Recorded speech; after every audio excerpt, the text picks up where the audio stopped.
of President Trump had to be moved indoors for the first time in 40 years because of the freezing conditions. We've had frigid temperatures here, ice covering parts of the Potomac, as you say. In fact, I've also seen people skating on the water that's just in front of the Lincoln Memorial as well. That's how cold it has been in this city. And the temperatures, we understand from the National Weather Service at Baltimore, are expected to drop tonight below freezing.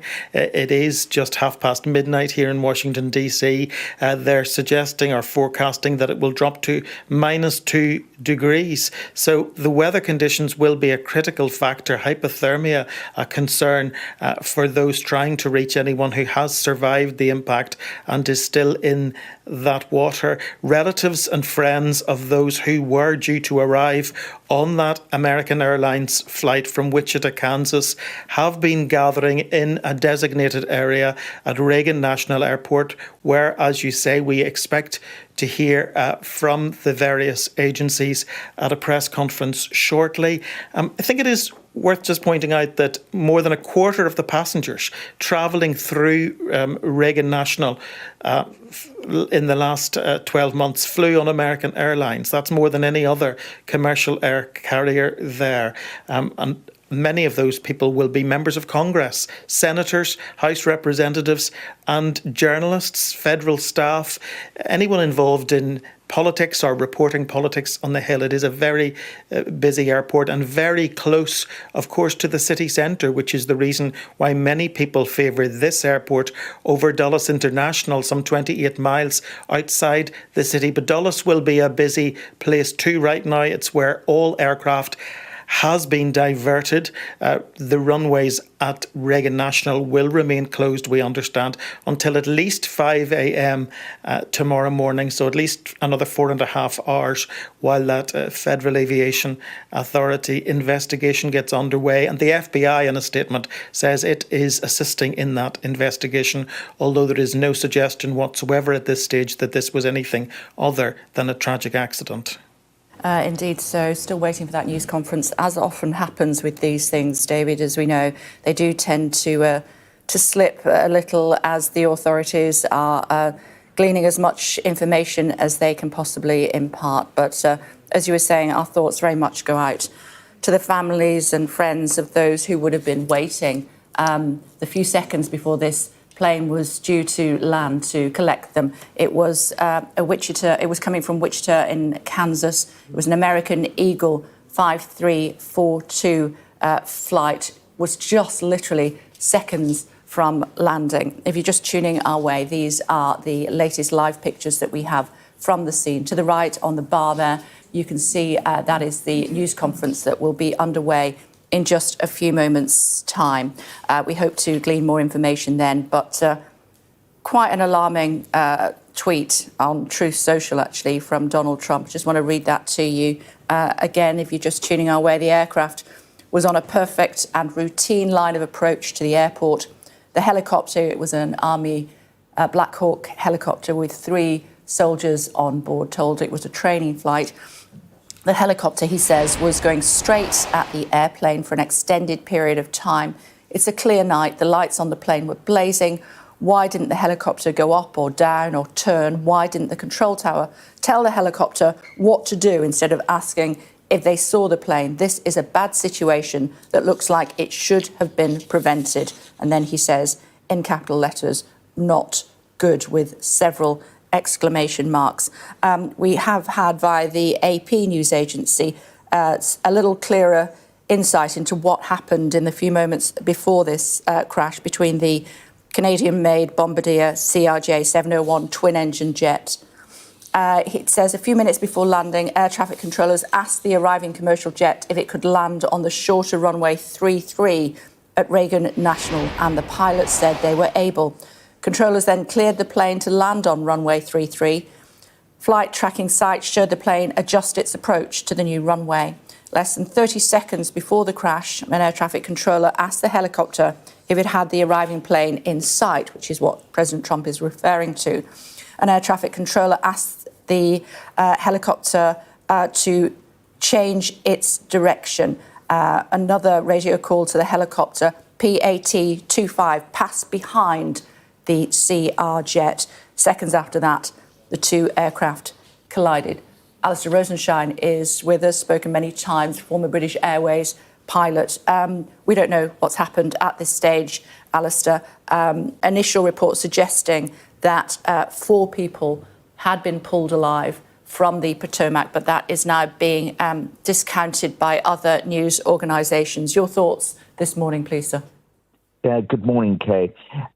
Well, following on from everything that you said and that's been said on Sky News this morning, I'm looking here right now at a helicopter route chart over Washington, which passes by right past the airport involved. So Route 4 is almost certainly the route that the Black Hawk was flying from Fort Beaver. Now that flies along the eastern edge of the Potomac River, but it does pass immediately underneath the flight path, the approach path for runway 33. So had a helicopter on Route 4 been actually on the correct place, but slightly higher than it should have been, it can collide with aircraft coming into land. I just want to say about this, where the air traffic control asked the helicopter pilot, have you got the airliner in sight? That is a fairly normal call that an air traffic controller will make to a pilot to make sure that the pilot can see that he's not on a collision course with the other aircraft. And you only do that when 2 aircraft are very close to each other.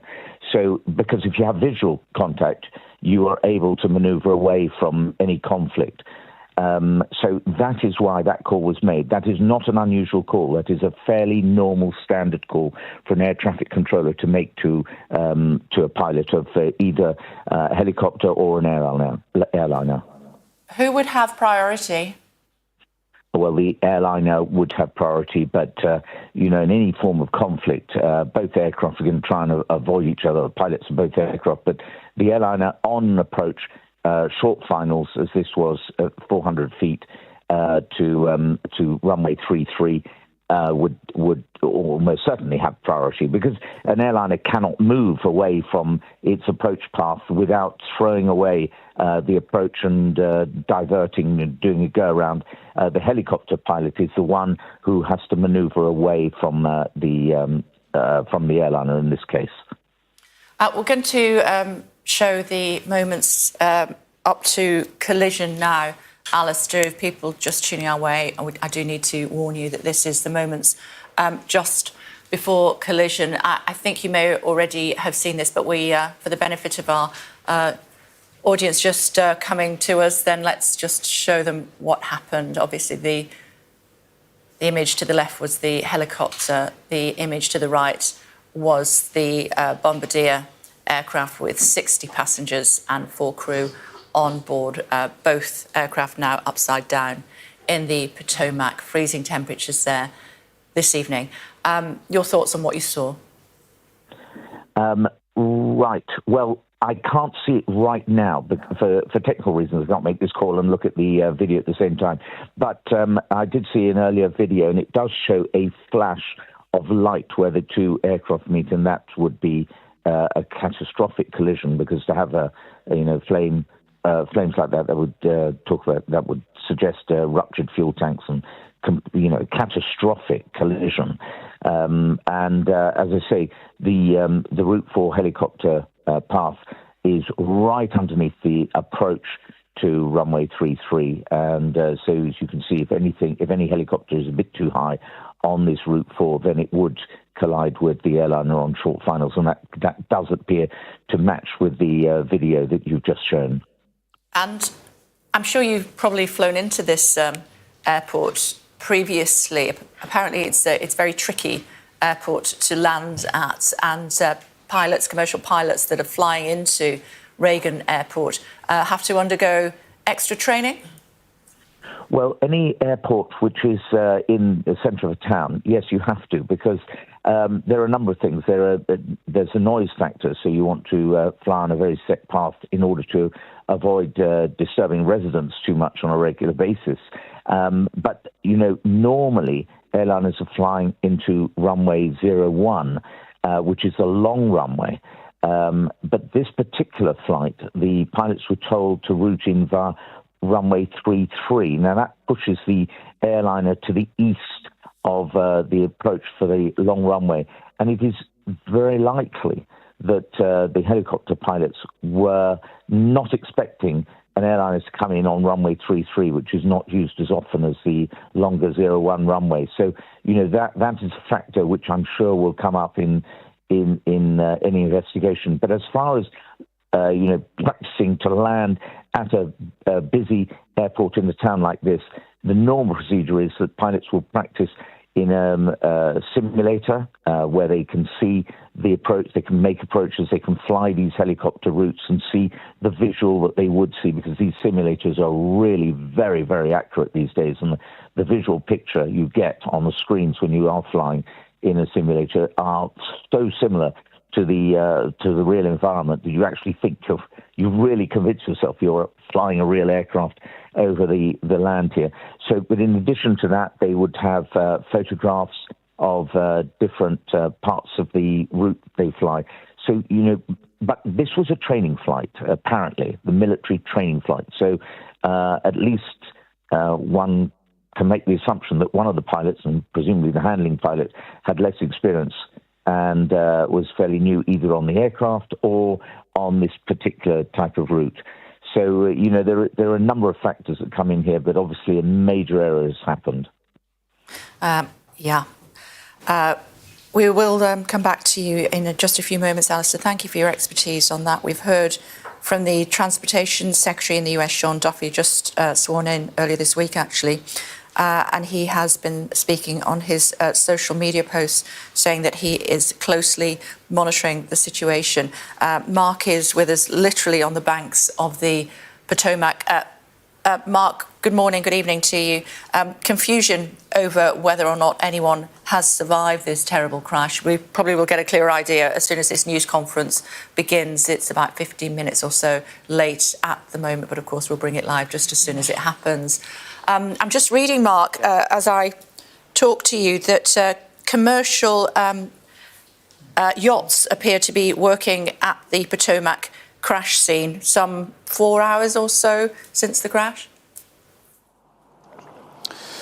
Yes, that wouldn't surprise me. There are many private marinas around here. There's one just next to the Pentagon, which is about a quarter of a mile to the north of where we are now. There's another one further south. Just the other side of Reagan Airport is the city of Alexandria, and there's a big marina there.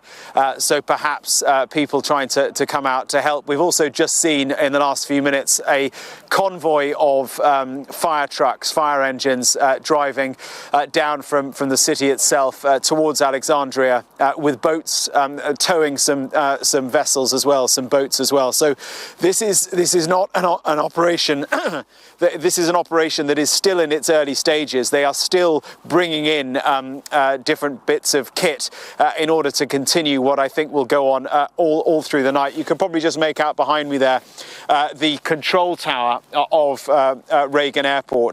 That is the airport behind us there. That is the perimeter fence, and the runway is right there. The runway runs north to south alongside the Potomac River, which is to which is just to the one side of your shot. As we pan round, you can see well, you probably can't quite make out the Potomac River, but it is there, and all the flashing lights behind that we've been showing you, they are on the other side of the Potomac, on the eastern side. That is the point at which these two aircraft collided, and so that is the heart of this rescue operation now, and much of the work is taking place on the eastern shore of the Potomac. And as we pan right round and continue to go round, just to give you a sense of where we are and how close we are to the city, the Potomac runs all the way along here, right the way up to the city of Washington itself, and you can see in the distance there the Washington Monument, the famous Washington Monument. is right there, and next to that is the White House, of course, and the city itself. The White House just a mile or so from here, and it is from there tonight that Donald Trump released the statement, first of all, that we read out earlier, and then the Truth Social post that you were reading as well, which is in keeping with his style, I would say. Indeed so. And I heard you talking earlier about just how cold it is there this evening.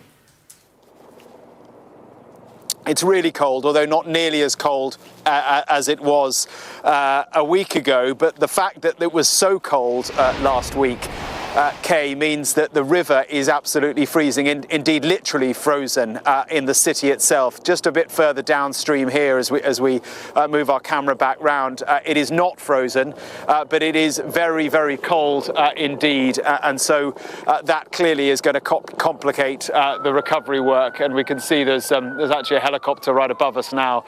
Quite a few helicopters in the sky tonight, all part of this recovery effort to try and find any survivors who may be out there in the Potomac. Tell me about the two aircraft as much as you know, Mark.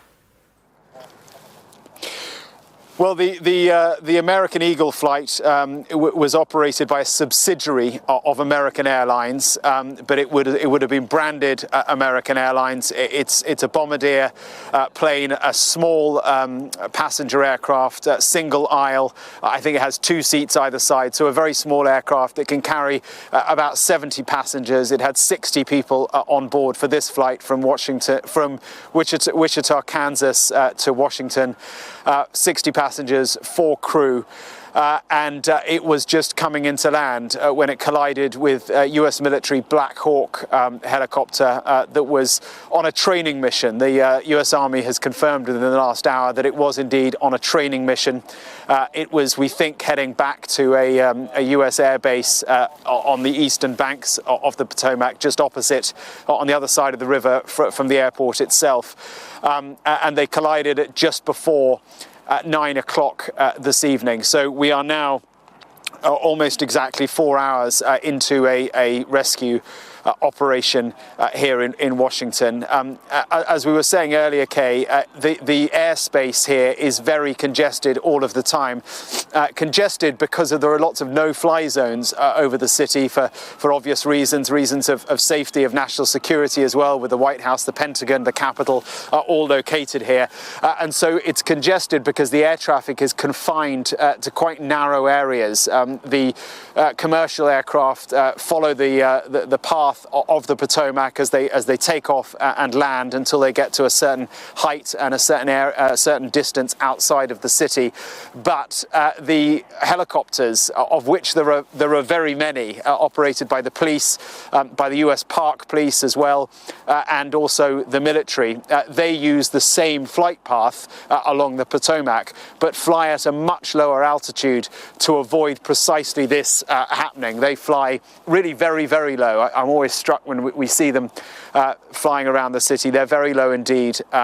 Something absolutely tragic went wrong tonight, and it will be the central part of an investigation that will be getting underway. And the CEO of American Airlines has, as I said, released a statement. And later in the statement, he confirmed that we, American Airlines, are cooperating fully with the National Transportation Safety Board in its investigation and will continue to provide all the information we can. Our cooperation is without pause.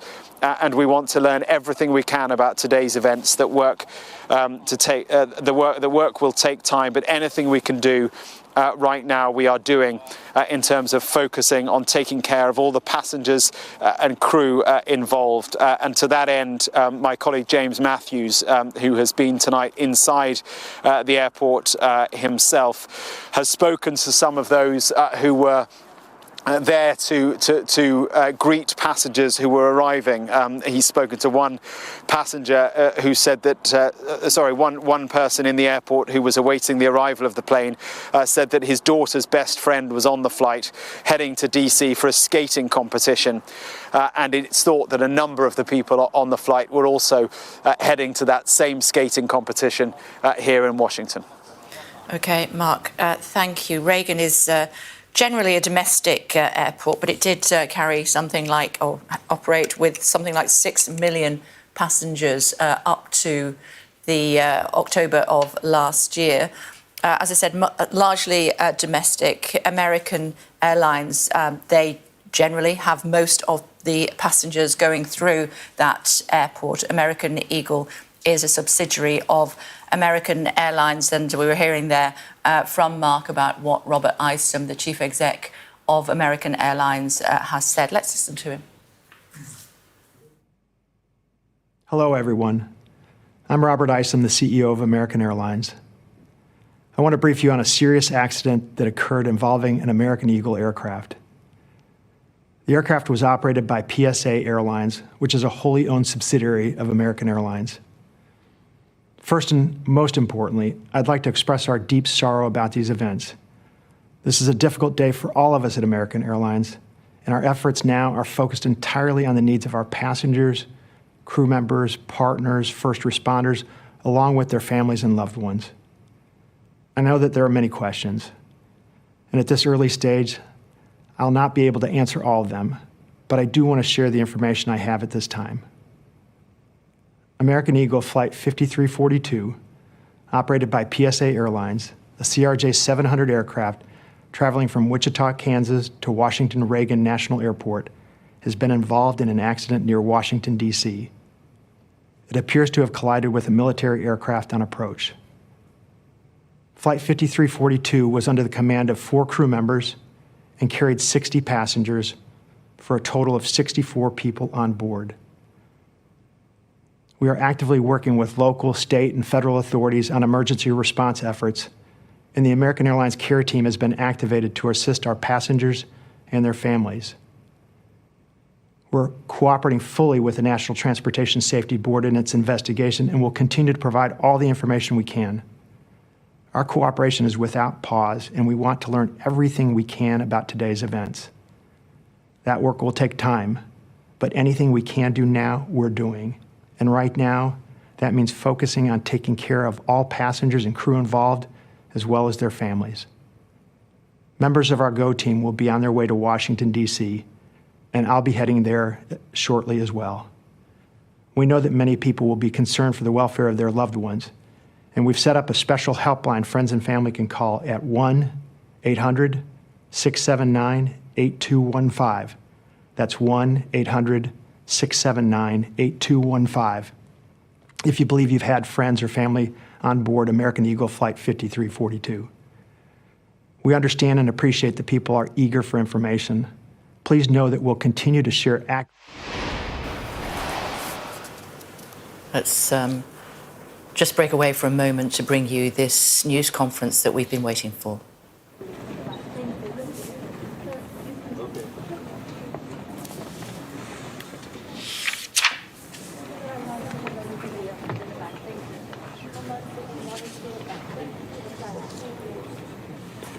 I'm Muriel Bowser. I'm the mayor of Washington, D.C.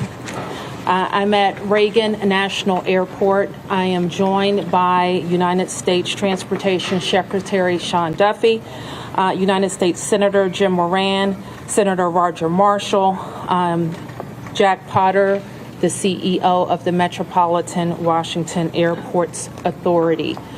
We are here to brief you on the very tragic events of this evening, where we know a passenger plane coming to the airport here collided with a military helicopter.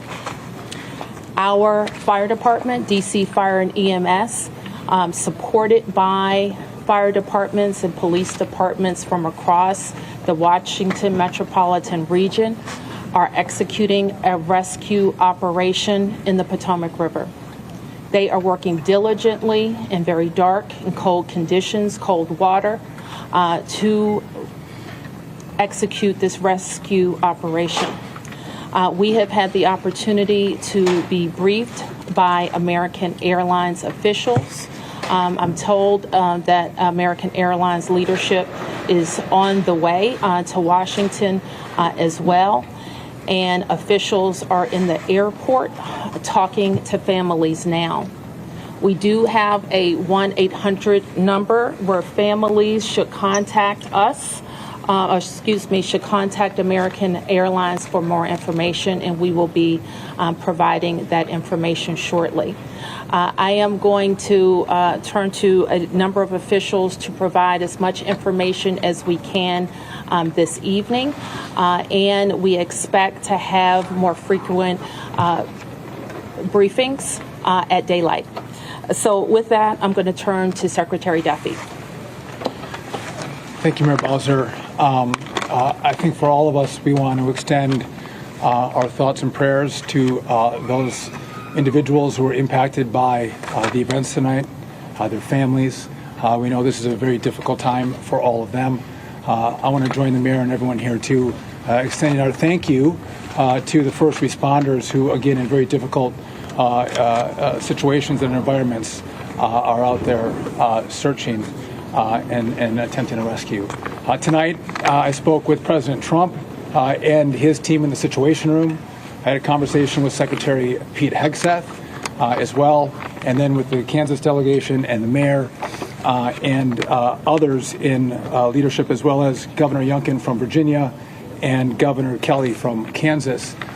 From the Department of Transportation and FAA's perspective, we are going to offer full support to those on the ground, to the mayor, but also to the NTSB, who is going to be conducting the investigation in this matter. We are going to provide all the support that's necessary. Mayor? Thank you. So with that, I want to ask Chief John Johnley from DC Fire and EMS to provide an update. Good evening, everyone. I'm John Donnelly, Chief of DC Fire and EMS. This evening at 8:48, an alert was sounded, initiating a large regional response to a report of an aircraft crash on approach to the airport. This response includes first the Metropolitan Washington Airports Authority's Fire Department, the District of Columbia Fire Department, the Metropolitan Police Department, and the U.S. Park Police to respond into the area and to sort that out. At 8:58, the first units arrived on the scene and found an aircraft in the water and began rescue operations. This incident has grown. There's currently about 300 responders working. We have boats from all throughout the region, police and fire boats. We have a mutual aid agreement in Washington, D.C., the National Capital Region Mutual Aid Agreement administered by the Metropolitan Washington Council of Governments, and we're all operating under that. We're operating under a unified command. Everybody's together. So we also have requested state police helicopters from Maryland, and the Coast Guard helicopter is working. So this is a state and federal response as well. U.S. Coast Guard's got some boats in the water as well. So it's a highly complex operation. The conditions out there are extremely rough for the responders. It's cold. They're dealing with relatively windy conditions. Wind is hard out on the river. So they're out there working. We're doing everything we can to keep them safe. And with that, I'm going to turn it back to the mayor. Thank you. In Chief Bonnet from MWA. I'm Rick Bonnet, Fire Chief of MWA Fire and Rescue. Our unit, as Chief Donnelly already alluded to, at 2048, we received an alert from the FAA tower of an aircraft incident involving a commercial aircraft and a helicopter. Our units immediately responded and deployed 3 boats and immediately called for mutual aid resources. Again, as Chief Donnelly said, it's an active operation that's going to last many hours as we continue to work through recovery efforts and rescue operations. This will be ongoing for quite a while. Our thoughts and prayers are with the families and our communities, and we appreciate all DC's support to our agency and our federal partners.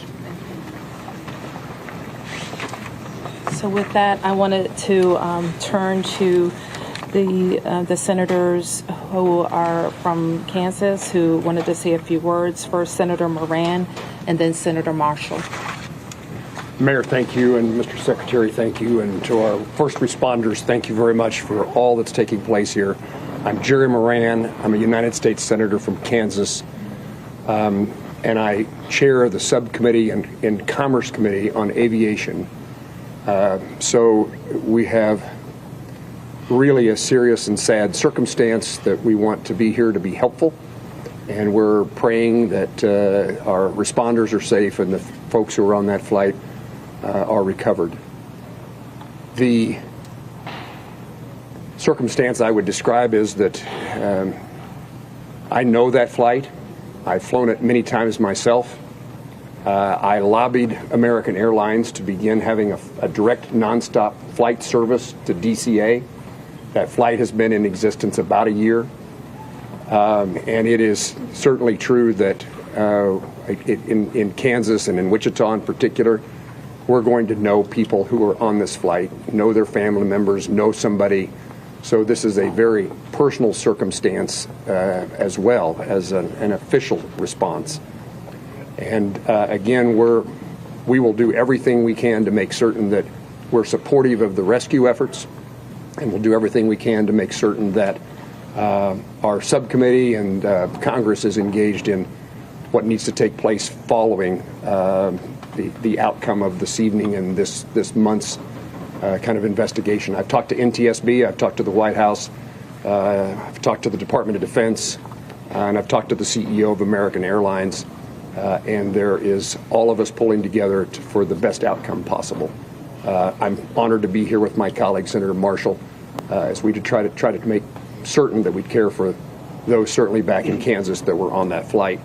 But it's a reminder that there are people here in Washington, D.C., in this region, in Virginia and Maryland, and many places else that fly to and from Kansas.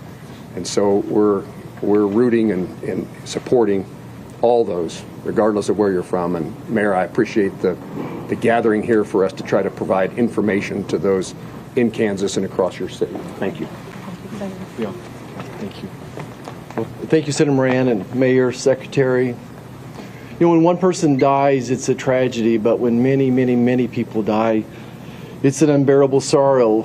It's a heartbreak beyond measure. And I know Senator Moran and I are here just to say we care. We wish that there was more we could do, but unfortunately there doesn't seem much at this time.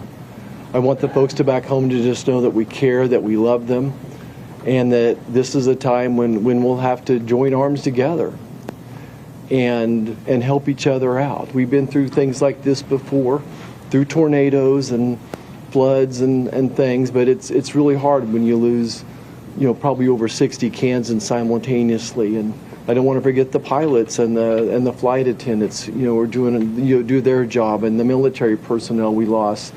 All those lives are so valuable, and it is such a tragedy that we lost them. I think often in times like this, I try to find a scripture that, is apropos. And this is from the book of Psalms. It says, "The Lord is close to the brokenhearted and saves those who are crushed in spirit." Certainly we're crushed in spirit tonight. We mourn with the families who lost loved ones, and we truly are joining them in prayer and wrapping our arms around them in love and compassion. Thanks for everybody for coming out tonight, and thank you for your thoughts and your prayers. So certainly I speak for the people of Washington, 700,000 of us who are extremely sorry for the families who are experiencing loss tonight.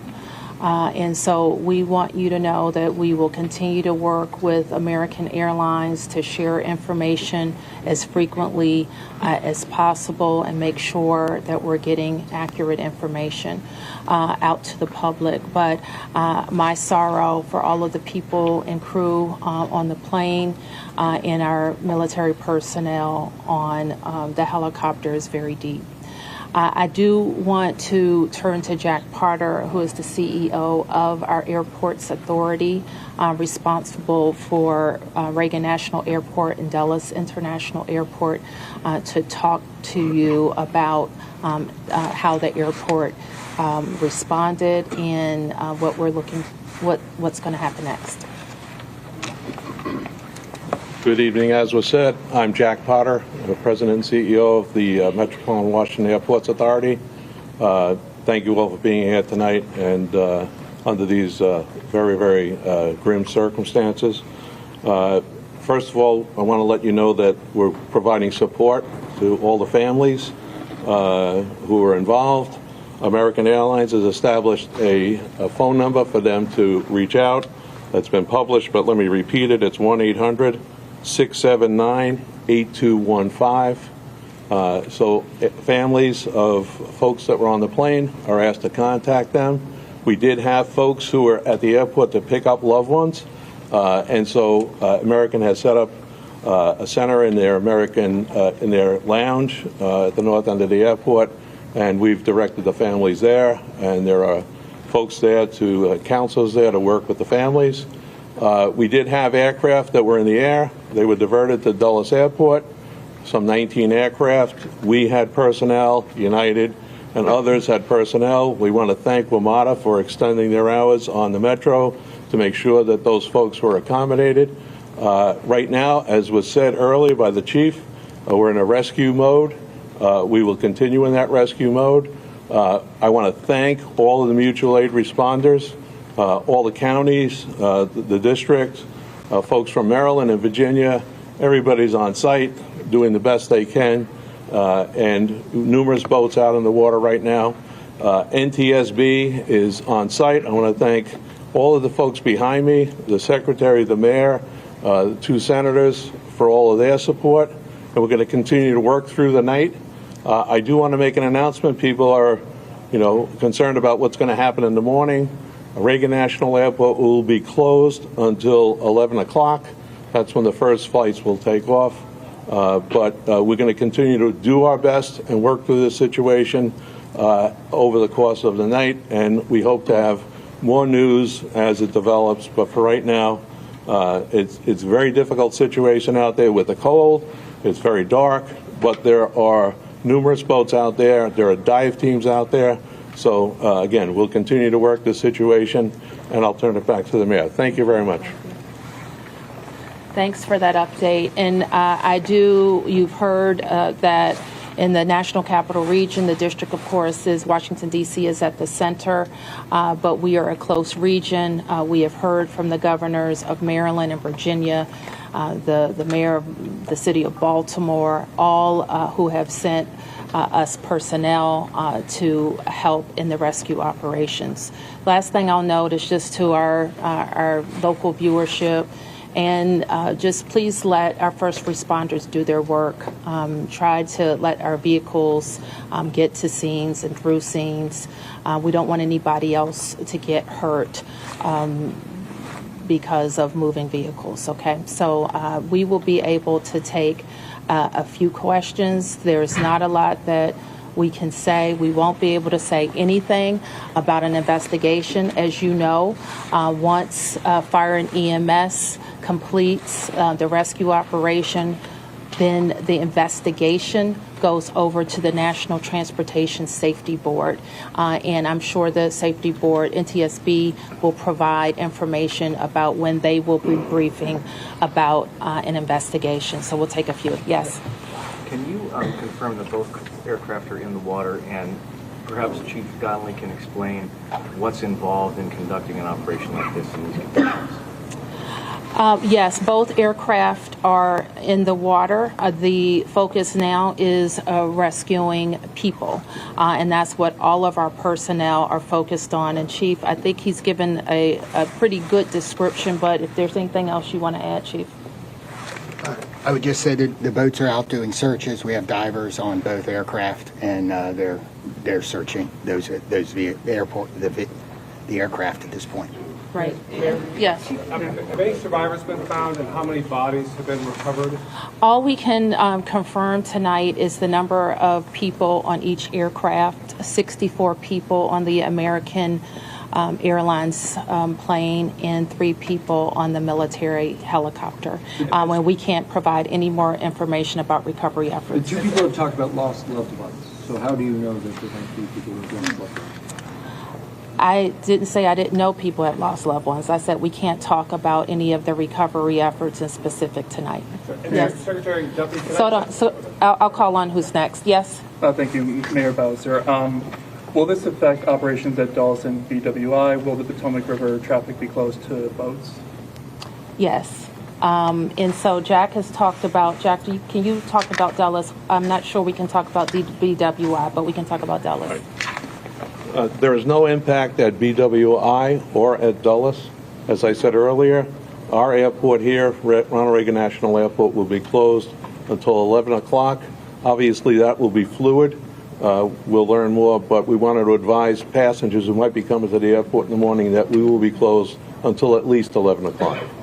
A question for Secretary Duffy. A question for Secretary Duffy. Yeah, 1 second. You're next. Hi, Mayor. Thank you so much. So, just other than the current situations, like we know the water is extremely cold and it's very dark outside. Although Senator is saying that there are numerous boats in the water, but what's the biggest challenges for the rescue team? What best scenario we can expect in the coming few hours till morning? So the challenges are access. The water that we're operating in is about 8 feet deep. There is wind, there is pieces of ice out there, so it's just dangerous and hard to work in. And because there's not a lot of lights, you're out there searching every square inch of space to see if you can find anybody. Divers are doing the same thing in the water. The water is dark, it is murky, and that is a very tough condition for them to dive in. The question about the river, we'll make that decision later. The Coast Guard's on scene, and I would expect that it's not a high use time in the river, and we should not expect to have commercial recreational traffic on the river tomorrow. Okay, 3 questions. 1, 2, 3. Secretary Duffy, have you been in touch with the air traffic controllers who were in the tower at the time of the crash? I have not. You have not. And second question, this is your first several hours in this position. What are your thoughts? What are you feeling right now? My focus is on those who are impacted on this flight. And again, I've been secretary for a little over a day, and the tragedy that we're going to deal with this recovery, I think, is touching everyone's hearts, whether it's here in the greater D.C. area or in Kansas. And again, I think everyone here is thinking and praying for those who potentially have lost a loved one. And thank you. Okay, your question? Can any of you give us any sense about how an accident like this could have happened so close to the airport, right in the heart of DC? There have been reports of the DCA tower contacted the helicopter moments before the crash to ask if they had sight of the aircraft, and apparently the helicopter reported that it did have sight of an aircraft. Is it possible that it had the wrong aircraft in sight? Do you have any sense of what went wrong in those final moments? I know that the National Transportation Safety Board in its investigation will be able to search on all of those questions. We wouldn't be able to talk about that tonight. Yes. 2 parts for Secretary Duffy. The first being, you were talking about how you were in the Situation Room with the President and Pete Hegseth both being there. Can you tell us more about the President's initial reaction to this, as well as Pete Hegseth, given this was a military helicopter? So I was not in the Situation Room. I did have a conversation with the Situation Room where the President was located, as well as with Secretary Hegseth. We were exchanging information. I would just note that not just the local team, but the federal team has performed very well in this crisis. I know the President is incredibly concerned about what's happened here today. I'm sure we'll continue to hear more from him, and I'll continue to consult with him and Secretary Hegseth. When it comes to the resources that you would be able to provide on the federal level, do you feel like you're getting what you need? Absolutely. The President has committed to this team and to the NTSB through the DOT that we will provide all resources necessary as we go through this recovery, but also the support from FAA and DOT as the NTSB investigates. Mr. Secretary, do we know the condition of these aircraft? Are they whole? Are they split? Are they pieces? Again, I don't think we can comment on that. Our focus is on getting the passengers and crew out of the water. And just one more clarification, because earlier we got guidance that DCA was going to be shut down at least until Friday at 5 a.m. I just heard 11 a.m. 11 a.m. tomorrow. Tomorrow. Okay. Yes. Thank you. Okay. We can take a few more questions. A question here, and here.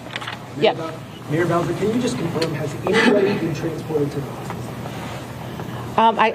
I can't say anything about the rescue operation right now. Who was next? Yes. Yeah, Chief Donnelly, can you speak a little bit more about the unified command who leads this phase of the rescue and recovery? At what point do you then change phases? And can you describe to us the scene as best you can when first responders first arrived? So I happened to be listening to the radio this evening when the call came out. I listened to the responders come in, and the initial response, they were very professional, trying to locate this. This is, if you can imagine, the river is a large black spot at night with no lights on it, except for a few buoy lights. So they were out there looking. The boats pretty quickly were able to locate one of the aircraft and get there. So that's what's going on right now. Everybody's working on that. We will reevaluate where we are with the rescue operation in the morning when we get a better sense of it, but we are still out there working, and we're going to continue that throughout the night. Do you have a sense that there are survivors? We don't know yet, but we're working. Is any part of the search happening over land? No, we're all in the water. Yes. Oh, you got a question. Somebody didn't get a question. Hold on. Yes. I just wanted to ask, do you have an estimate yet on how long the recovery efforts will take?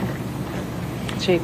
So experiences like this we expect to continue our operations in the fire department for multiple days. And then I would expect the investigation goes longer than that. Okay, you didn't get a question, and you are next, I think. Okay, thank you, Mayor. Thank you, Mayor. My question is, do we have any plan to prevent future crash or future accident? Do we have any to reform the authority, the airport control, to calm those people who are flying in the next few days? And also, how long the rescue is going to last? Are we going to stop rescue after tomorrow 11 a.m.? The divers team, because they are still in the golden hours now.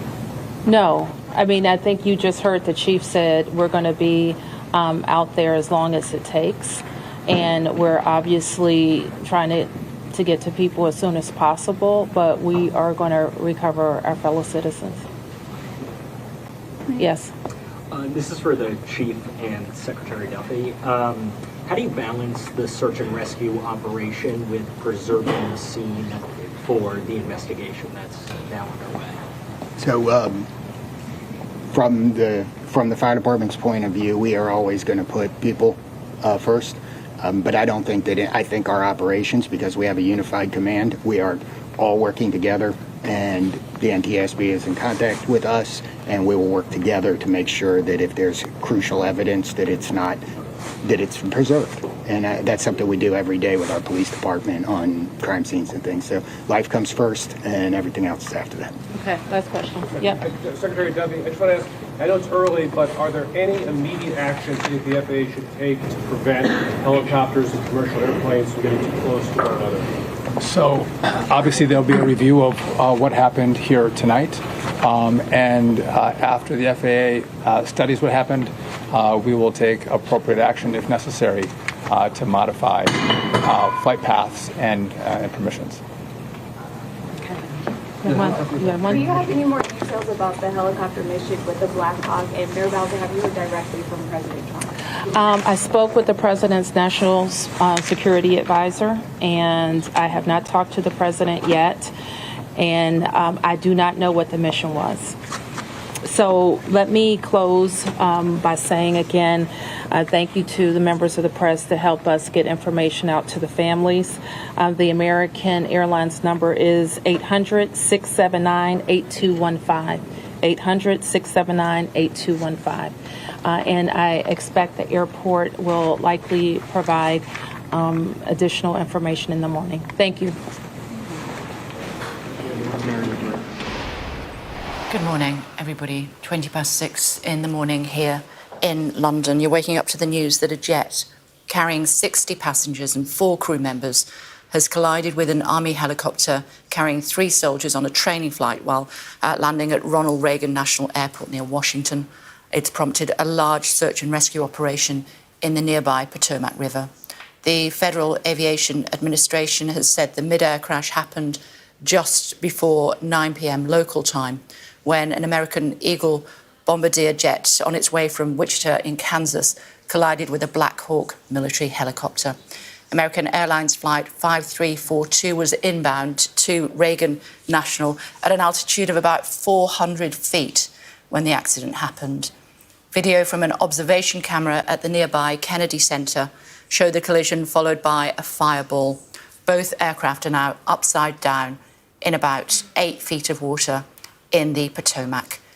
Divers are aboard both of those aircraft. Trump, we're told, is in the Situation Room at the White House. The mayor of Washington telling us that the conditions are cold and dark. Winds are gusting at 25 miles an hour.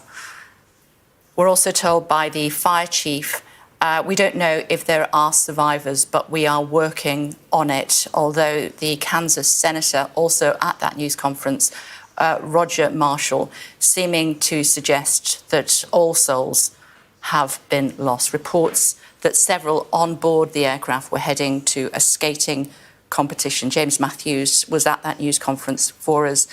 James, there must be little more heartbreaking than waiting for the plane to arrive, knowing that your loved ones are on it. I think you're right, Kay, and I think I've seen that on the faces of several family members and family friends who have been turning up here at DCA, a deserted DCA airport, Ronald Reagan National. That's where this plane was headed for. Relatives turning up, some in tears, some looking shocked, and being guided towards an American Airlines lounge where they are being briefed about the situation regarding their loved ones who were on the flight. And I suppose after that news conference, hope is very much lower, if not all but extinguished, for the 64 on board. I think the Senator Jerry Moran probably pitched it right. He spoke about serious and sad circumstances. He was praying for the folks, he said, praying that folks are recovered. He knows that flight, flown it many times.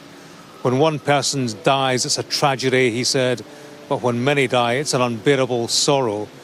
And then he said this, it's really hard when you lose probably over 60 Kansans at once. It's a tragedy that we lost them. Here, Kay, they are speaking the language of recovery, not so much search and rescue, although that effort is ongoing, as we heard there, in 8 feet of water, in pitch darkness, in freezing conditions. Talk of how rough it was for those involved in the rescue effort. Imagine how difficult it will be for those who crashed in the plane into the Potomac River. The search is ongoing. I don't know if you can cut to our camera, but I'm inside Ronald Reagan National Airport, the departure hall. But if we swivel 180 degrees, Kay, you can see where that rescue operation is taking place. The red, blue and white flashing lights, that's where they are looking for survivors at 1:25 in the morning, Washington, D.C. time. That's where the runways are, very close to the Potomac River. The Potomac is the approach for aircraft. Many aircraft coming into this busy airport. I flew in from Chicago at lunchtime, something like 7 hours before that flight from Wichita. And take a look over there, Kay. You can see what may be relatives, families of those involved who are being guided between terminal and transport by police officers and I think American Airlines stewards who are helping them out. We're several hours, obviously, after the incident happened, and over the course of these hours, there have been families, individual members of them turning up, for a full briefing. They remain in an American Airlines lounge. My understanding is that senior officials from the airline will come to give them the inside track on what is happening, first news of their loved ones. But as we've been discussing, Kay, and as we heard at that news conference, the news is not good. Many questions asked at that news conference. I suppose the question of the night has been articulated by the President, President Trump, talking about the incident and what knowledge we have of what happened just before that collision at 8:48 p.m. The plane was on its approach to the runway. It was asked by air traffic control, can you head for the shorter runway? The message from the cockpit was, yes, we could. Flight trackers show that the plane amended its approach to DCA, to Ronald Reagan. The helicopter was then asked by air traffic control, can you see the plane? And it wasn't long after that the crash took place. Donald Trump, in his Truth Social post, this is the President of the United States, is saying this: the airplane was on a perfect and routine line of approach to the airport. The helicopter was going straight at the airplane for an extended period of time. It is a clear night. The lights on the plane were blazing. Why didn't the helicopter go up or down or turn? Why didn't the control tower tell the helicopter what to do instead of asking if they saw the plane? This is a bad situation that looks like it should have been prevented. Not good. That's Donald Trump's question, and it's the question that goes to the very heart of what's happened here. Bear with us just a second, if you would please, James, because we do want to hear from the Chief Executive of American Airlines, Robert Isom. He was speaking a few moments ago, now on his way to Washington, D.C., we believe, along with his GO team. This is what he said a few moments ago. American Eagle Flight 5342, operated by PSA Airlines, a CRJ 700 aircraft traveling from Wichita, Kansas to Washington Reagan National Airport, has been involved in an accident near Washington, D.C. It appears to have collided with a military aircraft on approach. Flight 5342 was under the command of 4 crew members and carried 60 passengers for a total of 64 people on board. We are actively working with local, state, and federal authorities on emergency response efforts, and the American Airlines care team has been activated to assist our passengers and their families. We're cooperating fully with the National Transportation Safety Board in its investigation and will continue to provide all the information we can. Our cooperation is without pause, and we want to learn everything we can about today's events. That work will take time, but anything we can do now, we're doing. And right now, that means focusing on taking care of all passengers and crew involved, as well as their families. We were talking about that a few moments ago, weren't we, James? I believe that some of those on board were going to a skating competition. There has been a skating competition, Kay, in Wichita, Kansas, actually. I spoke to the family friend of somebody who was on board the flight earlier on. His name's Pat. Let's have a listen to what he had to say. Tell me again, sir, who was on the flight that you know of? My daughter's best friend and her mom. And who had been traveling to DC, obviously, for what purpose? She was on a athletic trip. She was on an athletic trip, yeah. And based in Kansas, yeah? Yes, yeah. And what do you think of what you've heard? I haven't heard much. I got off work and I came straight here to be with my friends. So. Yeah. a time of great distress. Yeah, thank you. She was on ice skating. She's an ice skater. Based in figure Kansas, skater. yeah. Yeah. And Yeah. what was? Tell me about the Washington skating experience. Was it a camp or? It was a competition.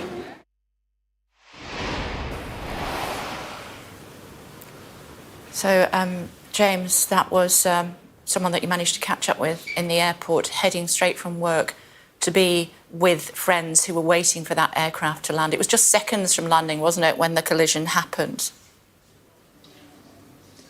Yeah, it was, Kay. That skating championship, incidentally, there has been a skating championship in Wichita in Kansas.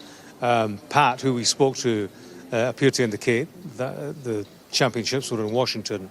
I can't find any record of skating in the capital. So I think the competition has been in Wichita, but certainly his daughter's best friend and her mother were on board the aircraft. He's inside now, receiving details of the ongoing situation. But yeah, I mean, this plane was minutes, seconds indeed, from landing. It was on its final approach to Ronald Reagan, and as I was saying earlier, it made this amendment to its landing route at the request of air traffic control, and that's what brought it into the path of this Black Hawk helicopter with 3 military personnel on board. It's very quiet here, as you can see, Kay. This airport is closed until mid-morning tomorrow. If you look at the signs, that gives the reasons why. Due to an emergency situation, all flights are being held on the airfield. Other flights that were due in at Ronald Reagan, they've been diverted to Dulles Airport, the other major airport in the US capital. But yeah, they weren't far from landing. That flight from Kansas had been lobbied for. We heard that from the senator, and senators do. They like DCA. This is close to the centre of town, close to the Capitol building. Come Friday, they all make a beeline for DCA from the Capitol building, having conducted their political business, to go back to their constituencies. So we heard the senator from Kansas talking about how they had lobbied hard to get this direct route between Washington, D.C.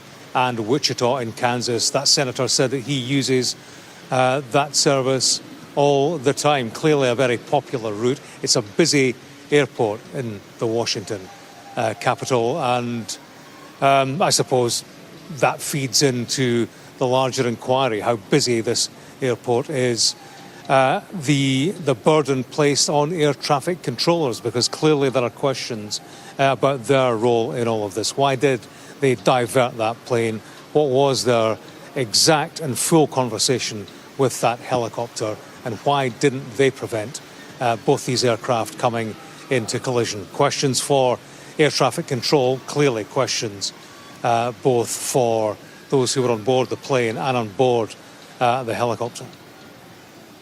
Want to show our viewers what happened in the seconds before the collision. Please be aware that this is the moment before impact. The aircraft, the Bombardier, had changed its direction to a different runway. You can see the helicopter to the left, Bombardier to the right. Moments later, a large explosion. Both aircraft are now upside down in the Potomac. We've just received audio from air traffic control as the passenger plane collided with that Army helicopter. Did you see that? X472. American 3130, go around, turn left end 250, climb maintain 3000. Okay, left heading 350, 3000, American 3130.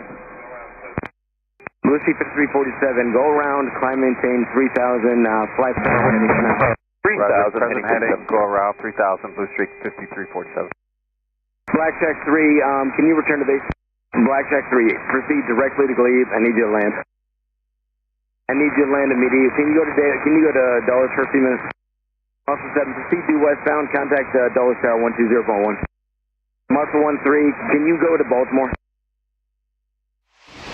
19 aircraft were asked to land at different airports just after 9 o'clock local time last night. This is the conversation, we're told, happened between those two aircraft. A few minutes before landing, traffic controllers asked the arriving commercial jet if it could land on the shorter runway 33 at Reagan National, and the pilots said that they were able to do that. Controllers then cleared the plane to land on runway 33. Flight tracking sites showed the plane adjust its approach to the new runway. Less than 30 seconds before the crash, an air traffic controller asked the helicopter if it had the arriving plane in sight. The controller made another radio call to the helicopter moments later. PAT-25 passed behind the CRJ. Seconds later, after that, the two aircraft collided. David, we are getting the impression from the Kansas senator that all souls have been lost on both aircraft. Yes, Kay, I think the words of Senator Marshall from Kansas will be the words we remember for a very long time from that press conference. He said, when one person dies, it's a tragedy, but when many die, it's an unbearable sorrow. He went on to say he wished there was much more they could do. It's really hard when you lose probably over 60 Kansans at once. It's a tragedy that we've lost them.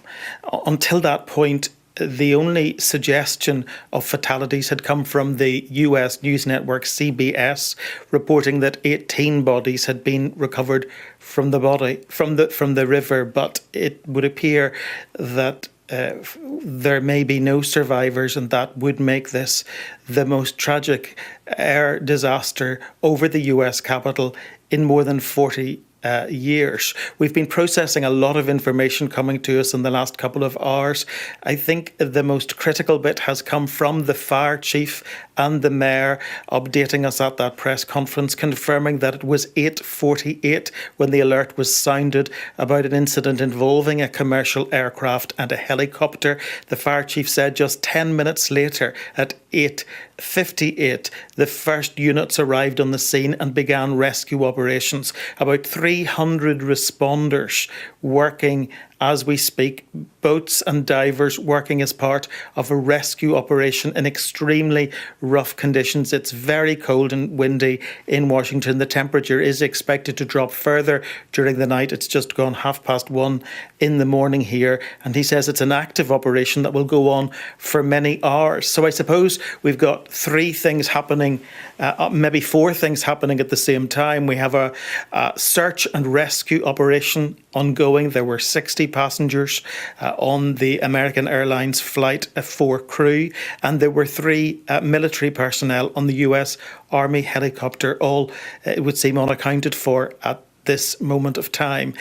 In addition to that, there is clearly a recovery operation to some extent underway now too, if what we are hearing from the senators from Kansas is correct. We also know that the Federal Aviation Authority and the National Aviation Safety Board have already arrived at the scene and commenced their investigation. They will be desperately seeking to retrieve the black box recording from those aircraft. The plane, we understand, is divided in two, upside down in the water. The helicopter, the Black Hawk helicopter, also upside down in the water. So it's a very complex scene. So we have a recovery operation in addition to a rescue operation. We have an air investigation underway, and we have the political response as well. The President himself being briefed around the clock now in the Situation Room, where he is expressing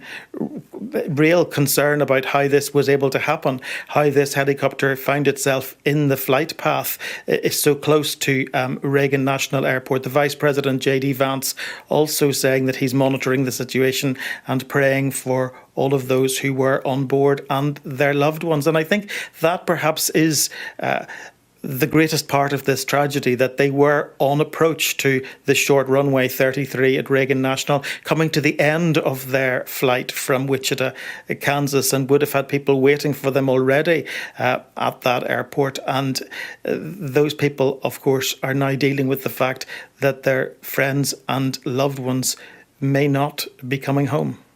David, I wonder if you could talk me through the geography of the airport as it relates to the Capitol building, the White House. I know that after 9/11, the proximity of the airport to the Capitol and the White House meant that it was closed, and then when it reopened, new security measures were put in place, including the banning of some types of aircraft. That's right, Kay, and you and many of our audience this morning will be familiar with the Washington Mall, where people visit the various museums and monuments, including the Capitol building, the Washington Monument, the Lincoln Memorial. It's right at the end of that part of Washington, just behind really the Lincoln Memorial, where Reagan National Airport is situated. So helicopters often fly very low along the Potomac River's path to avoid the commercial flight path. The skies above the Capitol can be really busy, and so they're subject to no-fly zones, very specifically because of the presence of sensitive buildings like the White House, the US Capitol and the Pentagon, which is situated just 1 mile from Reagan National. And of course, those restrictions were tightened in the wake of the 9/11 attacks. But in 2008, the Federal Aviation Authority issued a final rule entitled Special Awareness Training for the Washington, D.C. metropolitan area. And it required any pilot who flies in this region to undergo visual flight rules training, which is in addition to their normal aviation training. And you can actually see that if you are standing in Washington Mall looking towards the Lincoln Memorial as the flights come in to land at Reagan National. They bank steeply, and it's not what you would see very often, but it certainly is the case here. And no one knows exactly what has happened on this occasion. That will be subject to a major investigation, but it is remarkable, as the President himself is saying, that you had a military aircraft in the flight path as this American Airlines aircraft made its approach to the airport just before 9 o'clock this evening. Yeah, the American Airlines leadership team are, otherwise known as their GO team, are on their way to Washington as we speak. President Trump, we're told, is in the Situation Room, and we've been looking at his Truth Social and Twitter feed. Let's have a look at what he has been saying earlier today. He described it as a terrible accident. On Truth Social, he said, "Why didn't the control tower tell the helicopter what to do instead of asking if they saw the plane? This is a bad situation that looks like it should have been prevented." He goes on to say, "Not good," in capital letters with 3 exclamation marks. Vice President Vance has also spoken about the accident, posting on X, "Please say a prayer for everyone involved in the mid-air collision near Reagan Airport this evening. We're monitoring the situation, but for now, let's hope for the best." The fire chief has also spoken. He says, "We don't know if there are survivors, but we're working to try to save as many people as possible." 300 responders are taking part in the rescue operation, but the conditions are very, very challenging, we're told. It's cold and dark. There are shards of ice after the recent cold snap, and the temperature is below freezing at the moment. Divers are presently aboard both of those aircraft, which are upside down in about 8 feet of water. Let's speak to Marco Chan, Senior Lecturer in Aviation Operations at Buckinghamshire's new University School of Aviation and Security. It's good to talk to you. Thank you for taking the time this morning. I'm sure you have seen the images of the collision that happened just before 9 o'clock local time last night. What did you make of it? Good morning. Thank you for having me. And first of all, my condolences to the family and of the accident. very quickly, we've got limited information here today, and new information seems to be coming out every other minute. However, with what we've got, it appears to be a nighttime operation. Visibility, while, as we understand from President Donald Trump's tweet as well, it should be clear skies. It is, but however, it was a nighttime operation, so the visibility is obscured. It appears there was a late change of runway for the crew as well. Sounds like a very high workload environment to me.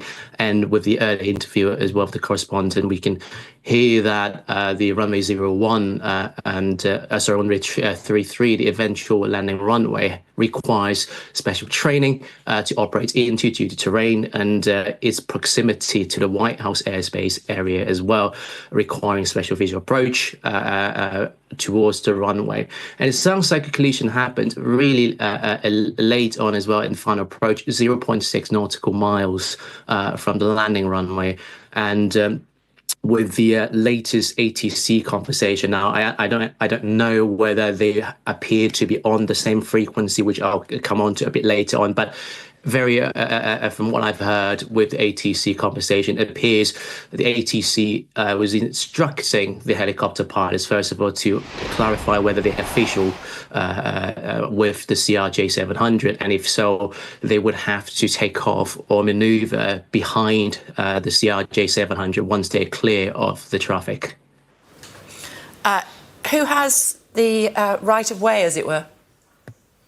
Now, normally in this situation, the commercial jet, because it is already on a final approach, it is a larger traffic, so to speak, with helicopter usually maneuvering around these commercial jets. So quite often, unless for whatever reason the military helicopter is in fact carrying out a military operation with urgency, normally the commercial jet would have the right of way, since they are on shore front, very close to the runway. If the helicopter for whatever reason was given the right of way, the CRJ-700 commercial jet would have been asked to carry out a missed approach to go around to abort the landing. Yeah, I go around. I'm sure many of our viewers will have heard that phrase before. I've been on helicopters before when we've been advised by air traffic control to get out of the way. They can move and readjust their flight path very quickly, can't they?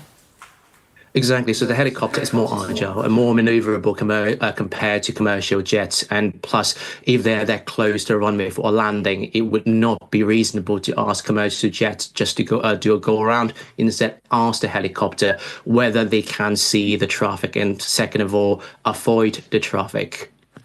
Yeah, I mean, we believe from air traffic control that they asked a couple of times whether they could see the soldiers on the training flight, the Black Hawk, whether they could see the commercial jet.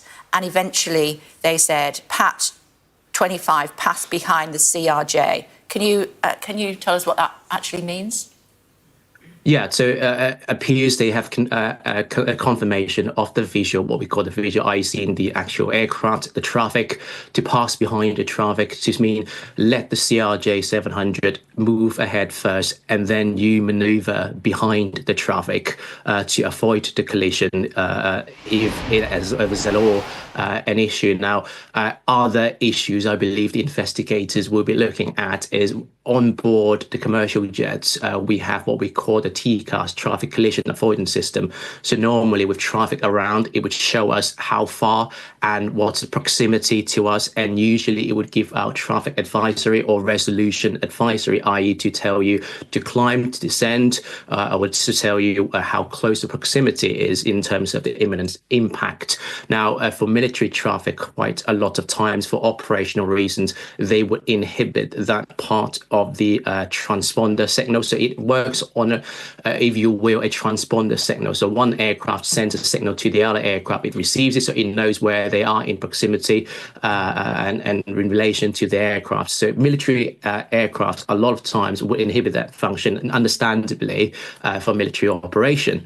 So that would be another question they would want to know, because without that, the commercial jet would have no idea the helicopter is indeed around in terms of the monitor display. Another issue to think about is while there is an ATC conversation there, were they on the same frequency? Were the pilots performing the landing? Were they privy to that conversation? Because a lot of military traffic would operate on a separate frequency, again, for operational reasons. I'm sorry, just to clarify, PAT 25, that would have been the call sign, would it, for the Black Hawk? Yes. Okay, yes. and CRJ is the commercial jet? Correct. Okay, thank you for the clarification on that. There was little, I'm guessing, that the aircraft could have done. It was 30 seconds or so before landing, perhaps even less than that. Indeed, I mean, there's very little at night time as well. It's very difficult to visually check the traffic apart from the strips, the lights that they have, the beacon, for example, and plus they were flying at a relatively higher speed than the helicopter. And doing the final approach, they would be very focused and concentrated on the actual approach, the landing on the runway. So it would be very difficult to do anything on the end. Having looked at the images of the moments before the collision, it does look as though the helicopter is coming in behind and to the side of the jet. How much do you think those in the cockpit of the jet would have been able to see? It would be very difficult. I'll be very honest. The commercial jet, the CRJ, was again, it was flying at a relatively high speed. It doesn't look like so on the video, but it is operating at a fairly high speed for the landing.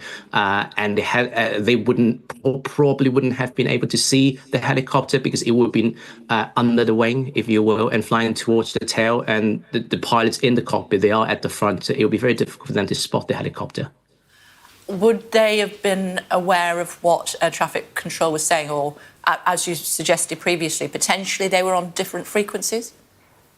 Yeah, if they were on the same frequency, then they would have knowledge of that. So in operational environment, when there's helicopter operating around, my personal experience as well, when we're doing a final approach, for example, and when we hear the conversation between the helicopter pilots and the air traffic control, we would immediately try to locate the traffic. And obviously the air traffic control, again, would try to convey the news to us to say there's a helicopter around. Do you have visual with the helicopter? And this would be the normal operation as well. Military traffic could be on a different regulation or different sets of coordination. Indeed, if they were on a different frequency, it would be very difficult for the air traffic controllers to coordinate that. Okay. Thank you for taking the time to speak to us today. Thank you. Thank you. So the latest we know is that 60 passengers, 4 crew, were aboard that American Eagles jet. 3 soldiers on a training flight on the Black Hawk helicopter when they collided just before 9 p.m. local time last night. Reports suggesting that 18 bodies have so far been recovered, both aircraft upside down in the Potomac River, very nearby to the airport. We're hearing that the FBI underwater search and rescue team continue to look for victims in the Potomac, and divers are aboard both of the wreckage of both aircraft. Let's bring in former British Airways pilot and aviation analyst Alistair Rosenshine, who has been talking to us through the morning. Alistair, you know this airport and approach well? Not as well as I do Washington Dulles, which is to the west of Reagan National Airport. However, what I can say about this is that, and having listened to the previous conversation and for how this thing's unfolding, is that helicopter going from Fort Beaver, which is to the south of Reagan Airport, in fact in Virginia, flies along Route 4. Now, Route 4 is a helicopter route which meanders along with the Potomac River. It's to the east of the Potomac River, and there are very, very clear instructions as to what pilots have to do when they're flying their helicopter there.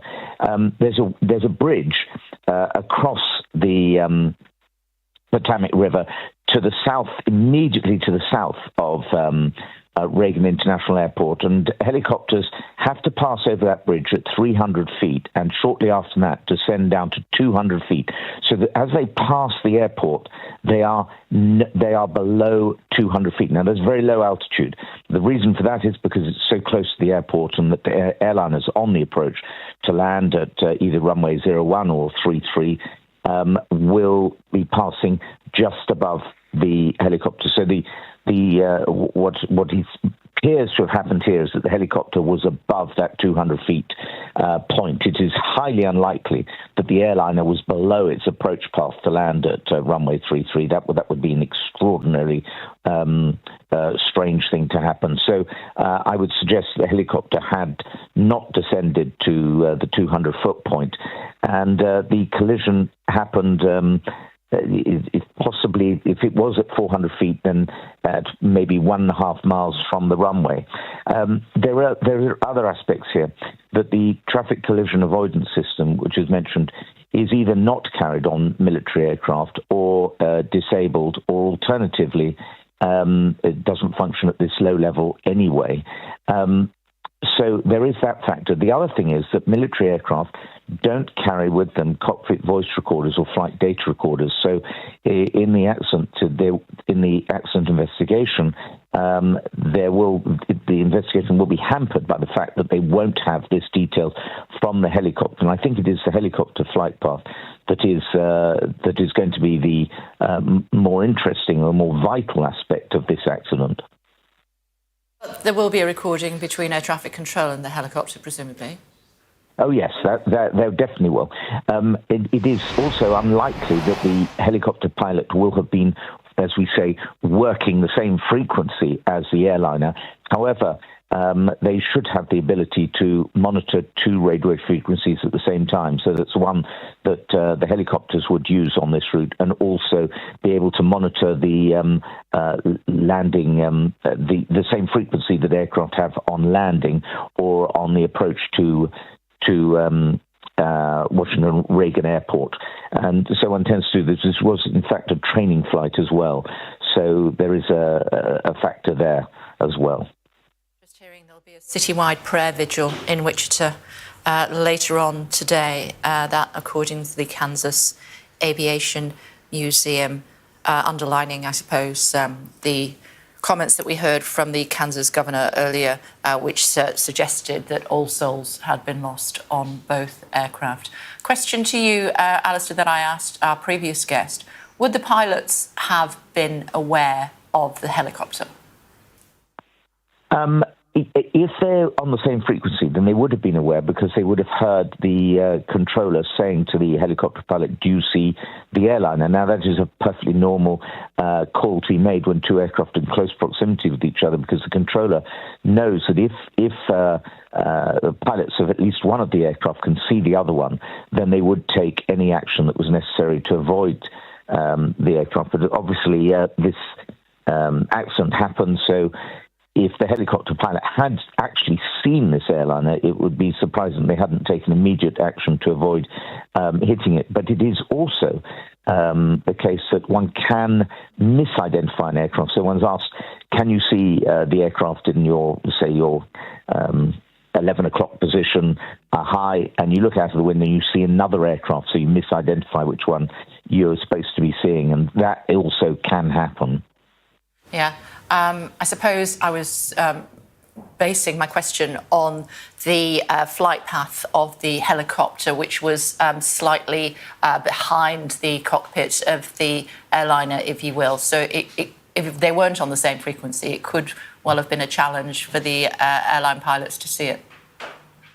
Well, the airline pilots are focused on landing. They are not expecting to make any maneuver other than they're straight into the runway. If they did see an aircraft that was a potential hazard, then they would do an immediate go-around, which means they apply full power and they climb as rapidly as possible to avoid it. That is probably the only action that a pilot in this particular instance can take. I mean, normally when you have a conflict, you're going to turn right or left depending on the position of the alternative aircraft. But when you're close to the ground like this, then it would be an immediate climb is is what the airliner can do. The helicopter has much more maneuverability and can take action in any number of directions. But first and foremost, they have to see the conflict and react to it. Yeah, hearing more now from Wichita City Council chambers and the Aviation Museum in Kansas about this vigil that's planned for later. Tonight, our community and nations has suffered an enormous tragedy as an American Airlines Flight 5342 and a military helicopter collided in air. While we await news on the 64 souls on board the AA flight and 3 on board the helicopter, our thoughts and prayers are with all affected by this tragedy, as well as the aviation community. Always a tragedy when we hear about 2 aircraft colliding. Just to clarify, as far as this airport is concerned, we do know that it is generally the domestic airport. Some 6 million passengers passed through Reagan Airport last year. The helicopter was coming from Fort Beaver. It was on a training flight, that's in Virginia, when both aircraft collided in midair just before 10 to 9 local time last night. Good morning.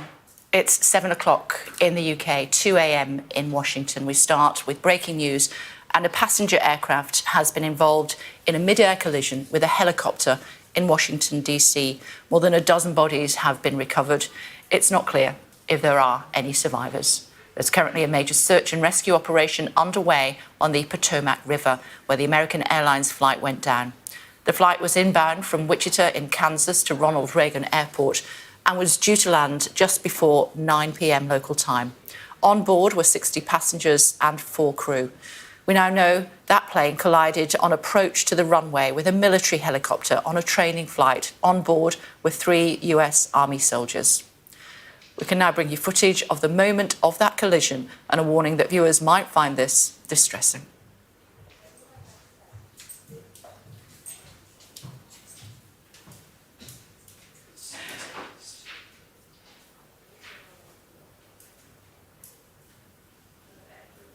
The Mayor of Washington, D.C. confirmed a short time ago that both aircraft are in the water upside down.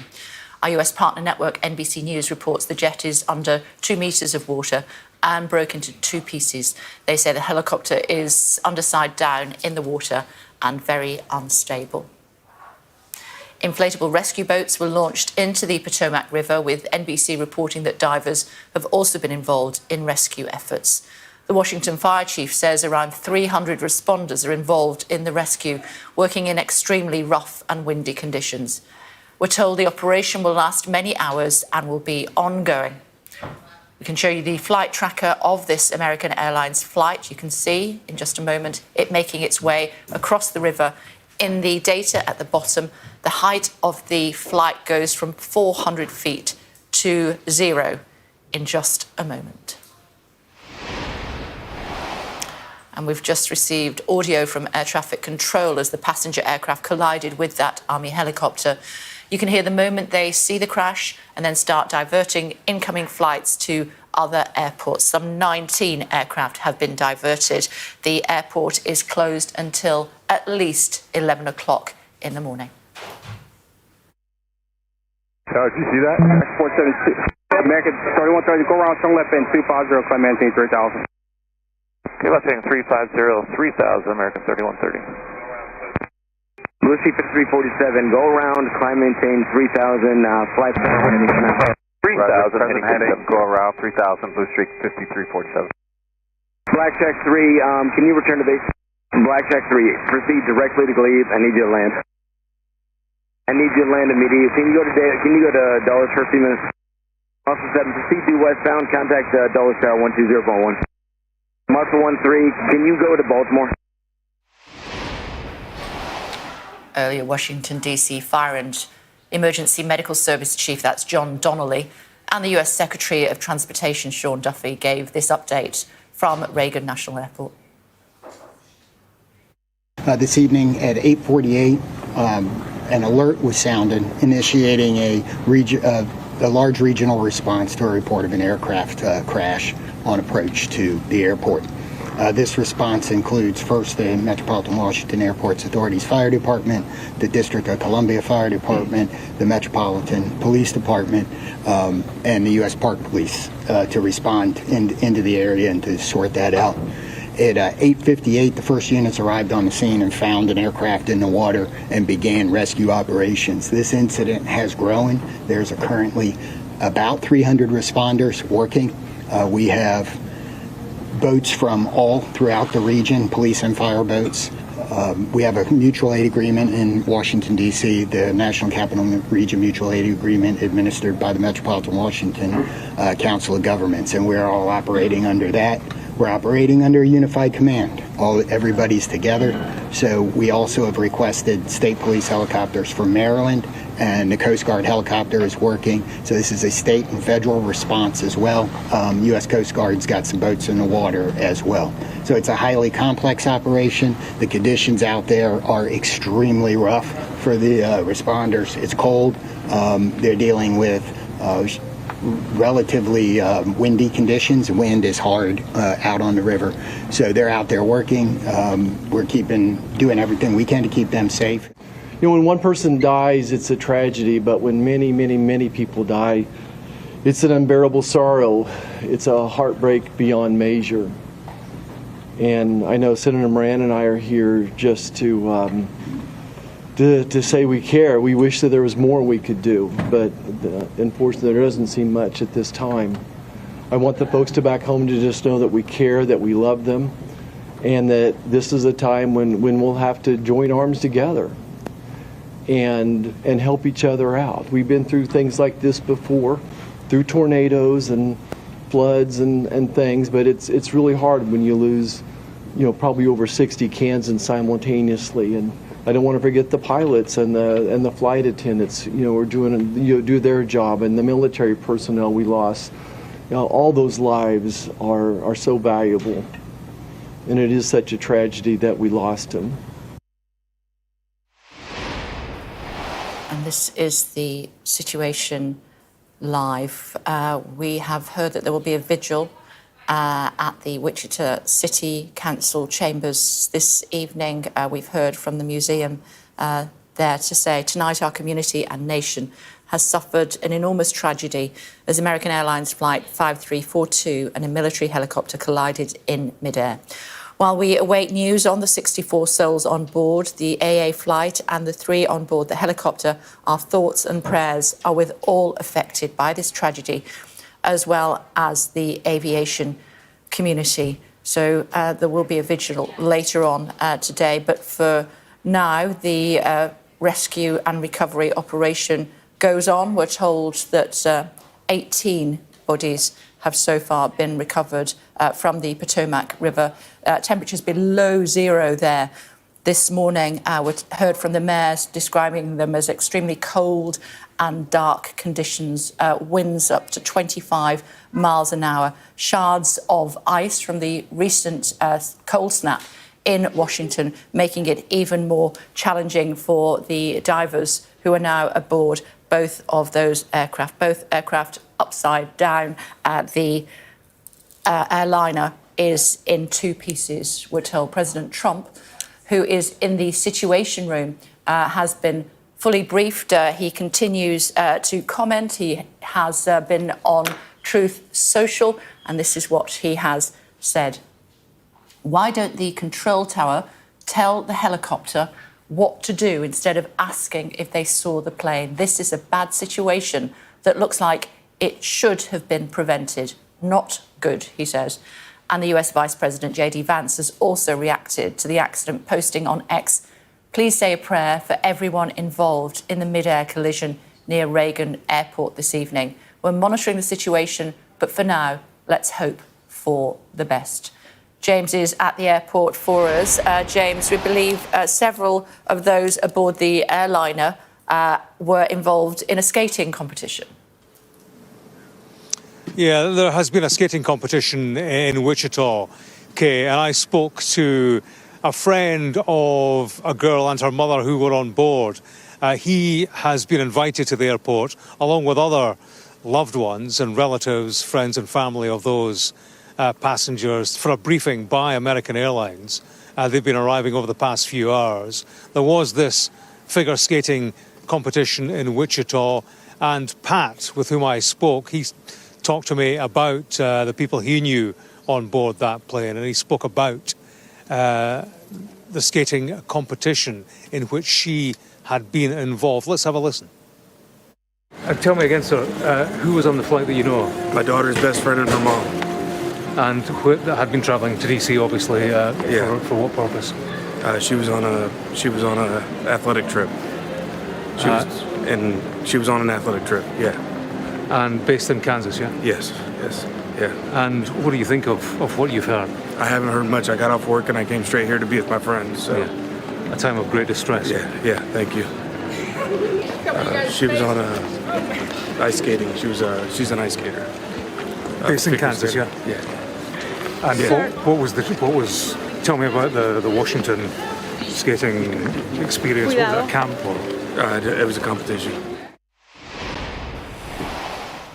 They're now anxiously waiting for news. I believe that you saw several family members or loved ones being moved to a different part of the airport, and we know that the American Airlines Go team are on their way to Washington. Yeah, a well-established practice, Kay. Sadly, over bitter experience in the past, it is an operation that plays out this way. Families are taken somewhere private and given a briefing before they, frankly, read about it and hear about it through the media. That's taking place inside the airport building, where no flights are coming in or out for now. That's due to resume tomorrow. But of course, outdoors, not far behind me, this operation continues. You can see the lights, red, white and blue, of emergency services. That's the runway. Just short of those lights, that is the runway for which this Wichita flight had been bound. And just beyond those lights, well, that's the Potomac River. And you have those line of lights to the left, to the right. That appears to be where this search and rescue effort is ongoing. But I have to say, Kay, it has been search and rescue. It is evolving more into a recovery operation, more in hope than expectation of finding anybody alive. Indeed, there was a news conference an hour ago, and a local senator wasn't talking optimistically at all. He said this: when one person dies, it's a tragedy. When many die, it's an unbearable sorrow. And then he said, it's really hard when you lose probably over 60 Kansans at once.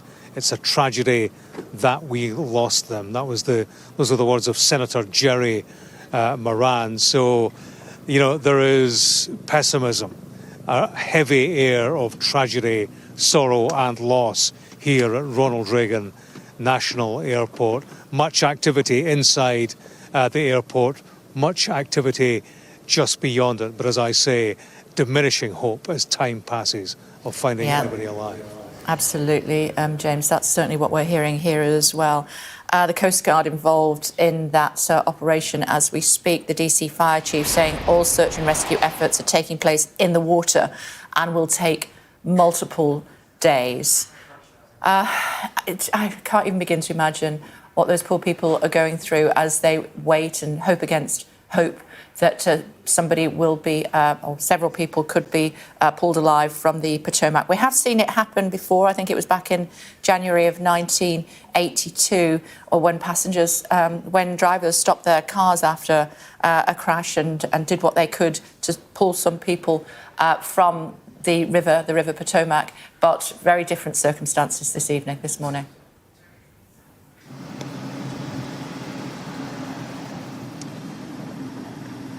Yeah, very difficult, extremely difficult conditions for this search to be ongoing. We heard about the temperatures. You mentioned, Kay, how long this operation is going to go on for, several days. But of course, it's a matter of minutes, and the kind of temperatures in the Potomac right now, in this dark, at this time, in the harsh winter temperatures that we get here in Washington, D.C., it is a matter of minutes for the survival of anybody who lands in the water in any kind of circumstance, but in these circumstances, in airplane wreckage, aircraft wreckage that's upside down, 8 feet under the water, then it's clear this is going to be an extremely difficult task for those involved. And, you know, it has evolved into very much, I think, a recovery operation. Very little optimism here tonight that anybody will be found alive. And of course, the questions will begin. The questions have already begun, with Donald Trump leading the way on Truth Social, posting tonight, and you referred to it, Kay, the key question about this aircraft. It was asked, the pilots were asked by air traffic control, can you change your line of approach? Can you head for a shorter runway at the airport? The answer came back, yes, we can. Flight trackers showed a deviation in the route of the aircraft. The helicopter was then asked by air traffic control, can you see the aircraft?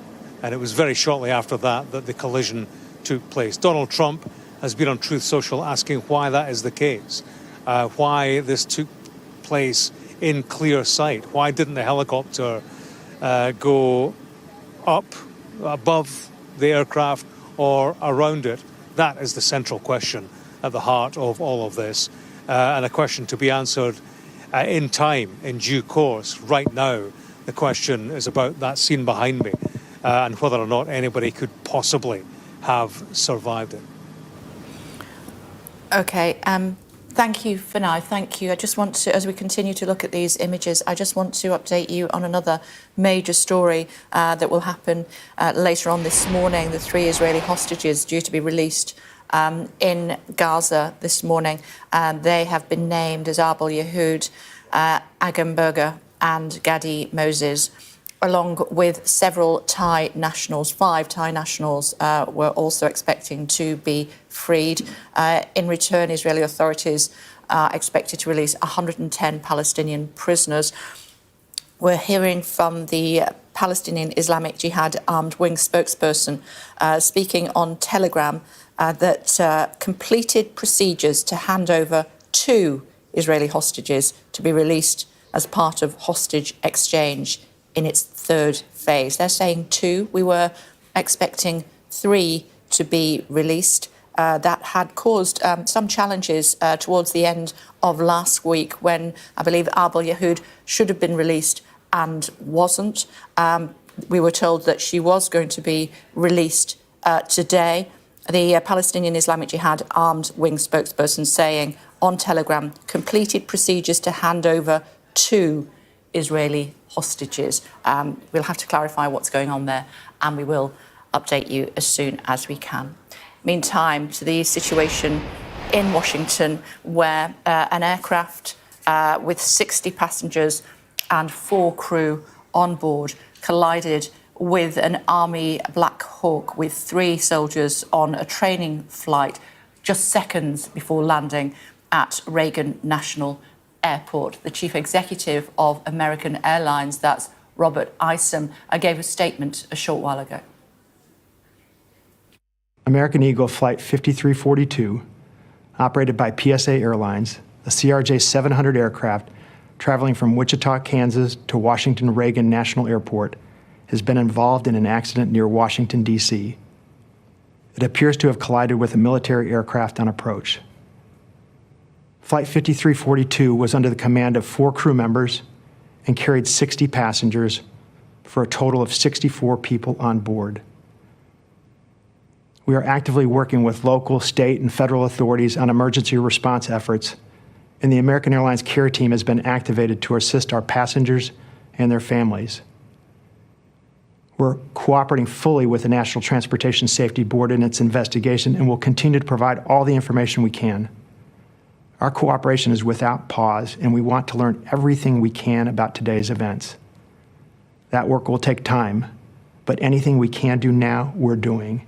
And right now, that means focusing on taking care of all passengers and crew involved, as well as their families. We've heard from the Russian news agency TASS. They're reporting that Russian figure skaters Evgenia Shishkova and Vadim Nomov were aboard the crashed flight. They were the 1994 World Figure Skating Champions, I should say. I'm just looking at images of them on YouTube. They appear to have been part of this ice skating competition that we've heard about earlier in the day. And TASS is citing sources saying that they were aboard this aircraft that crashed with just seconds before touching down at Reagan National Airport. Let's bring in David Blevins. We're hearing more about this skating competition, aren't we, David? I know that James Matthews spoke to a friend of a woman and her daughter that were also aboard the aircraft. Yes, Kay, I fear that will be the first of many tragic stories we will hear in the coming hours. As far as the officials here in Washington, D.C. are concerned, this does remain a search and rescue operation. The D.C. Mayor, Muriel Bowser, is refusing to be drawn on statistics regarding how many people may be in the water, may have been recovered from the water, etc. The fire chief also refusing to get into figures. John Donnelly telling reporters that they are doing their best to find anyone who has survived the impact of this collision between an American Airlines jet and a US Army Black Hawk helicopter. He says there's wind, there's pieces of ice in the water, and because there's not a lot of light, you're out there searching every square inch of space. But I think the most poignant words in the press conference within the last hour came from Senator Roger Marshall from Kansas, who was the first to suggest that there may be no survivors and that many of his constituents in that state may have lost their lives in this tragedy. And in addition to all of those discussions going on about when this moves from search and rescue to recovery, we have to some extent the political fallout, and you have to I suppose, have some sympathy for the Transportation Secretary, Sean Duffy. He's been in the job one day and he is facing the biggest challenge so far for the new Trump administration. He says he's been in touch with Donald Trump, that the president is monitoring developments through the night in the Situation Room at the White House, and that the president will commit all resources necessary to support first responders on the ground. There are 300 of them, many of them on boats, some of them divers in the water.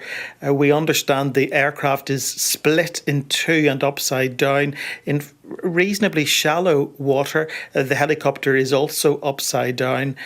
But beyond that, I suppose it's difficult to see how anyone could survive this long in those conditions. It's freezing cold in Washington, D.C. We know the inauguration had to be moved indoors just a couple of weeks ago. And although the weather has changed in the last 24 hours and it did heat up a little because it has been so cold in recent weeks, it is fairly icy still out there, and hypothermia would be a major concern for anyone searching for any survivors. We know that Air Traffic Control asked the pilots in command of this Bombardier aircraft to switch runways to runway 33, a shorter runway, and that happened in the moments just before the crash. We'll have to wait and see how this investigation progresses in order to know what impact that might have had on this collision. Yes, what we do know is that the US Army is confirming that the helicopter involved, a UH-60 helicopter from Bravo Company, the 12th Aviation Battalion, did depart from Davison Army Airfield at Fort Beaver on a training flight. And the new US Defense Secretary, Pete Hegseth, has confirmed that and tweeted that it's absolutely tragic. Search and rescue efforts are continuing, he says, and his prayers are for all impacted souls. But he does very quickly say that an investigation has already been launched by the Army and the Department of Defence. So multiple investigations already underway, one by the US Army, one by the Federal Aviation Administration, and another from the National Aviation Security Board. And it will be their task, I suppose, to figure out why this helicopter found itself in the path of a commercial airline as it was making its approach, because the pilot had been asked to land on the shorter runway 33 at Reagan National and had agreed to do so. Looking at our colleagues from NBC, they're quoting NBC Washington, citing two sources close to the recovery efforts, saying that several bodies have been recovered from the water.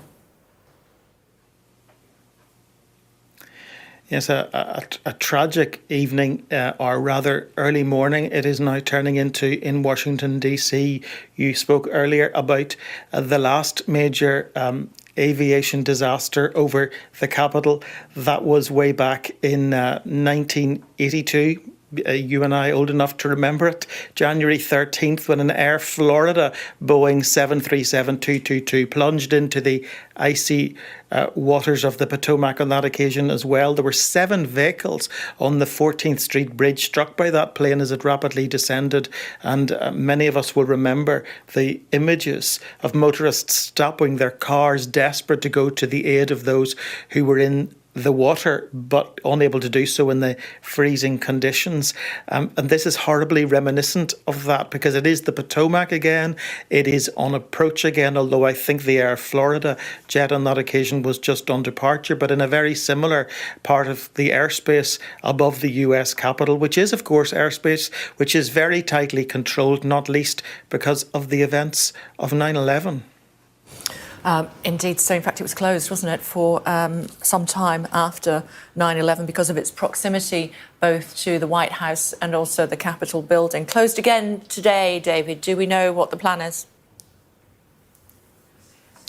Yes, we understand that it will remain closed until 11 a.m. Eastern time. So if I work that out quickly, 4 p.m. UK time. It is a largely domestic airport, although there are some international flights there. Flights right now are being diverted to the larger Dulles International Airport, about 28 miles outside of the capital. The DC Metropolitan Train Service is continuing to operate through the night to transport passengers who've landed at Dulles rather than at Reagan National back into the city. And also the transit service has sent what they call warming buses to the search and rescue site to assist first responders. So a multi-agency response by everyone really in the US Capitol this morning, as they do their very best in these very, very difficult circumstances to deal with an unfolding tragedy. And of course, right at the heart of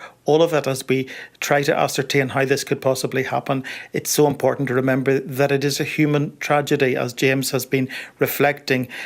Families and friends arriving at the airport, being diverted to a designated area, waiting for news. And sadly, it looks like that news will not be very good. As we speak, David, I'm just looking at an article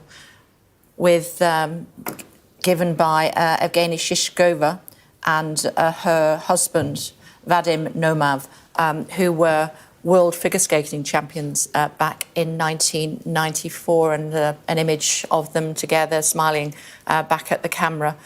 And we know that there was a young girl and her mother also on board that aircraft as it prepared to land at Reagan National Airport. There will be many others, we're told as well, who are coming back from that skating competition in Wichita. Thoughts for those who were waiting for this aircraft to touch down and then greet them at the gates as they came through? Yes, and many of them would already have been close to those gates or arriving at the airport, because this flight 5342 from Wichita, Kansas was on approach by that stage. It was due to land just before 9 p.m. Eastern Time. This incident happened at 8:48. That's when the authorities say they received the first call from the tower at Reagan National to say there had been an incident. Tragically, this aircraft had 60 passengers on board and 4 crew, so there is significant potential for loss of life, and there were 3 military personnel on that Army helicopter. And those are the stories, I suppose, we will come to hear in the coming days, the stories of people who had gone perhaps just on a holiday, on vacation, who had gone to take part in a sporting athletic competition, who were perhaps returning to the US capital in many cases because that's a very busy airport given its proximity to the city, an airport frequented by Congress members, House representatives, senators, federal staff, journalists reporting the politics of the United States. It's a place many of us have been through many times, but a very sad place this morning as relatives await news of their loved ones who were on board that flight. And the other place, I think, which will be waking up in the coming hours to tragedy is Wichita, Kansas, because the senator told us in the press conference he had campaigned hard for a direct flight from there to the US Capitol, and he appears to be suggesting that many of those on board were from Wichita in Kansas State. Yeah, the Reagan Airport is a national airport. Some 6 million passengers travelled through that airport last year, renamed after the 40th President of the United States, Ronald Reagan, back in 1998. It's 7:30 in the UK, 2:30 in Washington. We start with breaking news, and a passenger plane has been involved in a mid-air collision with a helicopter in Washington, D.C. More than a dozen bodies have been recovered. It's not clear if there are any survivors. You can see these tents have been erected. Some 300 personnel are involved in this rescue and recovery operation. But the water is freezing cold after a recent cold snap in Washington, and this accident happened several hours ago now. There's no reports at this stage of any survivors. The flight was inbound from Wichita in Kansas to Ronald Reagan Airport and was due to land just before 9 p.m. local time. On board were 60 passengers and 4 crew. We now know that the plane collided on approach to the runway with a military helicopter on a training flight. On board were 3 US Army soldiers. We can now bring you footage of the moment of that collision and a warning that viewers might find this distressing.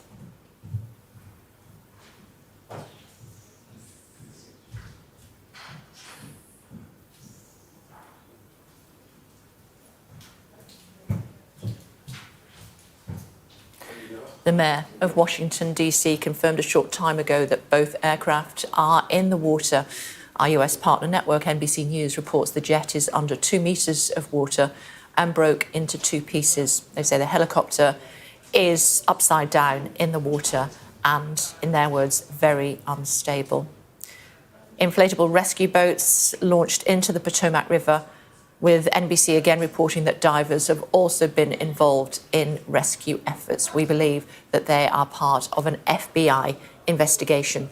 The Washington Fire Chief says around 300 responders are involved in the rescue, working in extremely rough and windy conditions. We're told the operation will last many hours and will be ongoing for several days. We can show you the flight tracker of the American Airlines flight. You can see it making its way across the river. In the data at the bottom, the height of the flight goes from 400 feet to 0 in an instance. We've just received audio from air traffic control as the passenger plane collided with that Army helicopter. You can hear the moment they see the crash and then start diverting incoming flights to other airports. Let's take a listen. Did you see that? 472. American 3130, go around, turn left end 250, climb maintain 3000. Okay, left heading 350, 3000, American 3130. Blue Sea 5347, go around, climb, maintain 3000, flight 7 3000, heading, go around 3000, Blue Streak 5347. Blackjack 3, can you return to base? Blackjack 3, proceed directly to Glebe. I need you to land. I need you to land immediately. Can you go to Dulles for a few minutes? Muscle 7, proceed due westbound, contact Dulles Tower 120.1. Muscle 13, can you go to Baltimore? There were suggestions that several of those on board the airliner had been taking part in a skating competition and were returning to Washington, D.C. The Russian news agency TASS is reporting that the Russian figure skater Evgenia Shishkova and Vadim Nomad, married couple, were on board the crashed flight.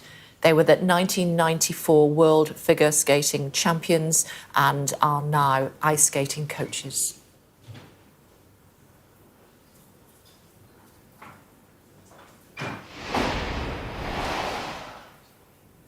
So these are the latest images that we are receiving here at Sky Centre of the rescue effort that is ongoing. We're hearing that President Trump is in the Situation Room, but we heard from the fire officer in charge that it was cold and very dark conditions. It was extremely rough at the time, 25-mile-an-hour winds, and the both wreckage in excess of 8 feet of water. There are also shards of ice, again, from that recent cold snap that I mentioned. The fire chief going on to say, we don't know if there are survivors, but we're working on it. 300 responders were taking part in the rescue operation. Divers from the FBI have managed to board both aircraft, which are upside down in 8 feet of water. The aircraft has broken into 2 pieces. The FBI's Washington Field Office dive team assisting in the efforts to locate victims of that crash is what we're being told. That, according to a Bureau spokesperson. The Kansas Senator Roger Marshall seeming to suggest, in words at a news conference about an hour and a half ago, that all souls on board had been lost. And to that end, we believe there will be a vigil in Kansas, which is later on at noon local time, about 5 o'clock here in the UK. It says, tonight our community and nation has suffered an enormous tragedy as American Airlines Flight 5342 and a military helicopter collided in midair. While we await news on the 64 souls on board the AA flight and 3 aboard the helicopter, our thoughts and prayers are with all affected by this tragedy, as well as the aviation community. Joining us now is Tim Atkinson, a pilot and aviation consultant and former senior inspector of air accidents for the UK Airline Accident Investigation Branch. Thank you for taking the time to join us. Where does this investigation start? Well, it starts with the evidence gathering, and the NTSB team, who will have primacy in this instance, I'm sure, as it involves a civil airliner, will be identifying where that evidence is and going and hoovering it up in enormous quantities. The recorded data is going to be absolutely crucial. That's the audio recordings of the air traffic control conversations, the radar recordings, and the other recorded data sent by the 2 aircraft involved. Alongside that, of course, we have the physical remains of the 2 aircraft, which will indicate, for example, when analysed, precisely the manner in which the 2 contacted each other. I mean, that's, I have to say, of largely academic interest, unfortunately, but it does help with determining the precise angles at which the collision between the 2 aircraft occurred. And statements from individuals, CCTV footage and so forth will also be gathered by the investigation team. No black box aboard the helicopter? Black box is certainly on board the airliner. The helicopter, I'm less sure. Military aircraft operate in the military regulatory environment. It wouldn't be a surprise if there isn't. The cockpit voice recorder side of that, I would thought, is unlikely, but not impossible. But the elements leading to this event, I'm afraid, are not elements, I fear, in the cockpits of the two aircraft, very probably. Yes, there may be conversation recorded on board either or both aircraft, if it has been, which would assist in determining what the crew understood of their situational awareness in the moments leading to the collision.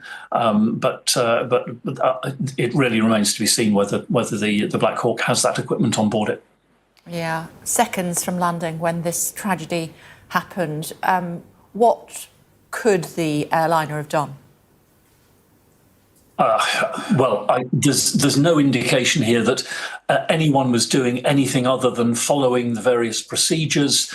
There are questions around the operating heights of the aircraft at the time. That will be determined by the investigation. In situations like this, we generally see that the various layers which usually assure safe outcomes have individually been peeled back. And they may include the visual sighting by one aircraft of another. This is one of the manners in which an air traffic controller can cede responsibility for avoiding collision to a pilot if that pilot reports that he or she has the subject aircraft in sight and will therefore avoid it. That can go wrong. A nighttime visual scene over a congested area with an awful lot of multicolored cultural lighting, some of which is moving, is a very difficult environment in which to maintain visual contact sometimes and to identify aircraft. And of course, with more than one aircraft in the sky, it's not impossible that a crew see an aircraft, they believe it's the one they've been told about, and it turns out to be another one. And all of those things will be at the forefronts of the investigators' minds, I'm sure. I'm not sure if you've managed to see the moment of collision yet. It was recorded from a camera on the Kennedy Center. I just need to alert our viewers that we will show them that. And then they, obviously, it's a terrible thing to witness, but I wondered if you could watch it with us and then perhaps give us your thoughts. Yes, well, we see two aircraft in stable flight. There appears to be no manoeuvring going on. And then the moment of collision in which clearly a lot of energy is expended from the visuals there. People are talking about the possibility of rescue from the Potomac River.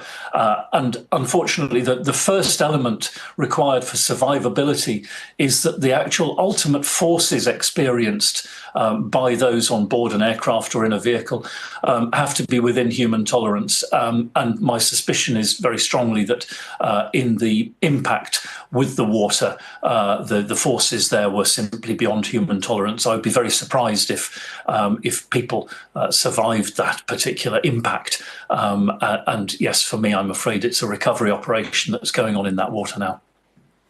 We will be clearer when dawn breaks, I'm sure.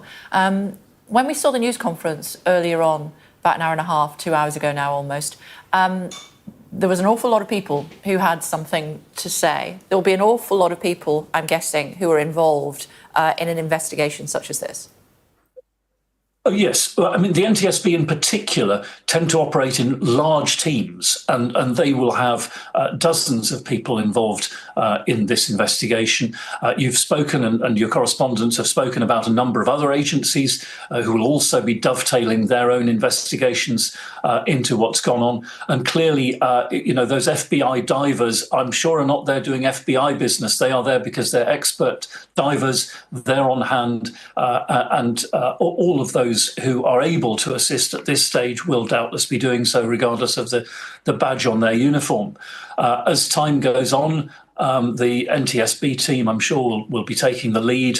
Other parties will be involved in and assisting with their investigation. And I look forward to the NTSB releasing timely information about the investigation as it goes on. I wonder if you could comment on what we've heard from President Trump. He says the airplane was on a perfect and routine line of approach to the airport.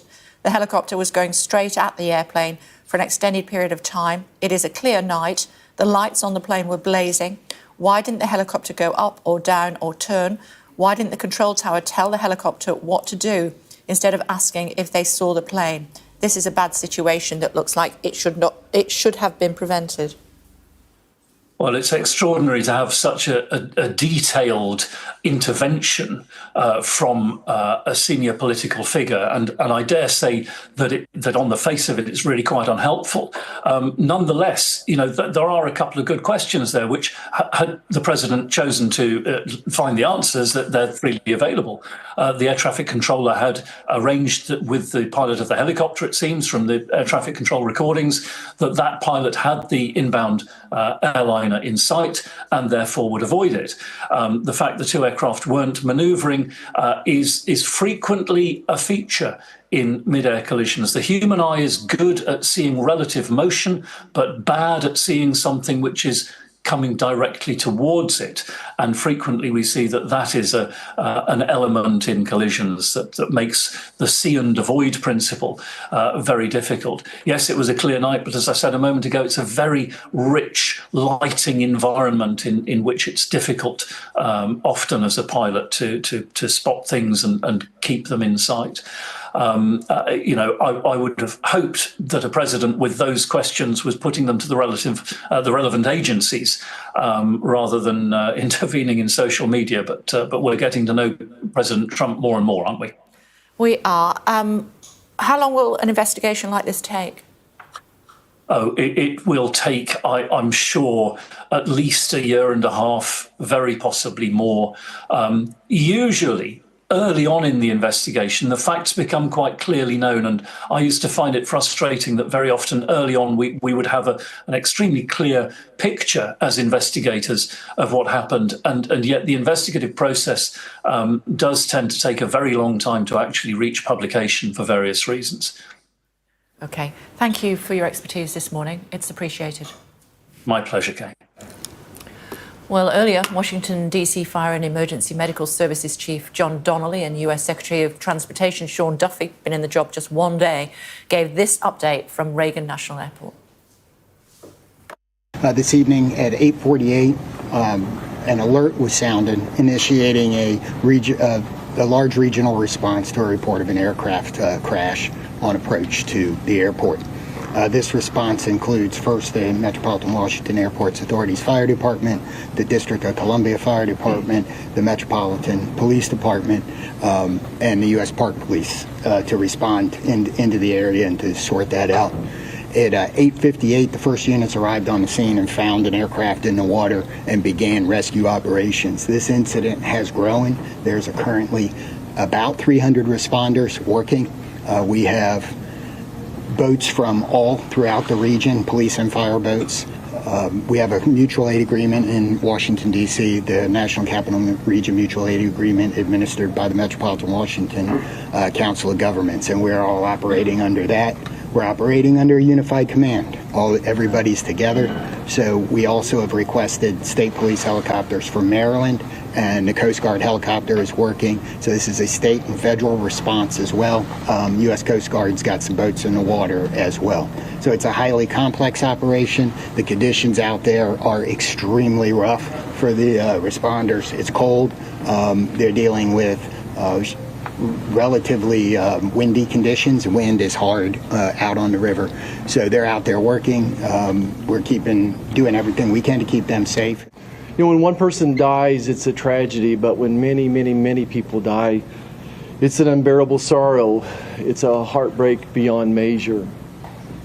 And I know Senator Moran and I are here just to say we care. We wish that there was more we could do, but unfortunately there doesn't seem much at this time.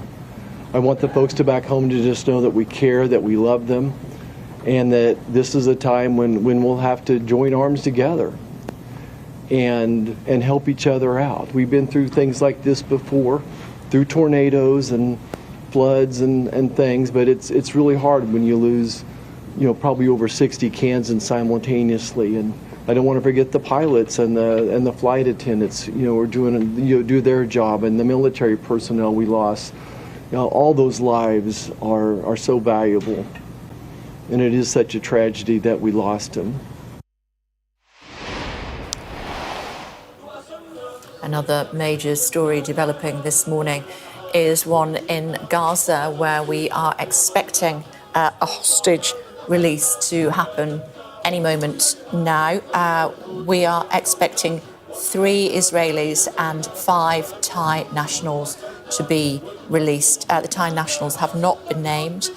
The Israeli nationals are Abel Yehud, 29 years old, Agam Berger, 19 years old, and Gadi Moses, who is 80 years old.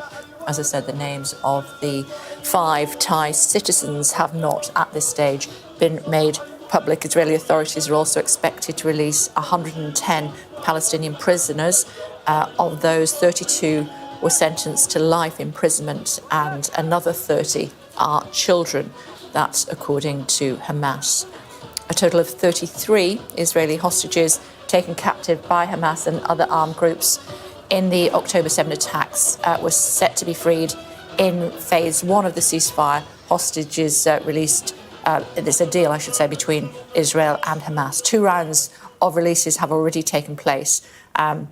Meanwhile, Israel will release a total of 2,000 Palestinian prisoners. That was in the first phase, according to reports. We will keep an eye on these images for you. You can see that they appear to be Red Cross vehicles getting ready, one would assume, for this hostage release when it happens. To that end, we have heard from, just bear with me 1 second while I get the latest information for you.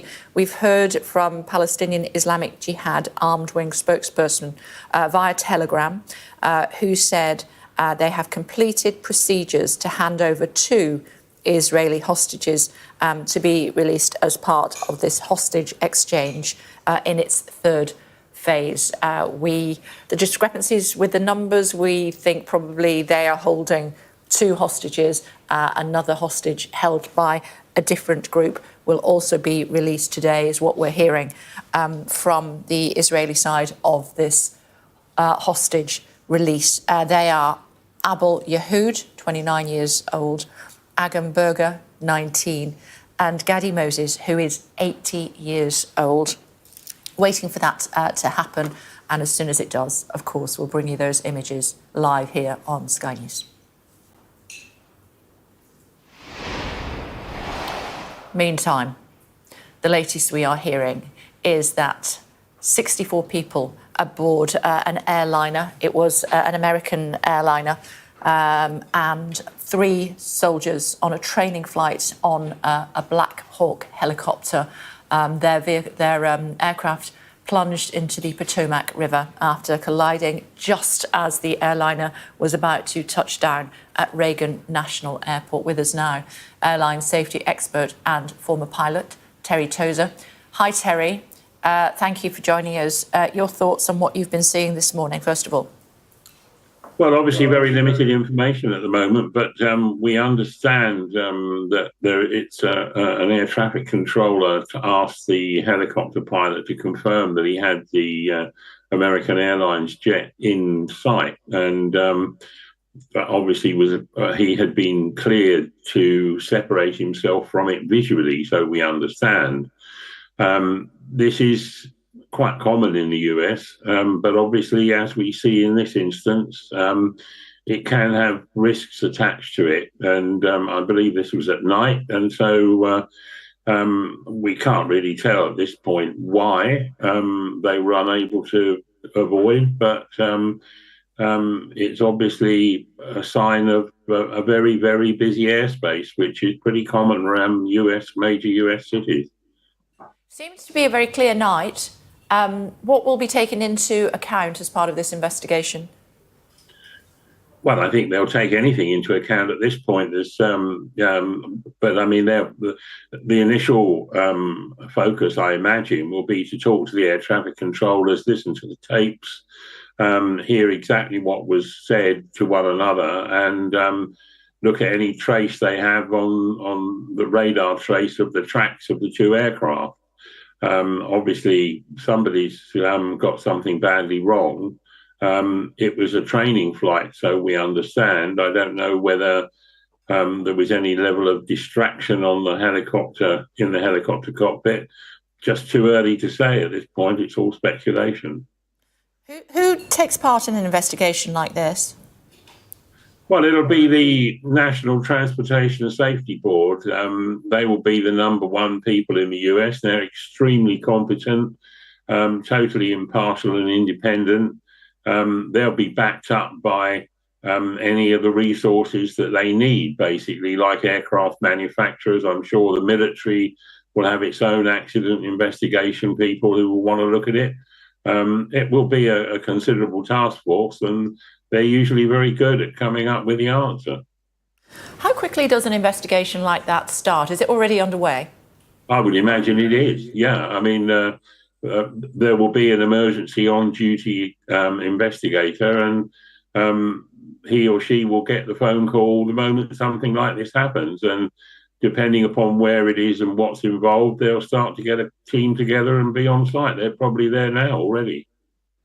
Okay, we are just keeping an eye on another major story as we speak to you this morning. So forgive me if I need to break away from you, because these are images in Gaza. We're expecting 3 Israeli hostages and 5 Thai hostages, all taken on the 7th of October, to be released as part of the ceasefire deal that we have been talking about over the last 10 days or so, keeping an eye on those vehicles to see who will be getting out of them. We have seen that the Red Cross are also there to take charge of the situation just as soon as we see the hostages. And I've just mentioned them previously, haven't I? Just again to underline for you, Arbel Yehoud, who is 29 years old, Adam Berger, who is only 19 years old, and to the other extreme, Gadi Moses, who is 80 years old. They have been held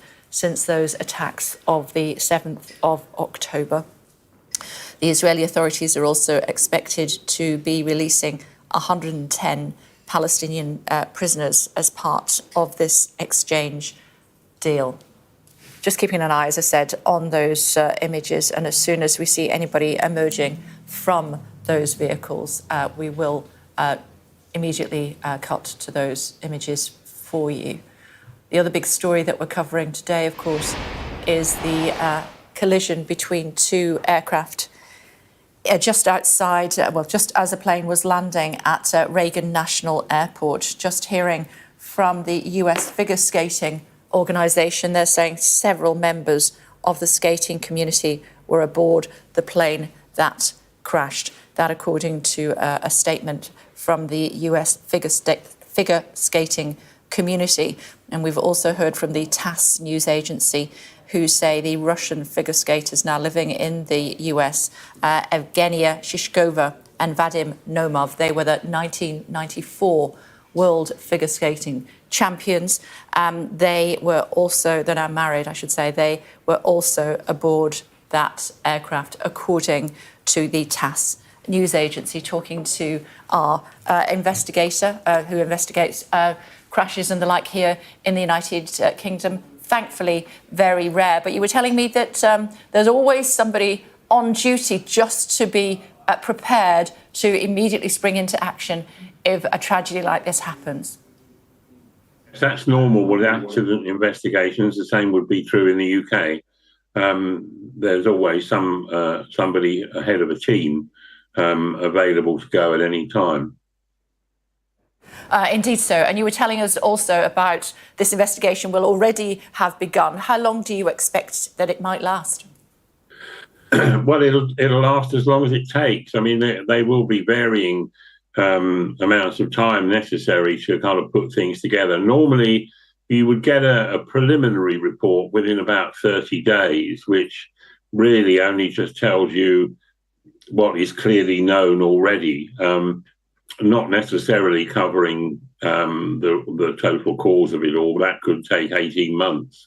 It's a very long and painstaking process, and given that much of this is going to have to be recovered from the river, it's not going to be quick.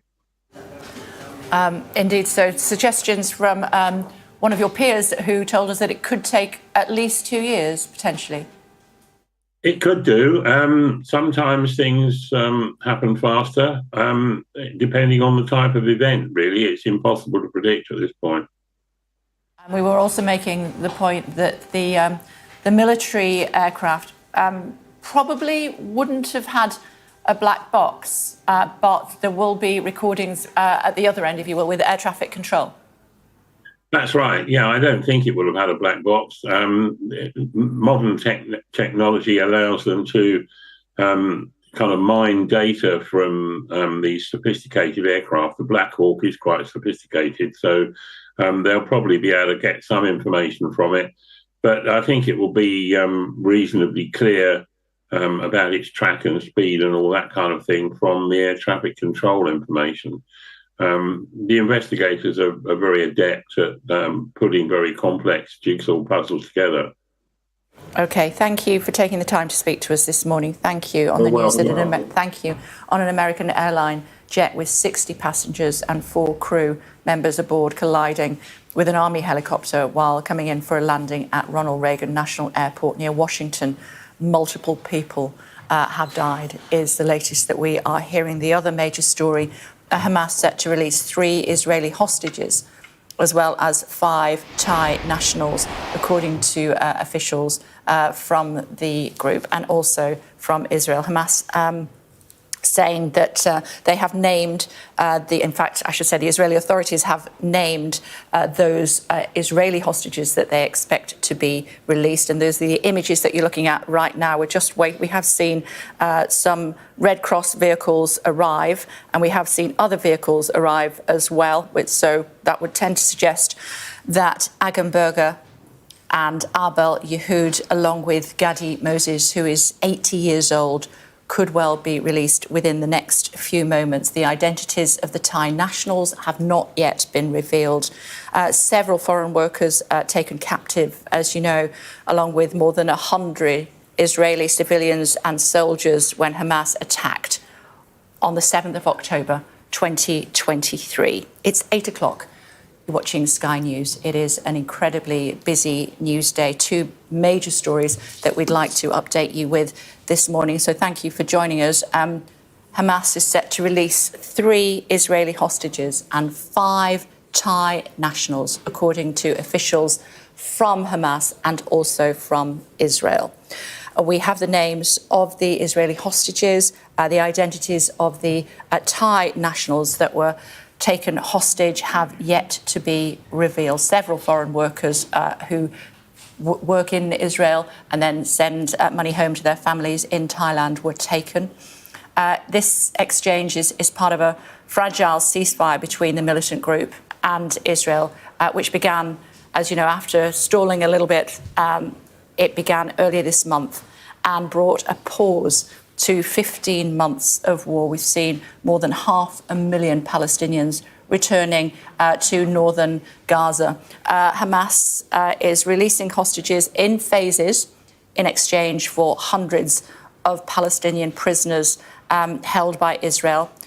The release had not originally been scheduled, but came after Israel and Hamas disagreed over the identities of the hostages released over the weekend. Israel had demanded that Ms. Yehud, who is a civilian, be released as part of the group. And when she wasn't freed initially, it held up the movement of hundreds of thousands of Palestinians looking to return to what remains of Gaza. As I said, we've seen the images of them snaking up along the coastline back home again to northern Gaza to see what is left of their homes. Another release scheduled for Saturday will free male hostages that, according to the Israeli Prime Minister Benjamin Netanyahu's office, dozens of Palestinian prisoners are scheduled to be released on Thursday today, and also on Saturday as well, is what we are hearing. About 110 Palestinian prisoners are to be released today. Of those, 32 were sentenced to life imprisonment, and another 30 are children. That's according to Hamas. So keeping an eye on these pictures for you. The vehicle's moving again now. I don't know if we can just move that strap so we can see what's happening with those vehicles as they move into position. Suggestions that 8 hostages will be released. looking at the stage behind, we can see someone in the middle there that seems to be holding up some sort of sign, perhaps a number, more people moving onto the stage now. We're just trying to get a little bit closer and then we can see what is happening.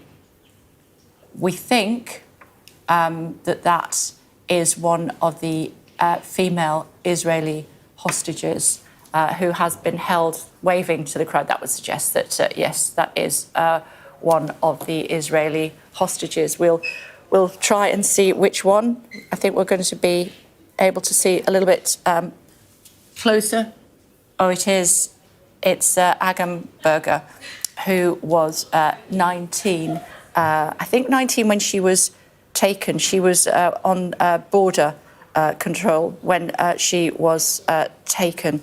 And I know that she has relatives here in the United Kingdom who will be absolutely thrilled at the scenes that you're looking at now here on Sky News, that it looks as though there had been so many concerns for that young lady, especially given that she was a member of the military and her time being held as a hostage would not have been one that would have perhaps she had a more challenging time, should we say, than some of the other hostages, although kept in the tunnels. Some of them kept together, others kept on their own in solitary confinement. But it looks though Agam Berger has been released today. I don't know if we can listen to what's going on.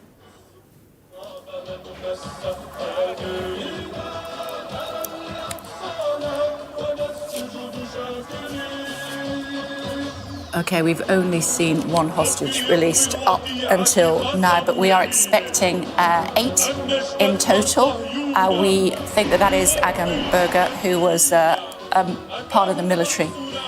Gadi Moses, 80 years old, Gadi, being kept in those conditions that we have been reflecting on ever since they were taken hostage on the 7th of October. And Arbel Yehood, who should originally have been released last weekend, we believe that she will also be released. We're telling you about the 5 Thai citizens. They have not yet been named as we speak. Yes, and like you say, this exchange comes after those disagreements over the identities of the individuals being released by Hamas over the weekend. And so this swap is unscheduled. It wasn't planned to take place, but like you say, 3 Israelis, 5 Thai citizens who were believed to have been farm workers working the land close to the border between Gaza and Israel. And we've seen militant fighters from Hamas and also allied Palestinian Islamic Jihad gathering. We've seen images of Red Cross vehicles, Red Cross workers gathering. There's a still on the live page on our blog, on our website and app, showing one of those Red Cross workers appearing to potentially be looking at documents or data. There are fighters standing nearby wearing balaclavas. There are photographers taking pictures of the assembled group, the 4 Red Cross vehicles underneath the flags there as they wave. And then we've seen what looks to be that first hostage waving to the crowd. Just as a separate aside, we also know that the Iranian foreign minister is travelling to Qatar today on Thursday to meet with Hamas officials. Qatar obviously crucial in working to agree the terms of the ceasefire, the terms of the hostage and prisoner exchange between Hamas and Israel. Qatar alongside Egypt key in those negotiations. But the Iranian foreign minister heading to Qatar to meet with Hamas officials. And like we say, Agam Berger, the female soldier who's now 20, captured at the age of 19, emerging on a stage just a few moments ago at that handover point, waving to the assembled crowd. She was one of 5 female IDF observers kidnapped from the Nahal Oz outpost, and the last one to have still been held in captivity until just now. She'd been on duty for just 1 day prior to her kidnapping due to a last-minute reassignment. Her mother recalled Agam was initially assigned to Kerem Shalom, but at the last moment her posting was changed to Nahal Oz. She travelled to the base. I sent her a video with our farewell wishes. The next day, after just one shift as a lookout on Nahal Oz, she was brutally abducted, says her mother. A gifted violinist at the age of 8, Agam's room had become a place of remembrance and longing for her family and also for her friends. The walls covered with pictures of her and messages of hope.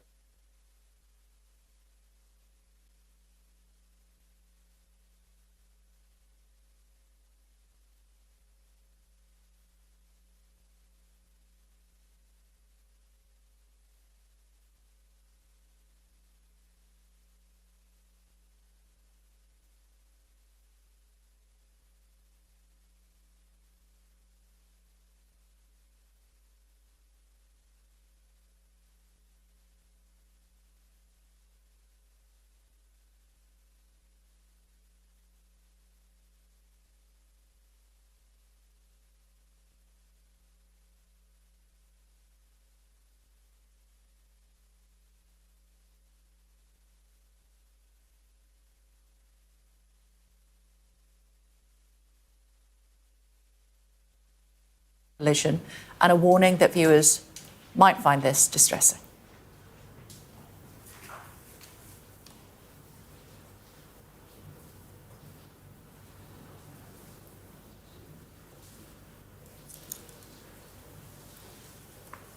On board, 60 passengers and 4 crew. We now know that the plane collided on approach to the runway with a military helicopter on a training flight. Aboard were 3 US Army soldiers. The Mayor of Washington, D.C. confirmed a short time ago that both aircraft are in the water. Our US partner network, NBC News, reports the jet is in 2 metres of water and broke in half. They say the helicopter is upside down and, in their words, very unstable. Inflatable rescue boats launched into the river, with NBC reporting that divers have also been involved in rescue efforts. The Washington Fire Chief says around 300 responders are involved in the rescue, working in extremely rough and windy conditions. We're told the operation will last many hours and will be ongoing for a while. I'm going to now show you the flight tracker of this American Airlines flight. You can see it making its way across the river. In the data at the bottom, the height of the flight goes from 400 feet to 0 in just an instant. And we've also received audio from air traffic control as the passenger aircraft collides with that Army helicopter. You can hear the moment they see the crash and then start diverting incoming flights to other airports. Let's take a listen. Did you see that? 472. American 3130, go around strong left end 250, climb maintain 3000. Okay, left heading 350, 3000, American 3130. Lucy 5347, go around, climb maintain 3000, flight 3000, heading heading, go around 3000, Blue Streak 5347. Blackjack 3, can you return to base? Blackjack 3, proceed directly to Glebe. I need you to land. I need you to land immediately. Can you go to Dulles for a few minutes? Muscle 7, proceed due westbound, contact Dulles Tower 120.1. Muscle 13, can you go to Baltimore? 19 aircraft in total were redirected. The airport is closed until 11 o'clock this morning, local time at least. James is there for us. Goodness me, James. I've been speaking to several people who are air collision investigators, if you will, here in the United Kingdom, all suggesting that given the impact and the images that we saw, the likelihood of anyone surviving that is very limited indeed. Hi, Kay. Yeah, that has to be the case. And I have to tell you, we've just seen the site behind me. You know, you can see the lights, red, blue and white. That's the emergency services. I can tell you there are far fewer right now than there were 10 minutes ago because something like a dozen or more ambulances left the scene, which I suppose at this stage in the game is ominous. 12 minutes past 3 local time. This happened at 10 minutes to 9 p.m. last night. So for several hours they have been searching. Divers, rescuers in inflatable boats, and you can hear perhaps the rumble of the helicopter above, but, operating in this darkness, in water 2 meters deep, aircraft wreckage upside down, and the water itself is icy, in the midst of the very cold winter we're having here. That is, it could scarcely be more challenging, and that's certainly what's been articulated at news conferences by Fire and Rescue. I think it's an effort being called still search and rescue, but rapidly evolving into a recovery effort. And certainly we heard from a senator, the local Kansas senator, Jerry Moran, earlier on, speaking the language of pessimism. He said this, Kay, spoke about a serious and sad circumstance. When one person dies, he said, it's a tragedy, but when many die, it's an unbearable sorrow. And he said, it's really hard when you lose probably over 60 Kansans at once. It's a tragedy that we lost them, speaking in the past tense. So that's the scale of the tragedy that we are looking at, Kay. 60 passengers and 4 crew on board that plane, 3 members of the military on board the Black Hawk helicopter. OK, we'll come back to you shortly. Thank you for that, James. I also want to take you to what we believe to have been, at least one hostage having been released after spending so many days in captivity with Hamas. And we're talking about Agam Berger. We believe she has been released. We're also expecting Arbel Yehood and Ghazi Moses to be released, along with 5 Thai nationals whose names have not been known to us at this stage. Alistair is standing by for us. Good morning, Alistair. Tell us more. Good morning. Well, this is the first of a number of releases that we expect today. Unlike the previous 2 times that hostages have been released from Gaza, we think that the releases today will be done in 2 different locations in Gaza, one in Jabalia in the north and one in Khan Yunis, which is sort of just south of the center of Gaza. So we understand that this is Agam Berger now who is being released. The Red Cross, the International Red Cross, is taking care of her.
Say a prayer for everyone involved in the mid-air collision near Reagan Airport this evening. We're monitoring the situation, but for now, let's hope for the best. Paul Beaver is a helicopter pilot who has flown in this airspace and is with us now. It's good to hear from you again, Paul. Thanks for taking the time. Talk to me about what you think has happened. Oh, I think this is a terrible accident. It's one of those things that happens in aviation occasionally. The fact it was a clear night, the fact that both aircraft were under the same air traffic control is mitigating the circumstances. But at the end of the day, air traffic control can only advise, and it's the pilot of the aircraft, the commander of the aircraft, who takes personal responsibility. So an airliner on final approach to a runway is committed. It has right of way under the rules of the air. The helicopter should have taken avoiding action. Now, I've flown the Potomac River both with the U.S. Park Police and with the U.S. military. It's very difficult airspace. We wouldn't allow a similar use of airspace in the United Kingdom. But this is symptomatic of Washington, where there are military bases along the Potomac. There's the U.S. Marine helicopters that ferry the president around and senior members of the administration. This is very, very busy. And occasionally, sadly, there are mid-air collisions. And was it avoidable? It's very difficult to say at the moment. I think President Trump is a little premature in saying, why didn't the air traffic control tell the helicopter what to do? I think he perhaps is, as we all are, unaware of all of the circumstances here. But this is one of the things that looks to me like human error. We do know that the airliner changed runway after a request from air traffic control onto a shorter runway. We don't know why that was, but they were obviously very well aware of it in that cockpit. Some suggestions that potentially, we'll have to wait and see, the helicopter wasn't aware that that had happened. They're not necessarily on the same frequency? Yeah, normally you fly listening to in my day, it was called, it was Washington. It wasn't called Reagan until recently. But, you'd be listening to the same frequency, and you would hear the runway change. So runways are numbered, not because there are 33 runways at National, but because it's the direction 330, which is just off north. 01 is also, if you like, just off north. It's obviously, there could have been a wind change, or there could have been other traffic that needed the longer runway, perhaps another airliner. The Bombardier aircraft has very good performance, so it could easily take the short runway 33 at Washington. But what interests me, I think, in this is the height of the helicopter, and the question I would be asking is, did they both have their altimeter set to the same pressure setting, which gives you the height above the ground, or is there some error in that? If this was a training flight, you don't quite know what was going on, and it will take some time for us to know.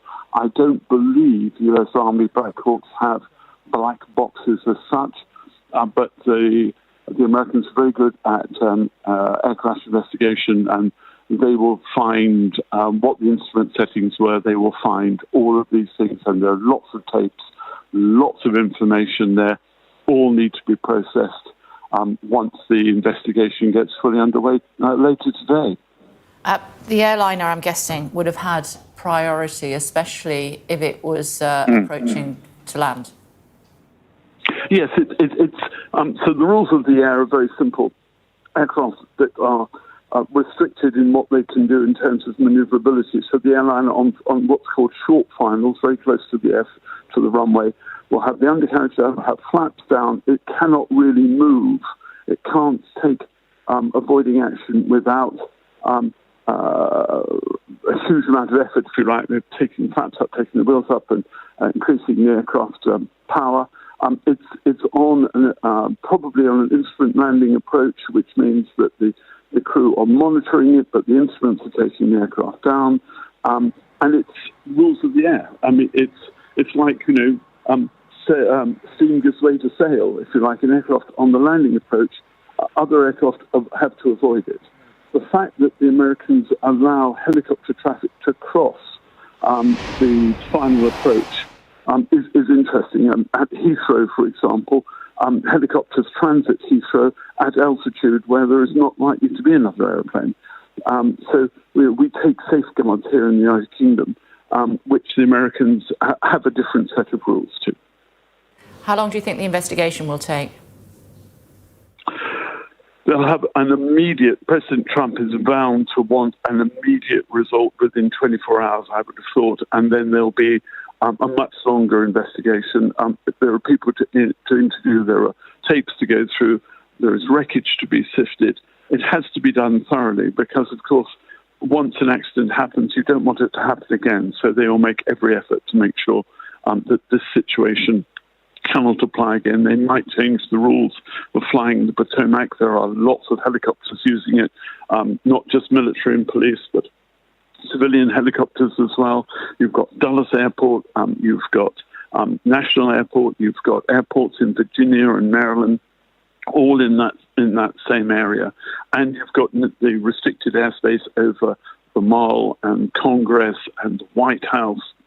And there's a U.S. Navy base there. There's lots of things you have to be prepared to be doing when you're flying in that airspace, which is why probably that Black Hawk was on a training flight. It was probably involved in familiarization for the crew with that congested airspace. Okay. For now, thanks very much indeed. Thank you. The other major story this morning is the news that the hostage release has begun in Gaza. We know that Agenberger has been released within the last half an hour or so, and we're hearing from the Israeli army that they have now received her into their custody. She will be driven to the border and will have medical help and supervision before returning to her family a little bit later on today. She was one of 5 female IDF observers kidnapped from the Nahal Oz outpost, and the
explosion as a passenger plane collided with a Black Hawk military helicopter. The American Airlines flight from Wichita in Kansas had been on its final approach to Ronald Reagan National. Audio from air traffic control reflects a confusion between the tower and the helicopter. Tower, did you see that? 472. American 3130, go around, turn left in 250, climb maintain 3000. The flight tracker of the plane shows it descending from 400 feet to zero. The aircraft were above the Potomac River when they collided. It now is the focus of a frantic search for survivors in freezing conditions. So it's a highly complex operation. The conditions out there are extremely rough for the responders. It's cold. They're dealing with relatively windy conditions. Wind is hard out on the river. So they're out there working. We're doing everything we can to keep them safe. It is a rescue effort that, as time passes, takes place more in hope than expectation. You know, when one person dies, it's a tragedy, but when many, many, many people die, it's an unbearable sorrow. It's a heartbreak beyond measure. American Airlines Flight 5342 left Wichita in Kansas at 5:22 Central U.S. time, bound for Ronald Reagan National Airport in Washington, D.C. The helicopter was an Army UH-60 Black Hawk. It had 3 military personnel on board. The rescue effort was visible from the Washington Airport terminal. All flights in and out of here have been grounded as relatives and friends arrive to be briefed on developments by airport officials. Tell me again, sir, who was on the flight that you know of? My daughter's best friend and her mom. And had been travelling to DC, obviously. For what purpose? She was on a athletic trip. She was on an athletic trip. Yeah. And based in Kansas, yeah? Yes. Yeah. And what do you think of what you've heard? I haven't heard much. I got off work and I came straight here to be with my friends. So. Yeah. A time of great distress. Yeah. Thank you. The circumstances of this effort on the Potomac River could scarcely be more challenging. Divers and rescuers in inflatables are conducting a search in aircraft wreckage that lies upside down in icy water. In Washington, D.C., this is a tragedy. Daylight will reveal its true scale. James Matthews, Sky News, in Washington, D.C. David Blevins also standing by for us, who has been monitoring the situation throughout the night. We have been referring to it as a rescue operation, but the flight crash investigators we've been speaking to this side of the pond suggesting that they fear that no one will have survived. Yes, Kay, and ominously, ambulance crews appear to be scaling down at the site, suggesting that this will indeed soon become a recovery mission. It would be difficult to describe the conditions, really, how challenging they are for teams working on the Potomac right now. It is dark, it is freezing cold, at least -2, and the wind really has whipped up on the river, we're hearing from the fire chief. So rescue and recovery teams are working through the night in those conditions. It is just after 3:30 in the morning here. The plane, we're told, is split in two, with both it and the helicopter upside down in around 2 metres of water. Now, that shallow depth at the crash site aids the operation, but the freezing temperatures counteracts that. Indeed so. We believe something like 300 first responders involved in that rescue and recovery effort as we look at these latest images as well from Gaza. More cars coming into view there, and we're expecting 2 other Israelis to be released today, along with 5 Thai nationals. Keeping an eye on that as we continue to talk to David as well. David, for those who are just tuning our way to this terrible news this morning about the aircraft, the investigation will have already begun. But what do we know about what happened? Well, there are many questions about how this could happen to a commercial airliner on approach to the short runway number 33 at Reagan National Airport, one of the largest domestic airports in the United States, servicing the US capital. It is a very busy airport, not least because it's used by congressmen and women, senators, House representatives, their staff, lots of journalists covering the politics on Capitol Hill. What we do know is that this flight, which was returning from Wichita in Kansas, was due to arrive in Washington, D.C.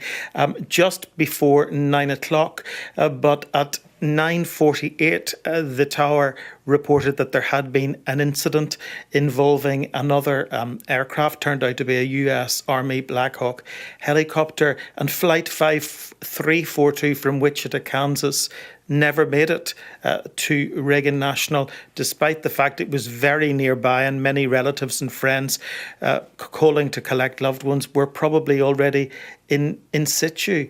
The footage that we've been showing this morning appears to show a mid-air explosion just very close to the Capitol, but the reason for that is unclear at this point. The President himself saying this appears to be something which could have been avoided, and there are a number of investigations underway, including one by the FBI, although there's no suggestion of any terrorist involvement, just an accident.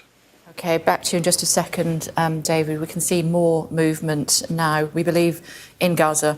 We believe that hostages will be released in two locations, Jabalia and Khan Yunis. We have seen one hostage already released, and that's Agam Berger. She was a member of the military. We saw her paraded on a stage and then waving to those in the crowd that she recognised. The Red Cross were quickly there. She was put into one of the vehicles, and we are told that she is now safely in Israeli military care. She'll be taken to the border. She will have treatment at the local hospital and then be reunited with her family. But what about the others? There are two other Israelis that we are expecting released today. Arbel Yehud, a 29-year-old civilian woman, and also Gadi Moses. Gadi is 80 years old. As far as the identities of the Thai nationals are concerned, those have not been released. We're also expecting 110 Palestinians to be released from prisons in Israel. 30 are serving life sentences after being convicted of deadly attacks against Israelis. Some of them, according to Hamas, are also children. Continuing to monitor the movement of these vehicles, of course, we won't know who is inside until the vehicles stop. Even then, we are quite a long way away from the images, so it took us a little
SR3, wind variable at 5, frequency change approved.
down. The same situation with the helicopter is what we are being told. David Blevins has been covering events on this story for us. Hello to you again, David. The first images of what happened, aircraft crash investigators this side of the pond suggesting that no souls could have survived an impact such as this. Yes, well, I suppose even if they did manage to survive the impact of a mid-air collision, the freezing temperature of the Potomac River in Washington at this time of year would make hypothermia a very real risk within a matter of moments. But these pictures, I suppose, provide the first indication for air traffic air accident investigators to ascertain perhaps what exactly did go wrong. A recording from air traffic control appears to indicate that those on board that the pilot of the helicopter was asked if he had the American Airlines commercial airliner in his sight, or her sight, I should say, either way, and there was no response. That message was repeated by air traffic control, and then there was a mid-air collision which appears to have resulted in unspeakable tragedy. There are no reports of any survivors. There are suggestions that ambulance crews are now scaling down at the site, and that does indeed rather ominously suggest that this may be moving quite swiftly from search and rescue to a recovery mission. About 300 personnel have been working in very challenging conditions on the river through the night, attempting to reach those on board, some on inflatable boats, as you can see, others diving in the water. That in those conditions, in that temperature, I think would be particularly difficult. But they're doing everything in their power to reach anyone who has, by some miracle, managed to survive. The mayor of DC didn't want to get into statistics earlier. She simply wanted to praise first responders who managed to reach the site within 10 minutes of the alert being raised by the tower at Reagan National Airport, and they've been working tirelessly, but as I say, sadly there are no reports of any survivors at this stage. We are starting to get an idea of who was on the aeroplane, aren't we? Yes, this aircraft was on its approach to Reagan National from Wichita in Kansas. We understand some kind of ice skating competition had taken place there, and prominent figures within the ice skating community, in fact, former Russian champions, we're being told, may have been on board. There is one suggestion that they were there on board with their son, and we have had some response to that from the Figure Skating Association in the United States, the governing body. They say these athletes, coaches and family members were returning home from a national development camp, so perhaps not a competition, held in conjunction with the US Figure Skating Championships in Wichita, Kansas, so perhaps training for a competition rather than competing. They say they are devastated by this unspeakable tragedy and hold the victims' families close in their hearts while they continue to monitor the situation. But perhaps we are now beginning to hear what will be the first of many human tragedies. We've already heard from Senator Roger Marshall from Kansas State expressing his concern that up to 60 Kansans may have lost their lives in this tragedy. And he said all he can really do is remind them, in his words, that God is close to the brokenhearted. So as always, Americans in their darkest hours quite often turn to their faith. Yeah, looking at pictures there of Evgenia Shishkova and Vadim Nomad, who you were referring to. They were world champions back in 1994, now live in the United States, a married couple. They were thought to have been aboard this aircraft when it crashed. We're also hearing that there will be a vigil in Wichita City later on today. Tonight, our community and nation has suffered an enormous tragedy as American Airlines Flight 5342 and a military helicopter collided in midair. While we await news on the 64 souls on board the AA flight and the 3 aboard the helicopter, our thoughts and prayers are with all affected by this tragedy as well as the aviation community. President Trump's been quite outspoken on Truth Social, hasn't he, David? Yes, his initial response was to say that he was thinking of those who were caught up in the tragedy, but he did come back then much later with a harder hitting statement. I suppose in what is now typical Trump fashion, suggesting that things were different perhaps to what they are. He said the airplane was on a perfect and routine line of approach to the airport. The helicopter was going straight at the airplane for an extended period of time. It is a clear night. The lights on the plane were blazing. Why didn't the helicopter go up or down or turn? Why didn't the control tower tell the helicopter what to do instead of asking if they saw the plane? This is a bad situation that looks like it should have been prevented, not good. The FBI, we know, are involved in this investigation, along with the Federal Aviation Administration and the National Air Safety Board, but there is no suggestion whatsoever of terrorist involvement at this stage. That this is a tragic accident is what we're hearing from most people. But many, many questions will be asked. We've been talking about this through the morning, Kay, how Washington is a place where the airspace is very, very busy because of people coming and going to Capitol Hill. Helicopters often fly very low along the Potomac River path to avoid the commercial flight path. These are very restricted skies. The airspace often in places is a no-fly zone because of the sensitivity of it around the White House and the Capitol and the Pentagon, not least after 9/11. And in fact, in 2008, the Federal Aviation Administration issued new regulations requiring pilots landing at Reagan National to undergo additional training. And I know from experience, if you're standing in the Washington Mall facing the Lincoln Memorial, you can see the planes bank steeply coming into this airport. But this flight from Wichita didn't even get to that point of banking steeply. It was on its approach to Reagan National when this mid-air collision occurred with what now appears to be tragic consequences. It is still a rescue operation at this stage, though, we're told.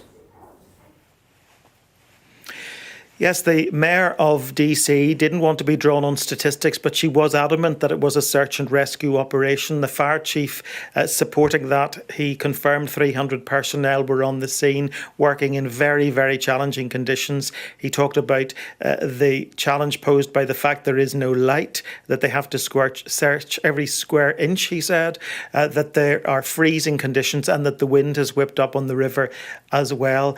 But given the comments from the Senator from Kansas and the fact that we are now hearing perhaps that ambulance crews are scaling down, there is at least the indication at this point that we're moving towards a recovery operation. Our colleagues at NBC here in the United States are reporting that at least a dozen bodies have been recovered from the water. Other networks are suggesting it could be as high as 19 bodies recovered from the water at this stage. So for those who were perhaps arriving at Reagan National, hoping to reunite, reconnect with family and friends, this has been a very, very sad night in Washington, D.C. Indeed so, David. And as we get to first light, we will see exactly what has happened to those two aircraft. 67 people are still missing. Some reports that bodies have been recovered from the water, but that has not yet been confirmed by the authorities. We do know that divers from the FBI are aboard both of those aircraft. It's 9 o'clock in the UK, 4 a.m. in Washington, as we continue to monitor events there after two aircraft collided. An airliner was on its final approach into Reagan National Airport when it collided with a Black Hawk on a training exercise with 3 soldiers on board. No one has yet been recovered from the scene of that crash. Monitoring that for you, as well as the developing situation in Gaza. Hamas and Israel engaging in the third exchange of the ceasefire today. Adam standing by for us. What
in Washington, D.C. Aboard were 60 passengers and 4 crew. The accident happened as the plane approached the runway at Ronald Reagan Airport, colliding with a military helicopter on a training flight. Aboard were 3 US Army soldiers. We understand more than a dozen bodies have been recovered. It's not clear if there are any survivors, but we are being told that a dive team, according to CBS News, have found what appears to be at least one of the black boxes from that jetliner. Our US correspondent James Matthews reports from the airport and a warning that viewers might find this distressing. In the night sky over the US Capitol, a camera caught the collision in midair. There was an explosion as a passenger plane collided with a Black Hawk military helicopter. The American Airlines flight from Wichita in Kansas had been on its final approach to Ronald Reagan National. Audio from air traffic control reflects a confusion between the tower and the helicopter. Tower, did you see that? 472. American 3130, go around, turn left end, 250, climb maintain 3000. The flight tracker of the plane shows it descending from 400 feet to zero. The aircraft were above the Potomac River when they collided. It now is the focus of a frantic search for survivors in freezing conditions. So it's a highly complex operation. The conditions out there are extremely rough for the responders. It's cold. They're dealing with relatively windy conditions. Wind is hard out on the river. It is a rescue effort that, as time passes, takes place more in hope than expectation. You know, when one person dies, it's a tragedy, but when many, many, many people die, it's an unbearable sorrow. It's a heartbreak beyond measure. American Airlines Flight 5342 left Wichita in Kansas at 5:22 Central U.S. time, bound for Ronald Reagan National Airport in Washington, D.C. The helicopter was an Army UH-60 Black Hawk. It had 3 military personnel on board. The rescue effort was visible from the Washington Airport terminal. All flights in and out of here have been grounded as relatives and friends arrive to be briefed on developments by airport officials. Tell me again, sir, who was on the flight that you know of? My daughter's best friend and her mom. And who had been travelling to DC, obviously, for what purpose? She was on a athletic trip. She was on an athletic trip, yeah. And based in Kansas, yeah? Yes, yeah. And what do you think of what you've heard? I haven't heard much. I got off work and I came straight here to be with my friends, so. Yeah. The circumstances of this effort on the Potomac River could scarcely be more challenging. Divers and rescuers in inflatables are conducting a search in aircraft wreckage that lies upside down in icy water. In Washington, D.C., this is a tragedy. Daylight will reveal its true scale. James Matthews, Sky News, in Washington, D.C. We're expecting another news conference at 12:30 London time, and so we'll bring that to you live, of course. Meantime, joining us is Captain Emma Henderson, a former pilot. Hello to you, Captain. Thank you for joining us. Your thoughts on what you've been seeing this morning? Well, it's another terribly tragic day for aviation, isn't it? And whenever something like this happens, all of us in the aviation industry, our hearts break too, because we've lost colleagues, whether we knew them or not. And so members of our community have very sadly died, it would appear. And we are asking all the same questions that everybody is asking as to how something like this could have happened.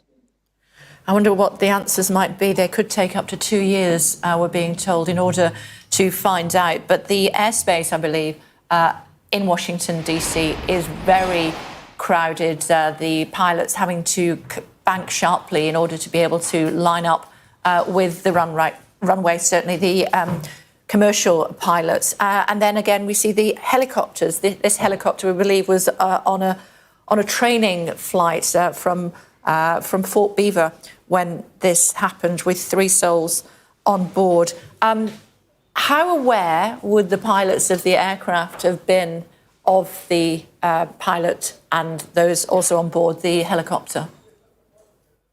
Well, there are systems on board the aircraft that there's something called a traffic collision avoidance system on board all commercial aircraft. So there will have been some that there's always an indication of traffic around you that pops up on a screen whenever it's in your local vicinity, and it changes colour and starts flashing as the closer an aircraft gets to you. However, all aircraft are different. I have not flown this type of aircraft personally, but the traffic collision avoidance system does stop working below a certain height. Whether or not there was any indication to the pilots in the American Airlines aircraft will become clear when the black boxes are investigated. And although it will take 2 years for the full investigation to be released, a lot of information will come to light very quickly once those black boxes start to be looked at in detail. So there's the indication in the flight deck, but there is also, you're always responsible for traffic separation as the pilot, whether you are under air traffic control or not. So you're always looking out of the aircraft, and particularly in busy areas. And it can be quite distracting when there's a lot of traffic around you. And in my own experience, I have been distracted by traffic before when I've been flying, and you have to kind of physically stop yourself from looking at the traffic that you're being told about. So it can be quite distracting, but of course it's night, so you've got less to go on. You're looking at lights really rather than shapes in the sky. So it's a challenging situation. The airliner will have been expecting the helicopter to be manoeuvring around it because it was on a published instrument approach, on an official approach under air traffic control. And I understand that the helicopter had been asked if it was visual with the aircraft and been told to pass behind the aircraft. Now, whether or not they were visual with the correct aircraft will presumably come out in the investigation. There are indications, however, there is a lot of information available to us in the flight deck. 400 feet is whereabouts this, around about where the collision happened is what we're being told. That's seconds from touching down, I'm guessing, at Reagan National Airport. What time would the pilots of the airliner have had to take any evasive action? None at all. Almost certainly none at all, especially if their assumption was that the helicopter was passing behind.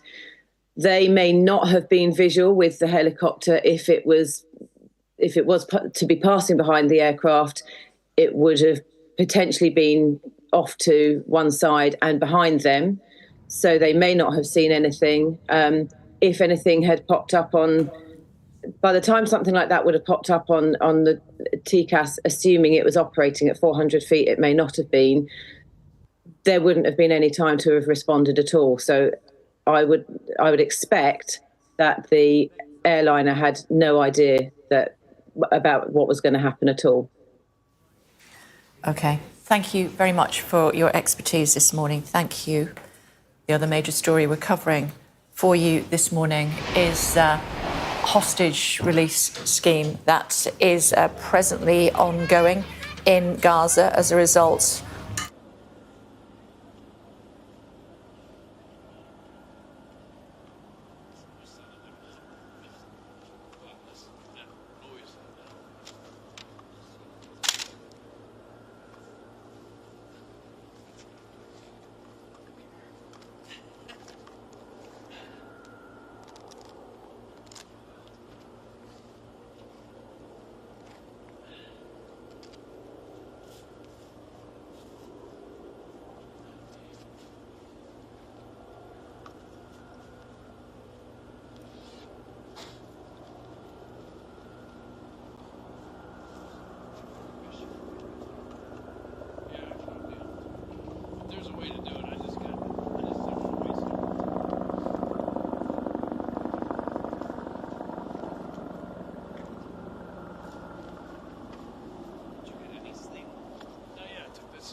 Linked to a competition in Washington. The statement from US Figure Skating reads, US Figure Skating can confirm that several members of our skating community were sadly aboard American Airlines Flight 5342, which collided with a helicopter last night in Washington, D.C.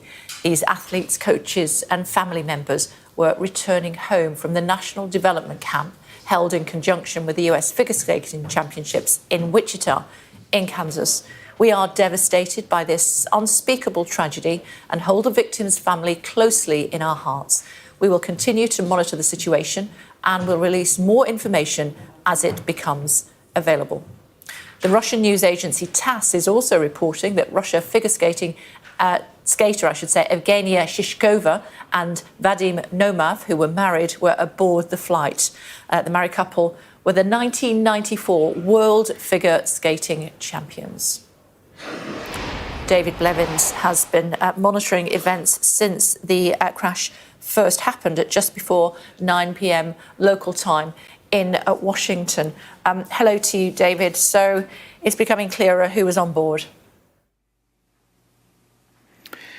Yes, and of course, despite all of our questions about how this could possibly happen and the fact that there are now 3 investigations already underway, it is at its heart a human tragedy, and the stories are beginning to emerge of the scale of that. We are also hearing in the last few minutes that the son of those Russian skating champions may also have been on the flight. Their son Maxim is understood to have competed in this championship in Wichita in Kansas, the area from which this flight was returning to Washington DC. We also have another very sad update from our colleagues at NBC here in the United States, who are reporting from various sources that the number of bodies recovered from the Potomac River is now, and I quote, approaching 20.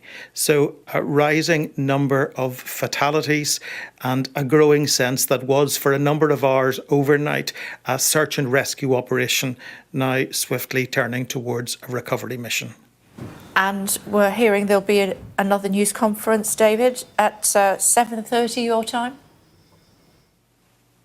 Yes, the emergency services and various agencies here in Washington, D.C., who have been dealing with this overnight, did do an initial press conference in the early hours of the morning. They didn't give us a lot of detail. The mayor, for example, didn't want to be drawn on statistics at that point, understandably, because perhaps relatives, next of kin, had not yet been informed. The fire chief also wouldn't be drawn on that issue. He simply was detailing the very, very challenging conditions that emergency crews have been working on. It's very windy out on the Potomac River here in Washington. The conditions are freezing. It's dropped to -2 now in the small hours of the morning. It's coming up to, I think, 20 past 4 in the morning, and also it's still pitch black dark, so they're struggling without light, and the fire chief said that meant they had to scour every square inch of water for the possibility that someone may have miraculously survived this mid-air collision. But of course, if that was to happen, they would have limited time to survive in the water without facing the risk of hypothermia, Kay. Indeed, so we are being told by varying sources that one of the black boxes that was on that airliner has been recovered by the authorities. We want to bring you new footage that's just into us now here at Sky Centre of the moment of that collision, and a warning that viewers may find this distressing.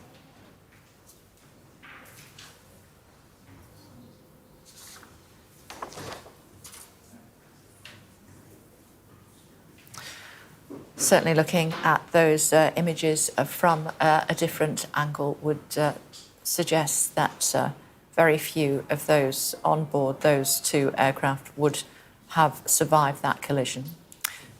Joining us now is Captain Mike Vivian, former Head of Flight Operations at the Civil Aviation Authority. Hello to you, Captain. Thank you for joining us. Those images we've just shown, pretty dramatic, suggesting that no soul could probably have survived that. I think that's right. In the conditions that prevail at the present time and the coldness of the water, it's very hard to see anybody could survive. Indeed so. Talk to me. We also believe that one of the black boxes has been recovered, I should say, on the airliner. I believe that helicopters don't carry black boxes, but that will start to give those investigators priceless information that they need. I think so, although in this particular accident, the facts are becoming relatively clear. The airliner was established on its landing path, very close to landing, in fact. It was only about 200 feet up, and the helicopter was obviously crossing that approach path. What the black boxes will tell us, it will confirm what we already know, I suspect. It's not like some of the other accidents where they're inexplicable. This one is relatively explicable, but at the same time, equally very surprising. It's very difficult to understand how it could have happened. Although I know American airspace quite well, having flown in there a lot, and the American air traffic control is very intense, to put it bluntly. They're coming at you all the time with instructions, and you have to get it first time. So whether that played a part here or not, both the air traffic control and the actions of the crews, particularly of the helicopter, will be under close scrutiny. I'm sure that's true. It begs the question, how could they both have been on the same flight path? Well, the helicopter was flying around in what's called clear visual conditions. The weather was clear, by the way. There was no weather factor in this. It was a bit gusty, but it was a clear night, as your pictures show. And that will be a factor, that the helicopter was in the vicinity of this airport. Now, Americans are somewhat more relaxed than we are here in Europe. There are very strict controls about who flies where and when, particularly in the vicinity of airports when airliners are taking off and landing. And the Americans are a little bit more relaxed, particularly with military aircraft. In fact, there were several helicopters operating that night in the vicinity of Reagan Airport, the Washington airport. And it's a very intense airport. There's airliners taking off every minute or thereabouts. I think it's probably the busiest airport in the United States. I'm not sure, but I seem to remember that. And in that case, it's even more surprising that helicopters were allowed to sort of freewheel in the vicinity of that airport, albeit talking to the same air traffic controller. Talk to me about, you say you know this airspace well. Talk to me about the challenges.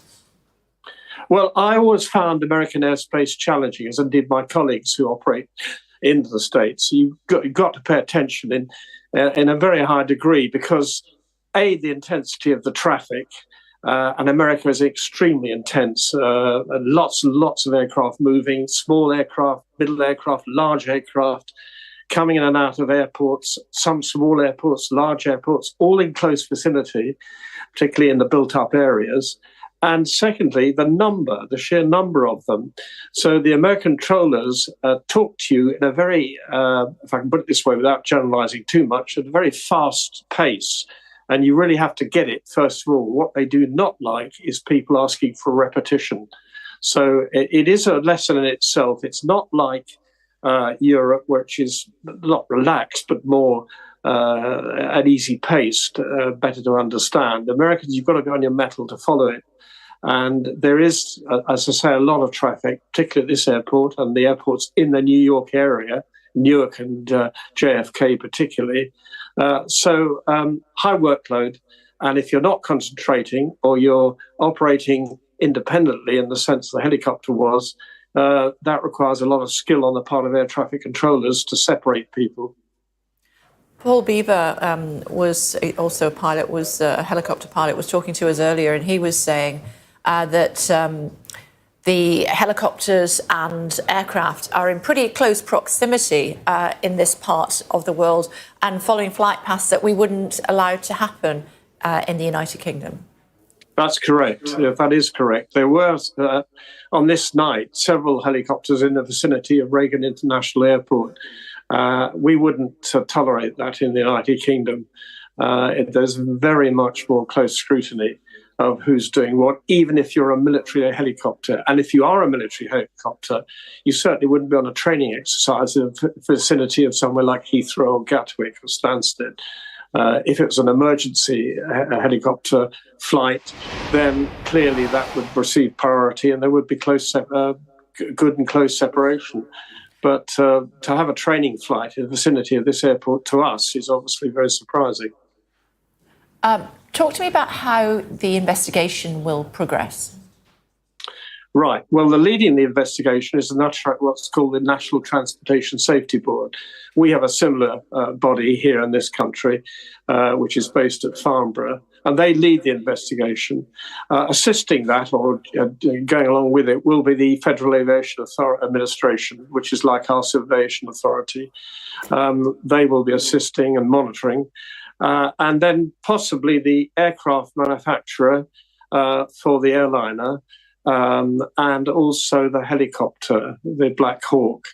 Although in this case, there's not a suggestion that there was an aircraft breakup other than the collision. So they may have a lesser part. What will happen is an interim report, along with the other extraneous information like witnesses, like film, video, all that sort of stuff, will be collated. And an interim report will be produced and released by the NTSB. It's a very thorough process the Americans have, and it's usually public. It's public hearings are conducted. And as you saw probably on the Hudson River accident, it's that sort of thing where the A320 landed on the Hudson River. There was a very public and open investigation, and the Americans are good at that, and they allow consultation, they allow input, and it's all collated together, and then a report will be issued. But at the same time, there will be updates in view of the concern about this as to why this happened in the first place. Okay, thank you very much indeed for the update. Thank you. We have just received some new images of the collision that was caught on camera, and a warning that you may find them distressing. This is what happened at just before 9 p.m. local time in Washington last night.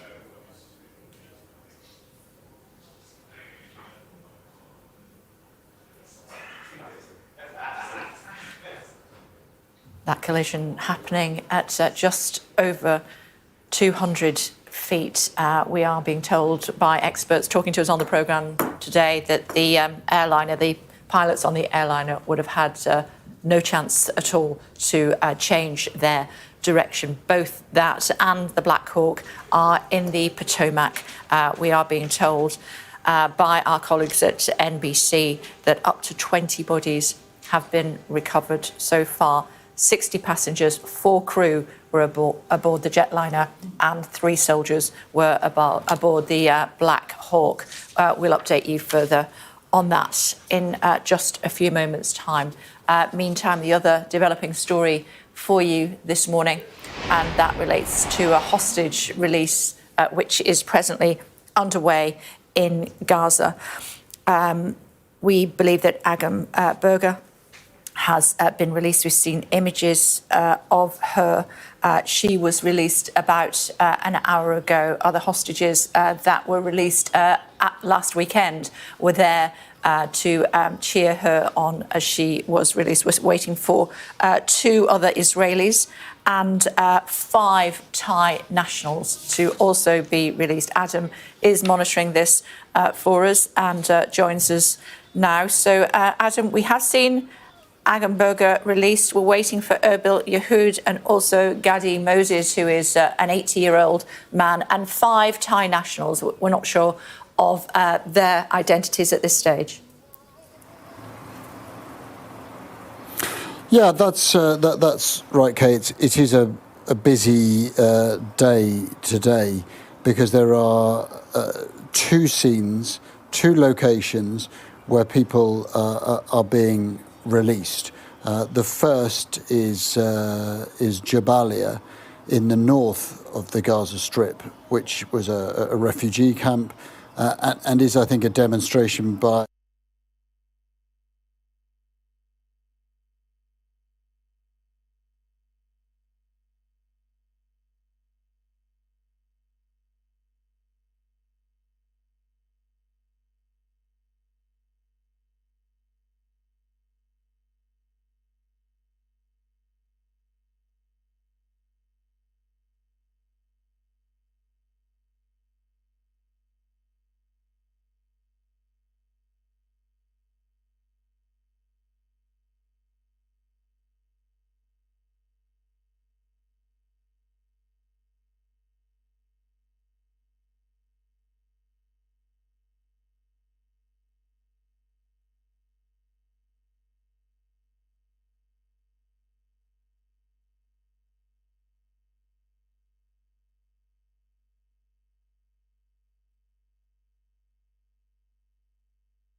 All right.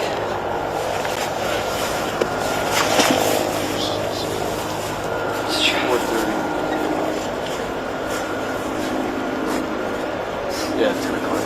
Right.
could just hold a couple.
You in the 5? What does that look like for?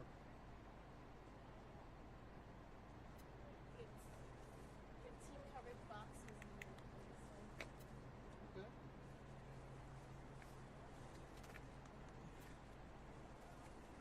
Can you put camera on me real quick? They want boxes.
hable Willy o conmigo.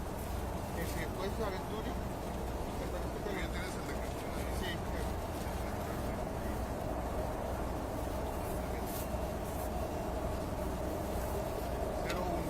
cero uno y 41. Ok.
pero por lo menos estamos pegados hasta las 8. Sí, yo le dije ya, William. ¿Cómo es la conferencia? A la conferencia a las 7:30. Pues sí, pero ¿qué días se van a pegar con la conferencia que quieren que esté yo? So hopefully we'll be able to hear it. Pueden ver en la página de la alcaldesa.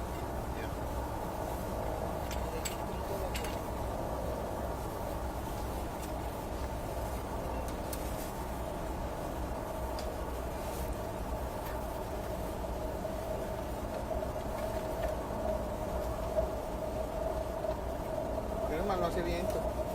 Sí. Porque esta noche eso fue la aventurera. Miren, me voy a tomar una foto con ustedes. Y apaga la cámara.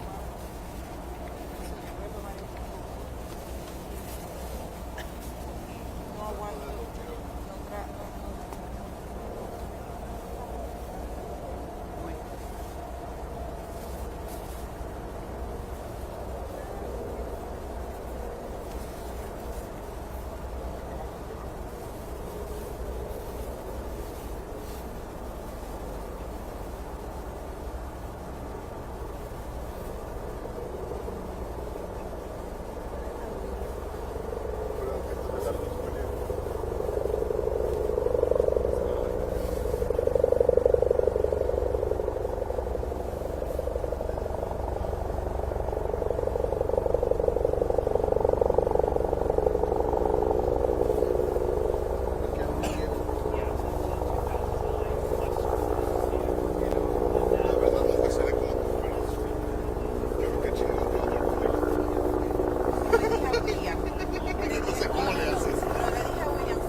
Mientras se vean las lucecitas de ahí rojas. Sí, por ahora. Por el día yo no sé qué es lo que van a ver. Eso sí. El día no sabe.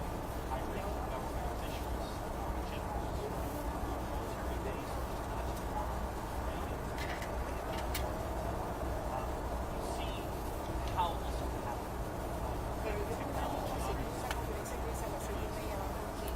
La cosa dice que el 9:10 te van a dar. Javi, ¿me haces un favor? ¿Podrías estar un momento? Gracias, Lori, hablamos a las 2. Allá le voy a poner más cinta a la cámara para que la veas. Tranquilo, tranquilo. Chao, Lori, gracias. Gracias.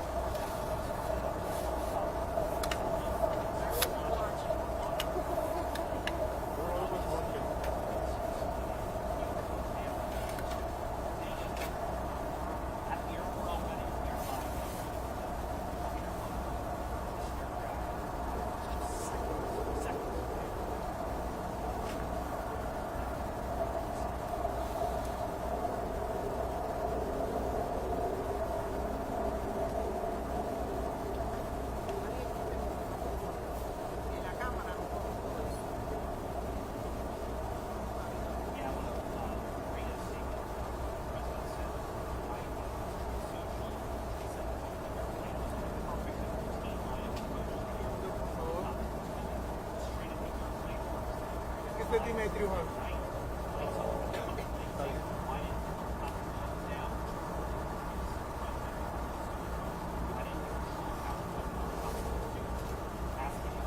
Vale, muy bien. William, que dicen que hagas white balance.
Perdón, no sé, el avión fundió. Claro, Está metido abajo.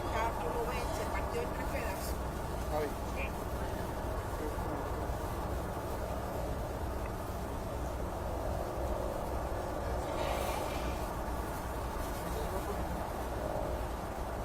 Ahorita ayúdame a subir un poquito la mochilita del aire. Ok. Pero esto es en vivo. De abajo hasta ahí. Antes de las 7. Pero te dan intro. Sí. Y se hace tal cual. Y eso sale a las 100. Sí. Lo vamos en vivo Dice que ahí hay otra lucecita. ahí. Ahí. Sí, está bien. Es que hasta que no maneja bien, yo no me siento bien. O sea que esa es la pista. Es la pista más corta. ¿Cuál? Pero no miren por todo el sal. Es que es allá, Lori. Ya Eso es lo que pasa, es que ya viste, es allá. O sea, todos los reflectores esos que veíamos es allá. ¿Ya lo viste? No es esto, es eso. So I don't know if we have to change the position. por ahora sales aquí y después cambia. Pero lo que no sé es ya. O sea, que tengamos o sea, no sé si habría que entonces el cero paciente. Ya. Ok. So, nos quedamos aquí. Pero a mí lo que me preocupa es perder esa posición de allá, aunque debe estar un poco sucio ahí, o sea, tiene salud y todo, pero el rescate está allá.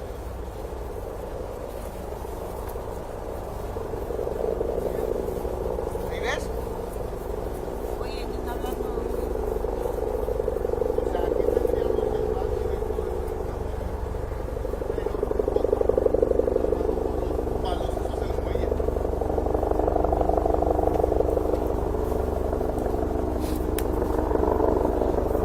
Ya es el lente, mira.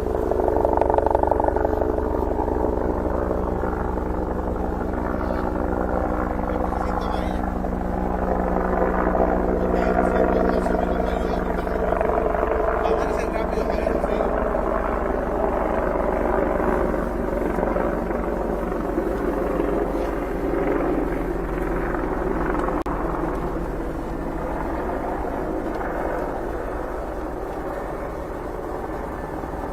Oye, ya son las 6:29.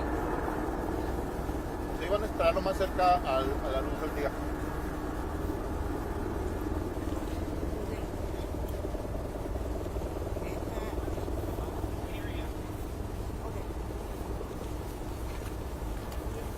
Ay, cuidado, cuidado.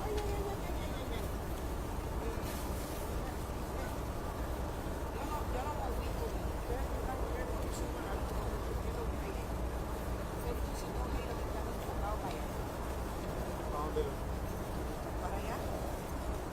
Mira, ese es el tiro. Sí, pero lo que dice Javier es, si te fijas, mira dónde están todos los focos de luces grandes. Ahí no. Sí, no, y se ven todas las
Sí, levemente ya se ve la línea ahí del sol a la izquierda.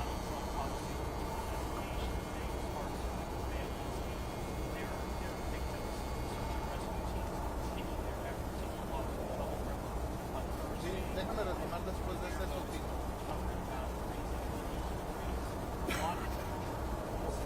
Sí, porque como distribuí la información, o sea, tengo el SOT ahí en medio, pero esto es importante.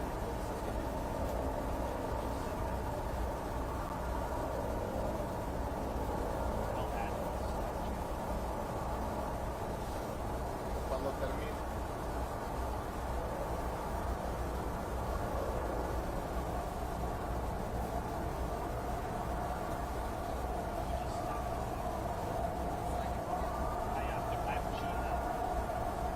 Esa es una sugerencia de Iván más bien.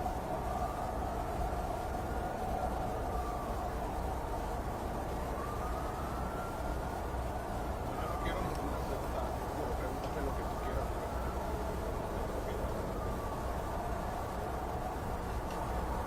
O sea, yo entiendo que yo voy a decir lo último y lo que sabemos, voy a tirar una esotilla, recupero la esotilla y te entrego. Tú me puedes preguntar lo que tú quieras.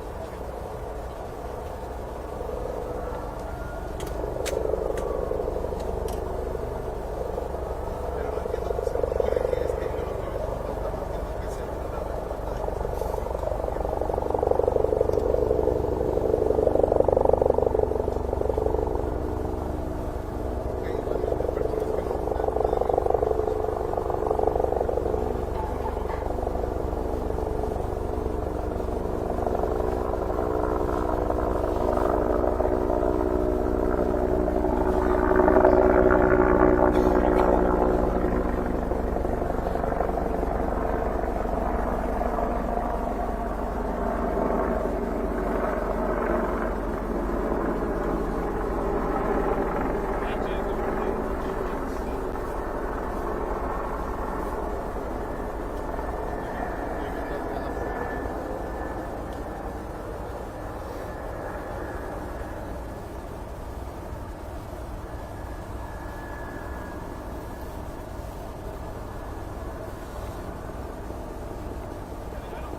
estoy oyendo hoy día.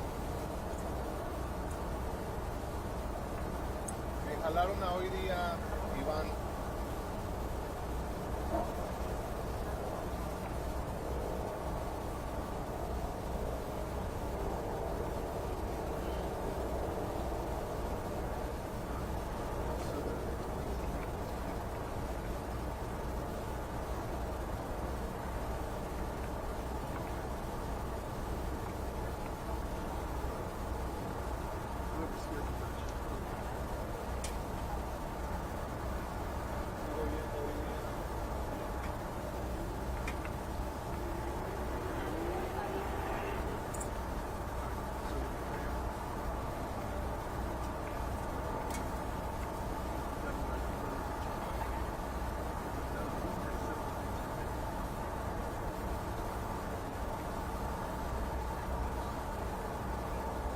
No lo sé, está en silencio.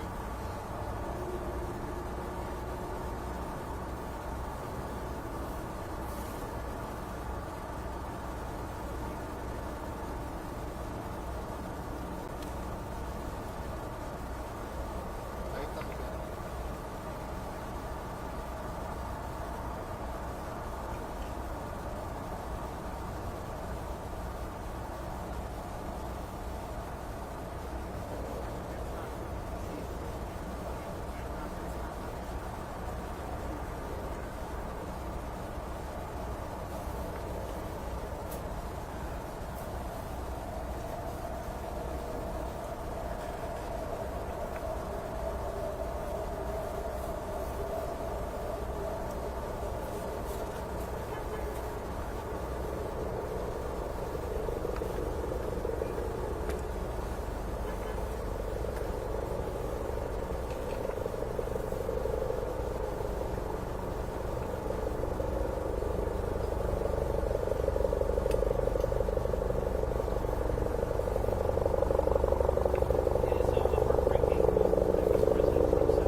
Que está amaneciendo aquí en Washington DC. Ha sido una noche muy larga de labores de rescate en este río. Lo último que puedo confirmarte es una cifra de 30 cuerpos, más de 30 cuerpos que han sido sacados del agua, según está confirmando NBC aquí en Washington, citando a fuentes cercanas a todo este proceso de labores de búsqueda y rescate. ¿Qué es lo que sabemos hasta ahora?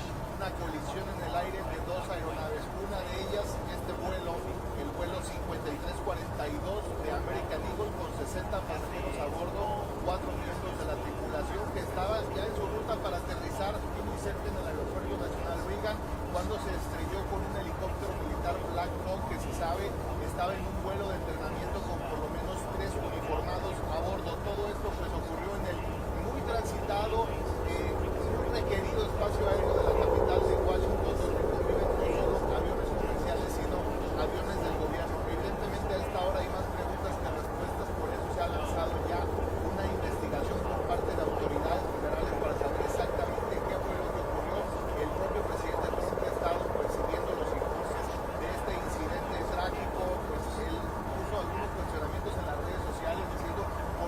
torre de control no le avisó a este helicóptero militar de su inminente colisión con este avión. Dice es un incidente que se pudo haber evitado, es lo que ha dicho el presidente Trump. Las labores de búsqueda, como te decía, han sido vertiginosas, por lo menos 300 miembros de los cuerpos de emergencia trabajando durante toda la noche en condiciones muy difíciles, como dicen estas aeronaves que se encuentran dentro del Potomac. Los labores de rescate pues, han incluido helicópteros sobre nosotros, botes de la policía. And the fact that actually we may get less answers from the helicopter than we will from the plane in terms of the black box and in terms of what it could potentially have had fitted. Yeah, we could do. I mean, first thoughts, it's sympathies go out to everybody involved in this because it's an absolutely tragic accident. Although we're seeing some live pictures of the sort of recovery operation, my understanding is that the accident happened about 400 feet at about 150 miles an hour. If that wasn't enough, the Potomac's about 1 degree centigrade at this time of year. So the chance of people surviving very long in there is very bleak. So tragically, 60 passengers, 4 crew, and then the 3 military helicopters, I think is very difficult. The real question is how could this happen? Because my experience, when you fly into anywhere like Heathrow, the controlled airspace is shark-infested custody. It's so well controlled, you're not allowed to divert at all from any of the perceived routes. So how could this sort of thing happen? Well, actually, I think the radar tapes of this, which show the helicopter flying along the Potomac River, was completely deconflicted from the main runway, where the aircraft were coming down to land and also departing. I understand, though, very shortly before this accident, the aircraft in question, the Bombardier CR-7, was actually asked to operate off a shorter runway 33. So what the fact that they changed the runways, I mean, is that presumably is relatively common, is it not? It is relatively common. The challenge, though, of course, is that it means for aircraft departing, that's fine, but for an aircraft that's already set up to land on a main runway, he's now got to fly an S-curve to actually reposition himself to come on a straight approach down on runway 33. That means that he's actually in a different position. He's now over the Potomac. Why is this important? Because for the military helicopter pilot, his brain, which they call it situational awareness, but you've got a brain map of where everything is. You'll have assumed everything is on approach the main runway or departing the main runway. You won't have factored in this one aircraft that's now coming in, doing a descent over the Potomac. Now, it should still be something that is deconflicted, but I don't think it's coincidence that happened. I don't think it's coincidence the air traffic controller at short notice said, military pilot, have you seen that civilian aircraft? And the military pilot didn't respond. And that classically for me is one of those where you're flying and suddenly you're going, what aircraft? You're looking out because you don't want to admit you haven't seen it. You want to have a quick look, and then seconds later, this accident happened. I suspect that's where most of the focus of this investigation is going to end up. When you're on a military helicopter, what is visibility like? I mean, any of us driving a car know that you have little spots when you're reversing or you're turning, that you have, little black spots that you can't necessarily see. I mean, could it potentially be that this aircraft just actually wasn't visible to this helicopter pilot? No, they would definitely have been visible. I think the Black Hawk, when I flew, we had lots of aids that worked, like night vision goggles, which amplify the lights that's there, which means you can see in the dark. And we know that the plane had all of its lights on. It was lit up like a Christmas tree. No, exactly. But the problem is that military aids, like night vision goggles and forward-looking infrared, they work really well when it's really dark, if you go out and you can barely see where you're going, because they amplify the light. They don't work well if you're in a really bright environment at an airfield, which is lit up like a Christmas tree near Washington, which again is a load of lights. So those specific aids won't particularly have helped the military pilots at all. And you generally are trying to operate, if you're operating under goggles, you're looking underneath them to use your Mark 1 eyeball, and then you're using the aids when they are at best to be used. I think part of the challenge, of course, is that the lights, the civilian aircraft will have been lit up again like a Christmas tree with flashing lights, red and green strobes or white lights. The problem with lights at night is they're very difficult to get depth perception of them. And that's one of the reasons why when you fly at night, wherever you are in the world, you're under instrument flight rules. You have to follow procedures because you can't trust your eyes. You have to therefore be procedurally deconflicted. And as your last guest said, it's either height or its ground track should be deconflicted. Whatever happened on this particular day, it looks like the visibility was good. It seems like the military helicopter was confident. It was flying up the Potomac. It was deconflicted with the prevailing traffic. But for some reason, it doesn't seem to have been aware of this change of landing runway for the aircraft. That put it on a direct collision course. And frankly, that tragic accident then happened. And the height, Alistair pointed out the fact that the helicopter shouldn't have been, he believes, above 200 feet and that this collision happened at around 400 feet. I mean, that also seems to be an error, doesn't it? Absolutely. I mean, I think the investigators will focus on all of this. When you're flying helicopter routes, and there are a number around London and the like as well, it's very strict about how high you can fly. And of course, that creates a problem for the helicopter guys, because you'll have seen around London, there's lots of very tall cranes around London. That's why they have bright lights on top of them to try to make sure that they don't conflict with the helicopter traffic there. The helicopter was on a training mission, we understand. It's very difficult to know, to be conjecture about what went wrong, what shouldn't. But it does appear there's been a major failing, that there should have been procedural deconfliction between those, and there wasn't. It appears that the height of the helicopter should have been lower. But I think a factor in this, undoubtedly, was this situational awareness of the pilot. He just hadn't appreciated that the civilian aircraft was operating on a different runway. And that's why the controller said to him, "Have you seen that aircraft?" It's also worth pointing out military aircraft are often on military missions in the air traffic control zone. So unlike the civilian aircraft just landing and taking off, there's President Trump, there's a whole lot of other military actions that are required. And therefore, it's quite possible that this Black Hawk will have been doing a military mission, distracted somewhat. You tend to climb a little bit to get yourself away from the danger when you do that. It's all conjecture, but as I say, it's resulted in a tragic accident and the loss of a lot of lives. As we report. Yeah, and in the last few moments, our colleagues at NBC have reported that more than 30 bodies have now been recovered from the Potomac River after this mid-air collision. That's coming from NBC. Thanks very much for the time being, Sean. So more on that. Breaking news about this dreadful plane crash in America, and also the latest from Gaza too. Stay with us on Sky News.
Potomac.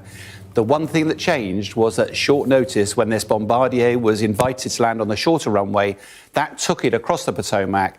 And unless the pilot of that training mission, the military pilot, was aware that he was now putting himself on a potential collision course, and it doesn't appear that synapse was joined, and tragically it ended up with this collision, which bluntly at night, procedurally, all the aircraft in the control zone should be procedurally deconflicted. What I mean by that is not up to individual pilot judgment. You go where you're told and you follow the procedures, and all of those make sure that these sorts of accidents never happen. OK, Sean, thanks very much for that for the time being. We can cross now to our US correspondent, Mark Stone, who is live at the airport where the plane was coming in to land. Mark, the sad news that NBC are reporting in the last half an hour is that it's believed as many as 30 bodies already retrieved from that river. Yes, a very good morning to you from DCA Airport, from Terminal 2, where just not far from where I'm standing, an extraordinarily difficult rescue operation has been ongoing right through the night and into the daylight. Let me step out of the way and give you a sense of where we are and where the rescue operation is taking place. That is the runway here at Reagan Airport. You can see the Potomac beyond it, and the other side, the eastern riverbank of the Potomac. Beyond those vehicles is the river, and beyond that, the eastern bank. And it is from that bank on the other side of the river that this rescue operation has been ongoing. It's there that through the night we could see a long, long line of emergency vehicles with their flashing lights on as they tried to continue their rescue operation. And as we move round beyond the flights, the planes that have been grounded, you can see quite a few vessels are in the water.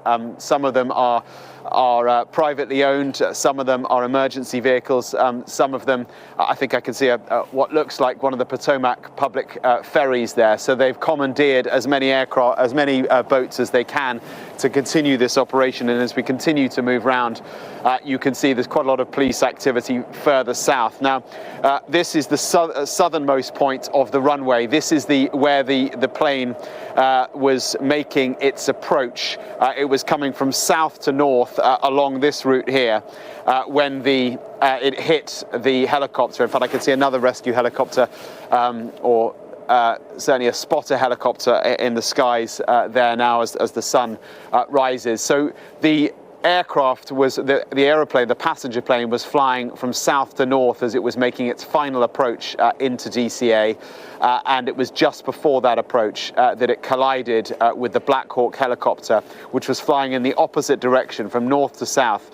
Now, Sean was talking a moment ago about the busy air traffic in and around Washington, D.C. I can tell you, I live here and I've seen so many times that, yes, the air traffic, the commercial air traffic is busy, but all the planes follow a very tight route that itself follows the Potomac River as they come into land and as they take off. There are loads of helicopters always around Washington, and I've always been struck at sometimes how close they are, but they too follow their own routes, and they fly very, very low along the Potomac, intentionally low to be below the flight path as planes make their final approach. Clearly, last night at just before 9 o'clock in the evening, something went tragically wrong, resulting in this awful, awful disaster.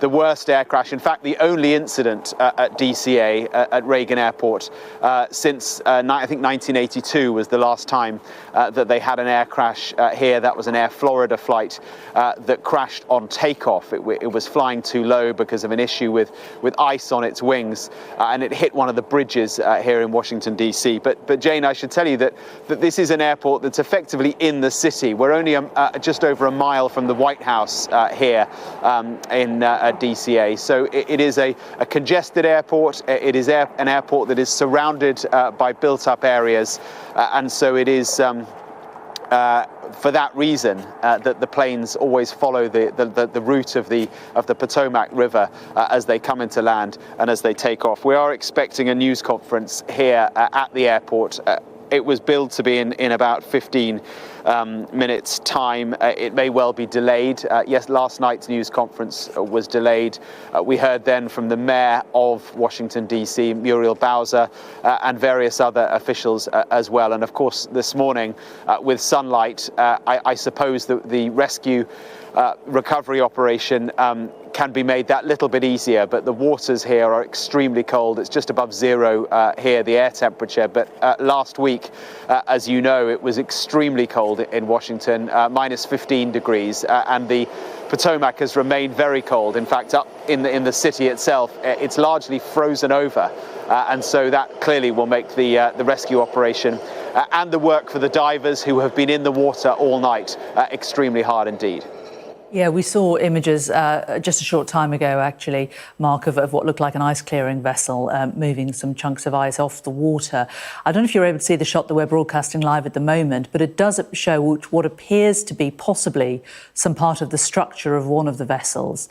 We can see two boats, but there is something else in the centre of the frame, which I don't think is another boat. It possibly is part of the plane. The Potomac isn't enormously deep, is it? It's just some 8 feet deep, I understand. So are you able to actually see any of the actual plane or the helicopter at all? Well, I'm looking at the same live shot that you're looking at there, and you're right. It does look as though it could be some sort of fuselage, either from the plane or from the helicopter. As we were reporting last night, the authorities were saying, you're right, that it was in relatively shallow water in the Potomac, and that the passenger plane was in two pieces, upended in the water. So again, in a situation which is incredibly challenging for the authorities, I suppose that is a little bit of hope and a little bit of help for them that the water was not deep. And we understand as well that one of the black boxes from the Bombardier aircraft has been recovered as well, which will all form part of a I suppose what is a secondary investigation at the moment. The primary focus for the authorities will be to continue their recovery and rescue effort. But beyond that, how on earth did this happen? President Trump has released a couple of statements. A written statement was followed by a post on Truth Social, where he, in his own way, asked the questions that we're all asking about why and how this could have happened at an airport where certainly the pilots of the commercial flights that come in and out of this airport all the time would be very, very used to flying into and out of. We do know from the Army, who released a statement last night, that the Black Hawk helicopter was on a training flight. It had 3 crew on board, 3 military personnel, and it was on a training mission. So that clearly will form part of the investigation as well, whether or not the helicopter was off course. It would seem that it is less likely that the aircraft would have been off course, given that the pilot would have been used to flying here, and the aircraft are forced to stick to specific routes as they come into land and as they take off.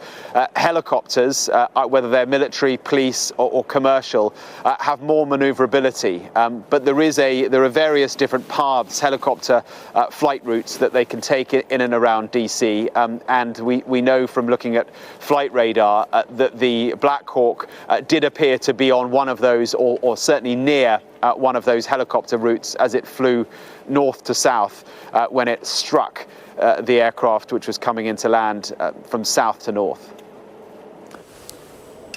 And Mark, we're looking again at that boat which looks to be clearing some possibly of the ice, but you're pointing out the number of public boats that are down there, and it was public boats, it was privately owned boats that were some of the first on the scene, wasn't it, last night for this rescue? I'm just looking at that image, I don't know if you can see it, Mark, it looks to be the helicopter wreckage that we can just see as the sun rises there in the water. It looks like you can see the body of the helicopter and the tail fin. Yeah, it certainly looks that way. and you can see a police boat just moving into position there. There are lots of marinas around here where people are have their private vessels. There's one right next to the Pentagon, the Department of Defense, which is less than half a mile from where we are now. There's another one further south towards Arlington in Virginia, which is just to the south of the airport itself. And it is from those two marinas that many private vessels made their way out last night to try and help with the rescue operation. So it has been a huge operation that hasn't stopped since just before 9 o'clock last night when the planes when the aircraft collided. We saw through the course of the evening as we were here fleets of rescue vehicles from DC itself, from Virginia, from Maryland, all coming together on both sides of the Potomac. Initially, it was when they couldn't quite establish precisely where the aircraft came down in the relatively fast-flowing water. Some of the emergency vehicles came to this side of the Potomac. It's quite a distance to get from here down to the other side. You have to go or either drive north up into DC and over, or south into Alexandria and over that way. But eventually they managed to establish that the most appropriate and easiest way to access the crash scene was on the east side of the river, and so that is where you're looking at there. The camera angle there is from the bottom end of the runway, the southern tip of the runway, looking east towards the eastern bank of the Potomac. And I don't know if we're right, but it certainly looks as though that could be part of the fuselage of the Black Hawk helicopter. Mark, as we're talking to you, we can just bring you some images of the press conference that we're expecting to start relatively imminently. We're expecting to hear from Muriel Bowser, the mayor of Washington, D.C. She will give us an update. We were told that it was at 12:30. This looks like gathered members of the emergency services, possibly who've gathered here. You can see the microphone in the front of the frame there. Whether or not they are just waiting for her, or whether they're going to be part of the press conference, we don't know. She did release a statement last night saying, as our first responders continue their efforts, we are sending our love and prayers to the families, loved ones and communities who are experiencing loss during this terrible tragedy. So we're expecting a briefing from Muriel Bowser, the mayor of Washington, that is at the airport where Mark is speaking to us from. And we'll bring you that, of course, as soon as it happens, with preparations underway there. But while we wait for that, let's return to Mark, who was down there. Mark, as you were showing us when we first came to you, the shot behind you of the runway and your vantage point of the rescue over the Potomac River, it's really clear just how close the runway is to the river. There are airports around the world that are very close to pieces of water, aren't there? But this is a particularly close one. It does sit, the Reagan Airport, literally on the banks of the Potomac.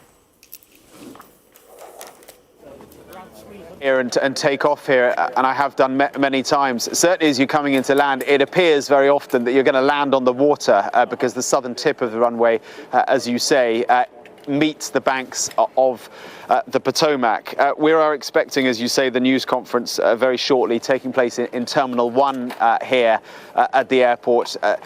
The Americans are very good at these news conferences. They are able to provide a huge number of updates because they get representatives from so many different organizations very quickly, all in front of the microphone, and one by one they answer the questions and update us as much as they can. And so, as well as Muriel Bowser, I'm sure we will hear from various representatives of the emergency services.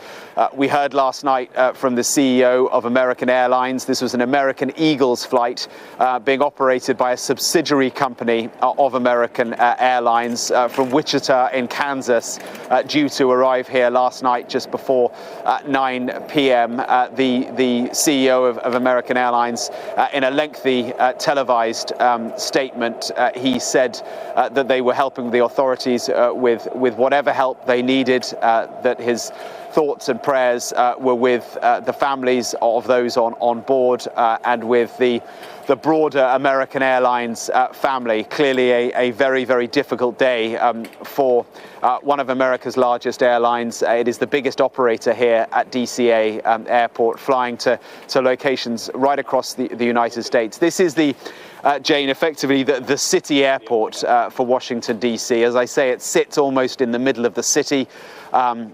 And it serves largely domestic locations right around the country, but it does have a few international locations. The main airport that viewers from beyond America will probably be more familiar with is Washington Dulles, which is 20 or so miles from the city. That is where most flights were diverted over the course of the night, as this airport was quickly shut down. So I imagine some significant chaos at Dulles over the course of the day. But I wonder if we can show you again our location here, and I'll step out of the way and you can see what we can see. It's as you see, the sun is rising, so it's pretty difficult to get a good shot, but we'll zoom in as much as we can, and you can see the runway in the foreground, the river beyond, the eastern bank beyond that, and it's from that eastern bank that they have been conducting or coordinating the rescue operation. Some of the emergency vehicles are there on the runway itself on this side, but as we move round, that is the location where the collision happened. Low altitude, not high off the ground when the plane was coming into land. The helicopter was flying south and they collided. So many questions unanswered about how on earth this could happen. This is an airport with an exceptional safety record, despite very heavy air traffic.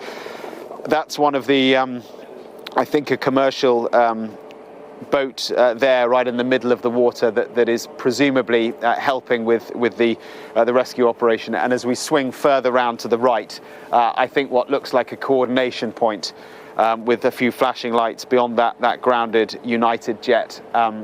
Quite a few flashing lights on the other side of the river, helicopters in the sky as well. So very much still an ongoing rescue, they hope.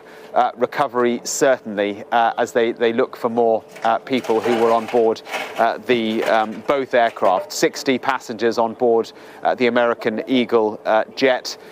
4 crew alongside them, so 64 people on board the passenger plane, and 3 military personnel on board the Black Hawk helicopter as it was making its way back to its base after what we're told was a routine training flight.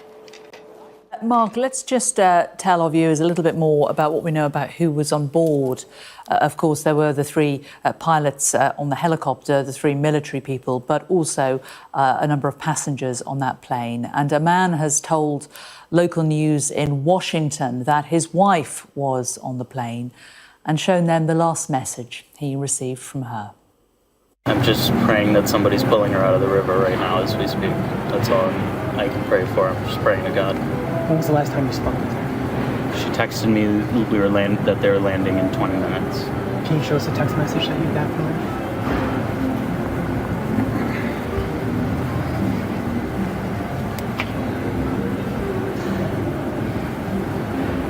Landing in 20 minutes. The rest of my text did not get delivered.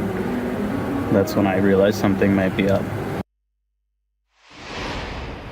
Heartbreaking details. Well, amongst those passengers who were on board were a group of figure skaters, their coaches and family members who were returning from a development camp following the US Figure Skating Championship in Wichita. We'll bring you more about that in a moment, but first, let's take you to the Mayor of Washington, D.C., Muriel Bowser. Good morning. I'm Muriel Bowser. I'm the Mayor of Washington, D.C. We are here at Reagan National Airport to provide an update on the tragic events of last night. I'm joined by U.S. Transportation Secretary Sean Duffy, D.C. Fire and EMS Chief John Donnelly, American Airline CEO Robert Eisen, the MWA, the Metropolitan Washington Airports Authority CEO Jack Carter, United States Senator Mark Warner, United States Senator Tim Kaine, U.S. Representative Don Beyer, as well as the Chief of the Metropolitan Police Department, Pamela Smith. And we are joined by first responders from across the metropolitan Washington region. I speak for all of us when I say, and certainly all Washingtonians, how very sad we are for American Airlines, for the United States Department of Defense, and for all Americans for the loss of life that happened with the collision of these aircrafts. We know that includes families from across our region as well as in Kansas and across the country.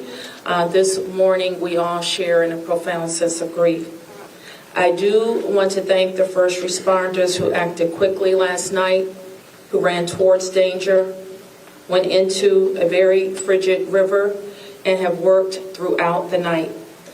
Chief Donnelly reported in last night's briefing that we have a strong mutual aid agreement in our region, and those teams have worked together throughout the night in really tough and heartbreaking conditions, and we should all thank them for their heroic efforts. So we'll have several updates today. I'm first going to turn to the Secretary of Transportation, Sean Duffy, and then you will hear directly from Chief John Donnelly with a situational update.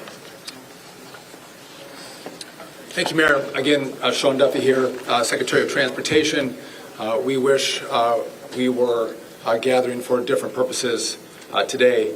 I just want to let you know that the Department of Transportation, the FAA, along with the White House, President Trump, local, state, and federal partners all working together on this incident in unison. I couldn't be prouder of this team that's been assembled, working tirelessly. Mayor, I want to thank you specifically for your work.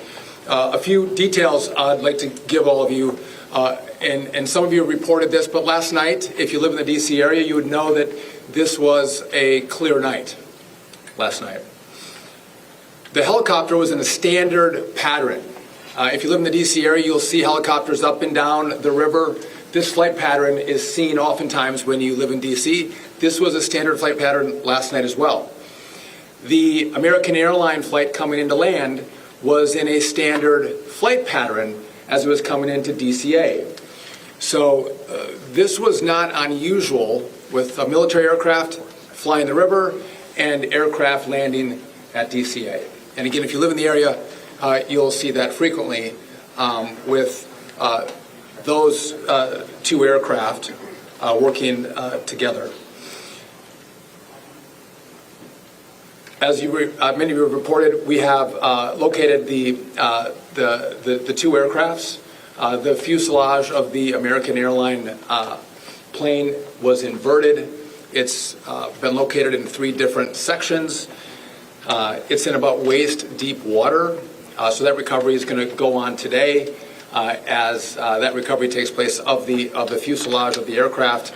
NTSB is going to start to analyze that aircraft, partner with the FAA with all of the information we have to get the best results possible for the American people. I would just say that safety is our expectation.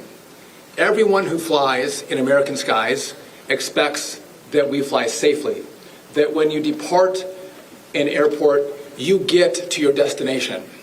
That didn't happen last night. And I know that President Trump, his administration, the FAA, the DOT, we will not rest until we have answers for the families and for the flying public. You should be assured that when you fly, you're safe. Thank you.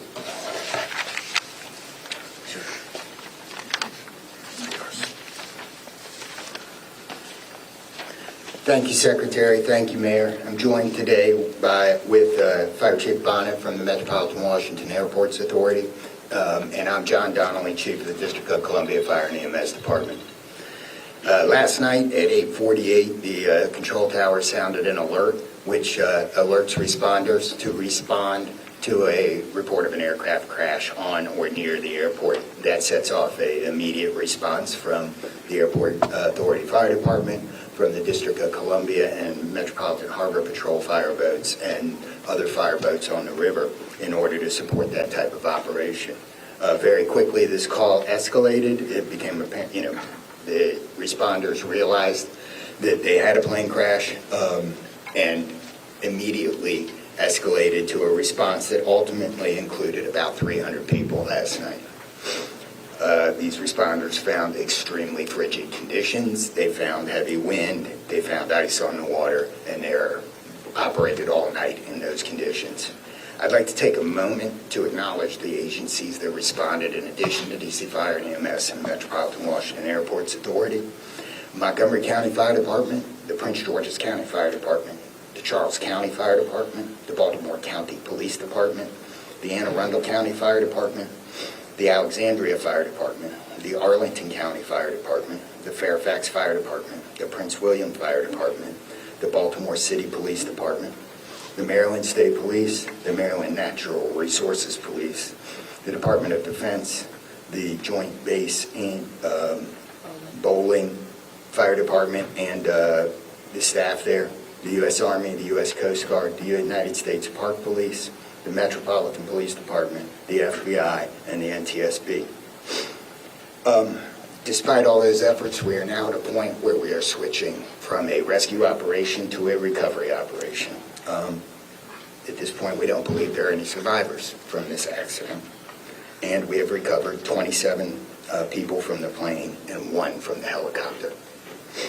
The District Office of the Medical Examiner has lead on reuniting these bodies and these people with their loved ones, and we will continue to work to find all the bodies and collect them and reunite them with their loved ones.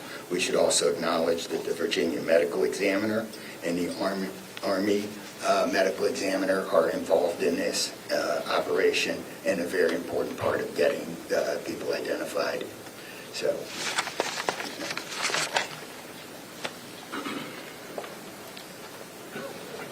Our hearts are certainly with all of the crew in American Airlines, and we'll hear from CEO Isom. Thank you, Mayor. Good morning. I'm Robert Isom, the CEO of American Airlines. I want to express my sincere condolences for the accident that happened at DCA last night. We're absolutely heartbroken for the family and loved ones of the passengers and crew members, and also for those that were on the military aircraft. Our focus right now is doing everything that we can to support all of those involved and also the PSA Airlines team. This is devastating. We are all hurting incredibly. We urge any family and friends looking for information about their loved ones to call our designated helpline, and that's at 1-800-679-8215, 1-800-679-8215. And here's what I can share at this early stage. American Eagle Flight 5342, operated by PSA Airlines, traveling from Wichita, Kansas to Reagan National Airport, was involved in an accident just before 9 p.m. local time on final approach into Reagan National. It collided with a military aircraft on an otherwise normal approach, and at this time we don't know why the military aircraft came into the path of the PSA aircraft. Flight 5342, a CRJ 700, was under the command of 4 crew members. They carried 60 passengers, as you know, for a total of 64 people on board. In addition to local resources already here in D.C., American Airlines has activated our care team, and that's a group of specialists that are trained to support these types of responses. These team members are on site or arriving soon. And additionally, we have members of our GO team that are on ground here in D.C., and they're being deployed with resources to do everything that we can to take care of the needs of the families and the loved ones of the passengers and crew members. And that is our sole focus. And we're so grateful for the first responders. They've been working through the night, courageous efforts. We're actively working with local, state, and federal authorities on emergency response efforts and closely coordinating with PSA Airlines as they cooperate fully with the NTSB on the investigation. I know that there are many questions. At this early stage, I just won't be able to answer many, but we'll provide additional information as it comes. Thank you. I want to introduce the Metropolitan Washington Airports Authority CEO, Jack Potter. The authority manages Reagan Washington National and Dulles International. Good morning and thank you, Mayor. First, let me begin by expressing our condolences for all the victims of this flight and for their families. There's a lot of grieving going on, and so we're very sympathetic to that. I want to echo what was said about the first responders.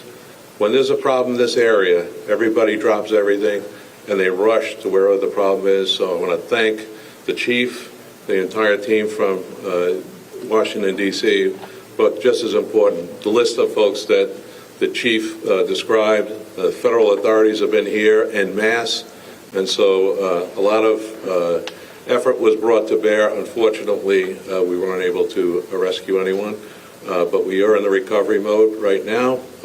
And I just want to, last night I expressed the fact that we hope to open at 11 o'clock today, and that is still the case. We're going to open the airport at 11 o'clock. And again, condolences to the families, and thanks to the many, many who are still out there working very, very hard to complete this recovery. Thank you, ma'am. I do want to acknowledge that the Virginia Transportation Secretary is here, in addition to the Alexandria Mayor, and I will like to ask members of the Virginia congressional delegation to the podium next.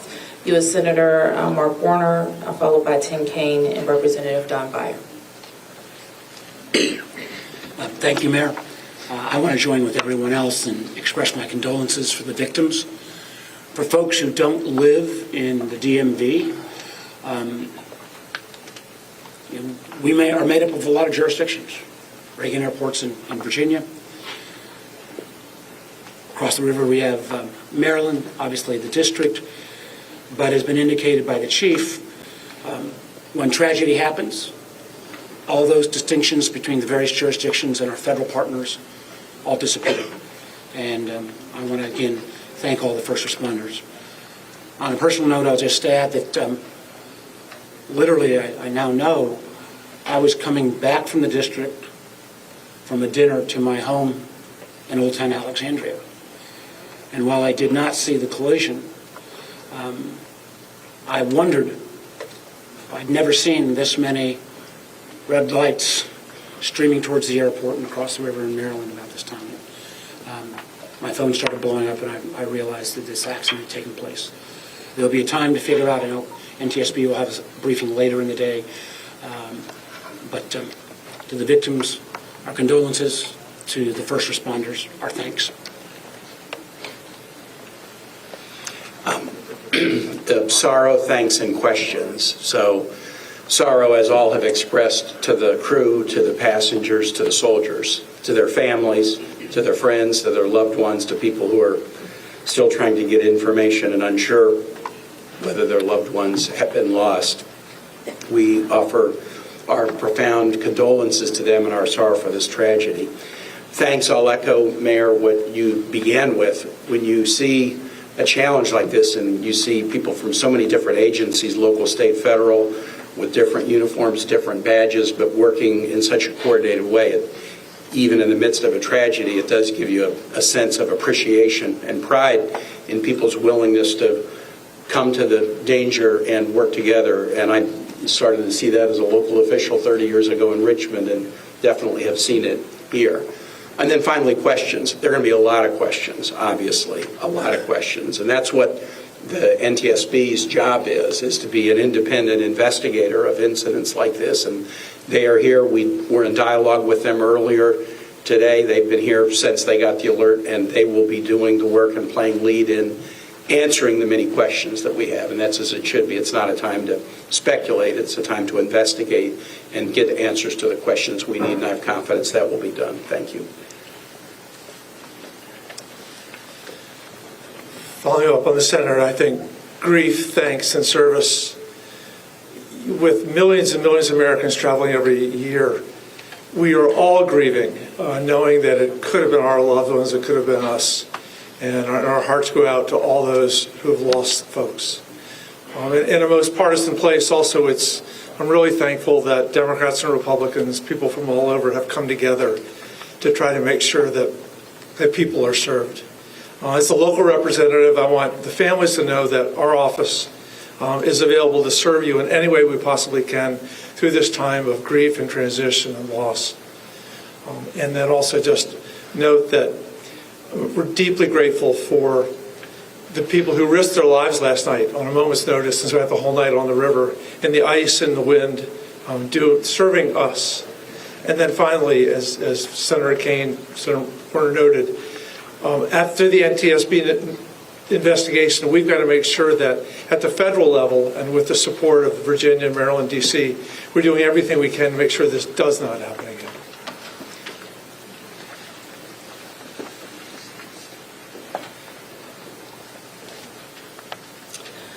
So with that, it's been said already that the National Transportation Safety Board becomes the lead agency in the investigation. Our jurisdiction in D.C., where the crash occurred over the river, concludes as we, in the leadership role of the Unified Command, as we shift to a recovery effort. We expect the National Transportation Safety Board to provide briefings to the press later in the day. So at this point, we can take a few questions. Yes? Can you say without a shadow of a doubt that people are safe to fly? What we can talk about today is what happened here with the collision of these vehicles. We've said what we know, and that the National Transportation Safety Board continues to investigate. I don't know that any of us have been briefed on anything that would suggest any other aircraft are implicated. Yes? You're still missing 30-plus people in the water. What are some of the challenges in recovering them right now? Chief. So the rescue operation or the recovery operation goes on. It's a lot of touch and feel in the different parts of the plane or in the helicopter, and the crash area is a little spread out, so we've got some work to do. And I think it's a pretty normal type of situation. I don't think it's extraordinary. How spread out is this debris field? So the wind started blowing last night, so we've had debris travel from the airport down as far as the Wilson Bridge. Mile-wise, how far is that? I couldn't tell you. Okay. Less than a mile.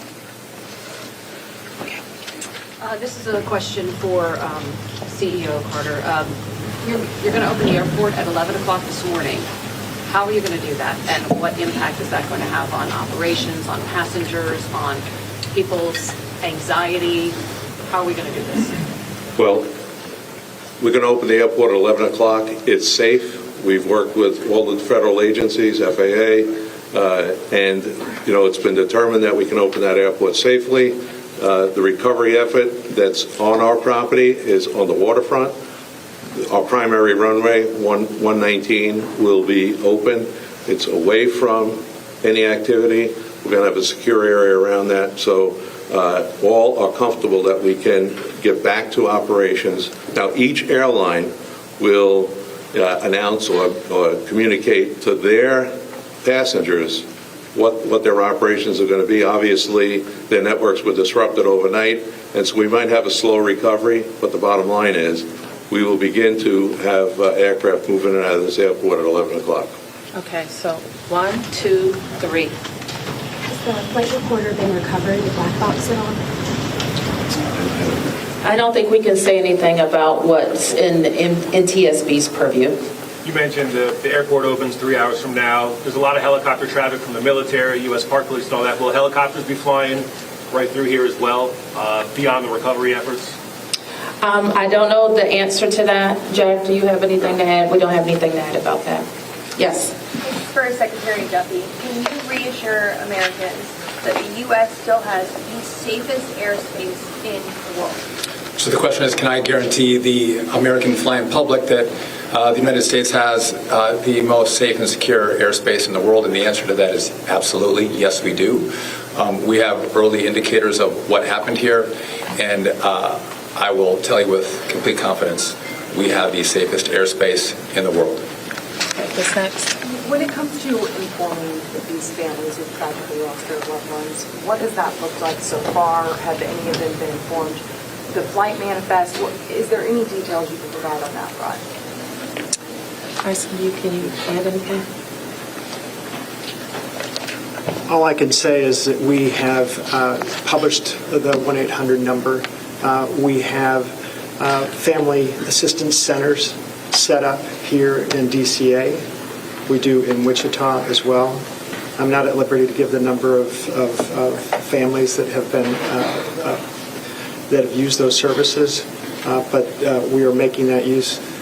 We have over 100 team members that are either here or on their way that are specially trained to work with family members, handle travel arrangements, hotel arrangements, incidentals, to make sure that we're taking care of people in any way that they can. As you know, as our teams are hurting and suffering, as our passengers and their families need assistance, we're doing everything we can. I don't have any more information on that right now.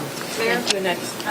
Chief Donnelly, can I ask you to describe the next phase of the investigation? How confident are you that you'll be able to recover all 67 of these bodies? And can you speak to some of the debris that's also being pulled out of the river? We understand there are some suitcases, some other things that have been pulled out from the river. And I would like to ask anyone here, perhaps the Transportation Secretary or Mr. Isom, if we know anything about these victims, age ranges, nationalities, anything of that nature. So the next phase of this operation is going to be led by the NTSB. All of us are working together, though, to search the area and find the victims. I'm confident that we will do that, and that will take us a little bit of time, though. It may involve some more equipment. As far as the things being collected, I don't have personal knowledge. I know that we have been collecting debris that you would expect to see from a plane. Okay. Anything about the victims? So the question is about the victims. The NTSB is going to lead that portion of the contact with the victims. I believe American is going to be involved with that as well, and so will the FAA and the Department of Transportation. Secretary Duffy, we're going to take some questions over here. 1, 2, 3, 4. For Secretary Duffy, the flight path that the helicopter was on, is that a common flight path, and is it normal for helicopters to get clearance to cut across busy approach paths? So I don't know if you all could hear the question. It's a question about the flight path of the helicopter. I don't want to go into too much detail about the information we have from the FAA, but obviously it is not standard to have aircraft collide. I want to be clear on that. But prior to the collision, the flight paths that were being flown from the military and from American, that was not unusual for what happens in the DC airspace. And as this investigation moves forward, we will be able to provide more information to you about the details of that statement. I wanted to follow up on that question regarding the flight path, because you said it's standard. So can you speak to the conversations with air traffic control? Were there blind spots here? I don't know if you can. So the question is, were there blind spots with air traffic control? I don't want to make statements about that. I don't lead into that answer. But again, I think whether it was air traffic control, whether it was military aircraft, helicopters, or the American flight, everything was standard in the lead up to the crash. Now, obviously, something happened here. You'll get more information and more details as this investigation moves forward. We'll learn what happened. But again, those who live in the D.C. area, we see military helicopters fly up and down the river. It's a standard path that they fly. They're used to aircraft landing at DCA, and there's a procedure in place because this happens every day. Something went wrong here. I look forward to the time and point when we can give you that information, but I don't want to comment on that right now. Okay. Senator Kane, Senator Warner, you all have been, very vocal about your concerns about busy runways here, air traffic. I know it's still early in the investigation. I'm just curious, any steps that you all plan to take to address that? We have raised this issue continuously. We've got very busy airspace. I think we will ask questions, but at the appropriate time. We are in this period right now where families are still being notified. We're trying to figure out what happened. There'll be time for those discussions, I think. Yeah, I'd just say the same thing. We've been pretty plain about our concerns, but it isn't a good time to speculate right now. We have faith that the NTSB will provide the answers about this. Okay, you fourth here, and I'm going to take 3 in the middle, and then we're going to have to wrap 1, 2, 3 after this young man. Thank you, appreciate it. Chief, I know, again, I can imagine it must be traumatic for your first responders to have to deal with this. How are they doing right now, and are you all going to be offering any services to help them as they process this? So thank you for the question. Our first responders are resilient people, but yes, this call will be hard for them. Our peer support teams are already engaged with the responders, and we'll be following up on that to make sure that they're okay. But I think the concern is real. Okay. Thank you, Ms. Mayor. What kind of communication was there between the helicopter and the tower, the plane and the tower, and the helicopter and the plane? I don't want to say too much on the communication between the helicopter and the tower and the airline and the tower, but I will say this: there was communication. It was, I would say, standard communication. So there was not a breakdown, if that's your question, in communication between the military helicopter and the American airline flight. There was communication between the aircraft and the tower. Was the plane aware there was a helicopter in the area?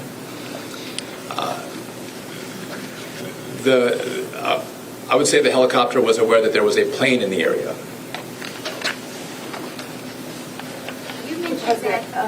So the president, you said yesterday that he called into the briefing room. Has he returned to the briefing room since then? Have you spoken?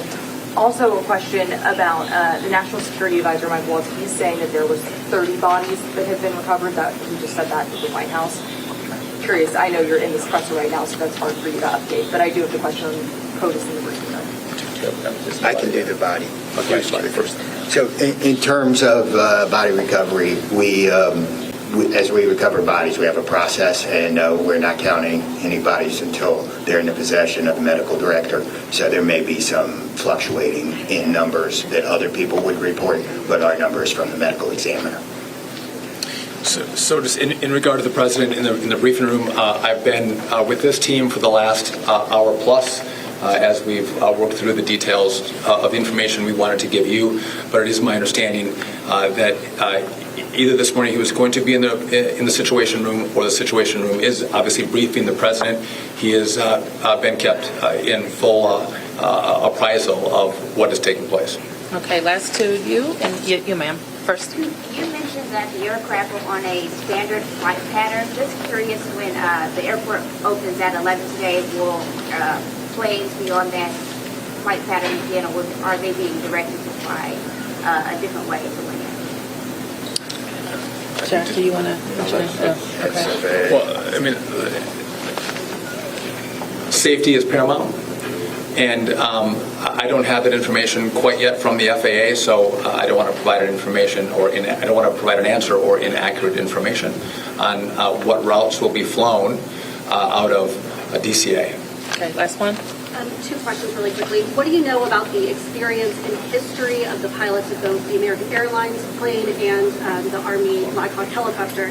And then for Secretary Duffy, last night the president had said that this could have been prevented and questioned why air traffic control didn't tell a helicopter what to do. Is that something that investigators have determined should have happened in this situation? I can quickly, Secretary.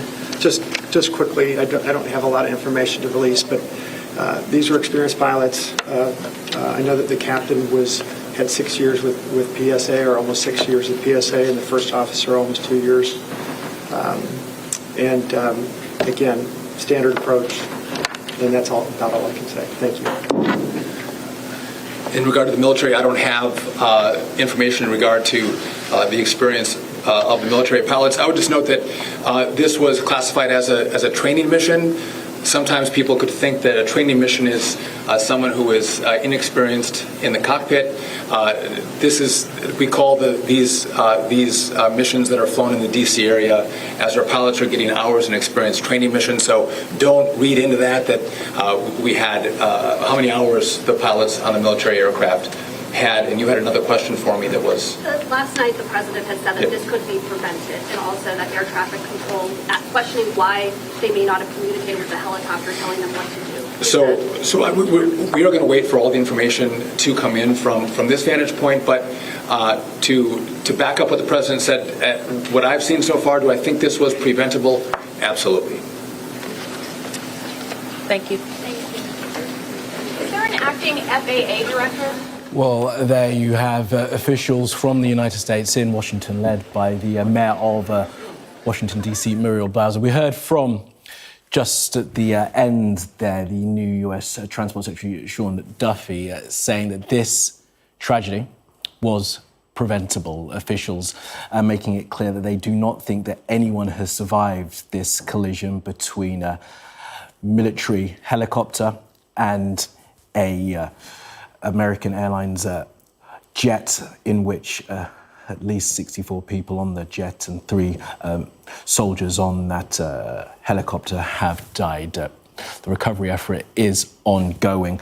Let's bring in our US correspondent, Mark Stone, who was following this for us. And Mark, look, so that was quite a wide-ranging news conference by the end of it there, and we heard just towards the end, as I said, from Sean Duffy, the Transport Secretary, that this was entirely avoidable. And he had said a couple of times, used that word standard. Everything in the lead up to this collision was standard.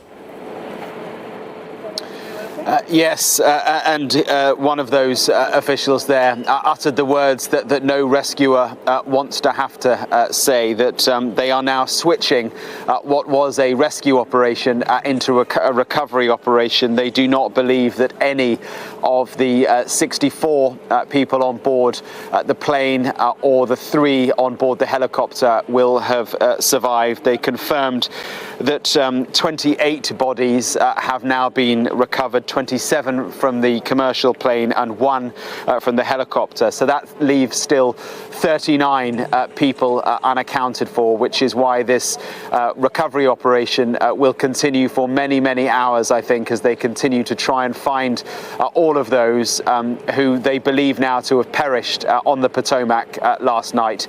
And alongside that, clearly, an urgent review investigation to establish what happened last night. It was just before 9 o'clock in the evening local time. The American Eagle flight had been flying from Wichita in Kansas on a routine flight here to Washington, D.C. And as it was making its approach, coming from south to north, landing on runway 33 here at Washington Reagan, it hit the Black Hawk helicopter, which, as Sean Duffy said, was on a routine training flight. Now, he made an important point at the end there, as people perhaps try to apportion blame. He made a point that just because a helicopter is on a training flight does not mean necessarily that the crew of that helicopter are inexperienced. So all of that will form part of the investigation. I didn't hear them mention the black box flight recorders, but we understand that one of the 2 flight recorders from the commercial plane has been recovered, and of course that will now be taken for investigation. The National Transportation Safety Board will now lead the investigation, which will try and establish what went wrong. It was, as the president said last night, and as was repeated by his transportation secretary today, a clear night. The helicopter was in a standard flight pattern. The American Airlines flight was also in a standard flight pattern, right up until the point at which something went so disastrously wrong. And clearly what they now need to establish is what it was that went wrong. The fuselage of both aircraft have been located and are in the process of being recovered. The plane was in waist-deep water. Now, in a in a rescue operation, which is now a recovery that will be so incredibly challenging, not least because of the icy conditions of the water. I guess it is some hope and some good news for the recovery teams that the water at the point at which the plane came down is very shallow, waist deep. Nevertheless, we've seen that they have been using divers from the Coast Guard, from a range of other agencies as well, to try and continue to find all of those who perished on the plane. They commented too on the wind last night, which at water levels certainly had picked up, and that clearly will make things more difficult for them because the flow of the Potomac will mean that the debris site, the area of debris that they need to comb, is large and increasing, and so clearly that's going to make things a lot more difficult for them. This is a huge test, Kamali, for the new administration here in the United States, for President Trump and his cabinet.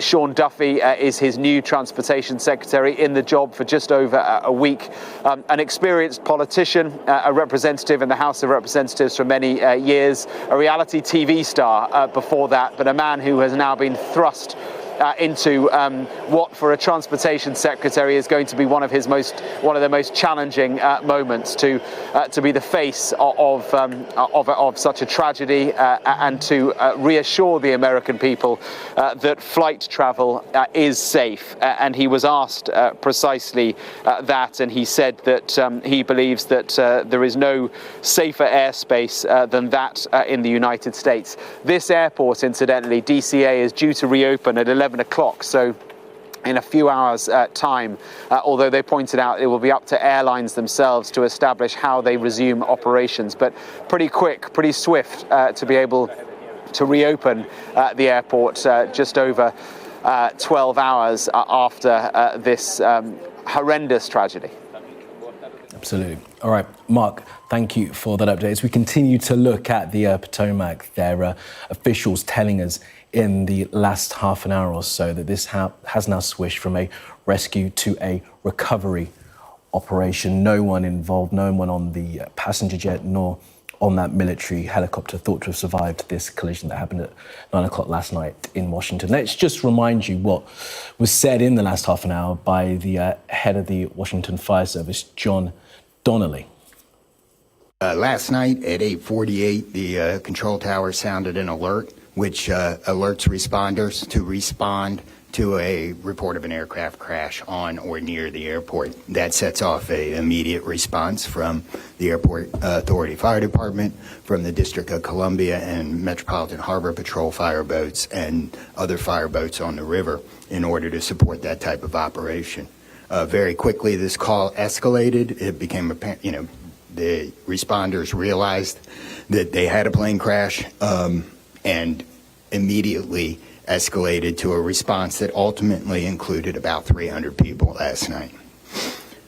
These responders found extremely frigid conditions. They found heavy wind. They found ice on the water, and they operated all night in those conditions.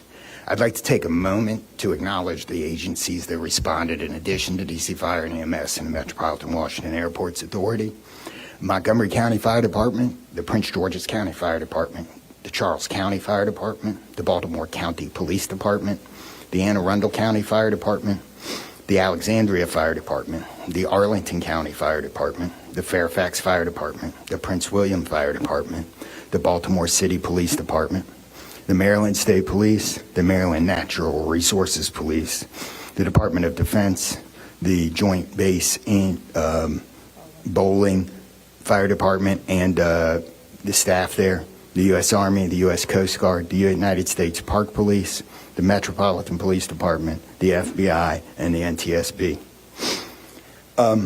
Despite all those efforts, we are now at a point where we are switching from a rescue operation to a recovery operation. At this point, we don't believe there are any survivors from this accident, and we have recovered 27 people from the plane and 1 from the helicopter.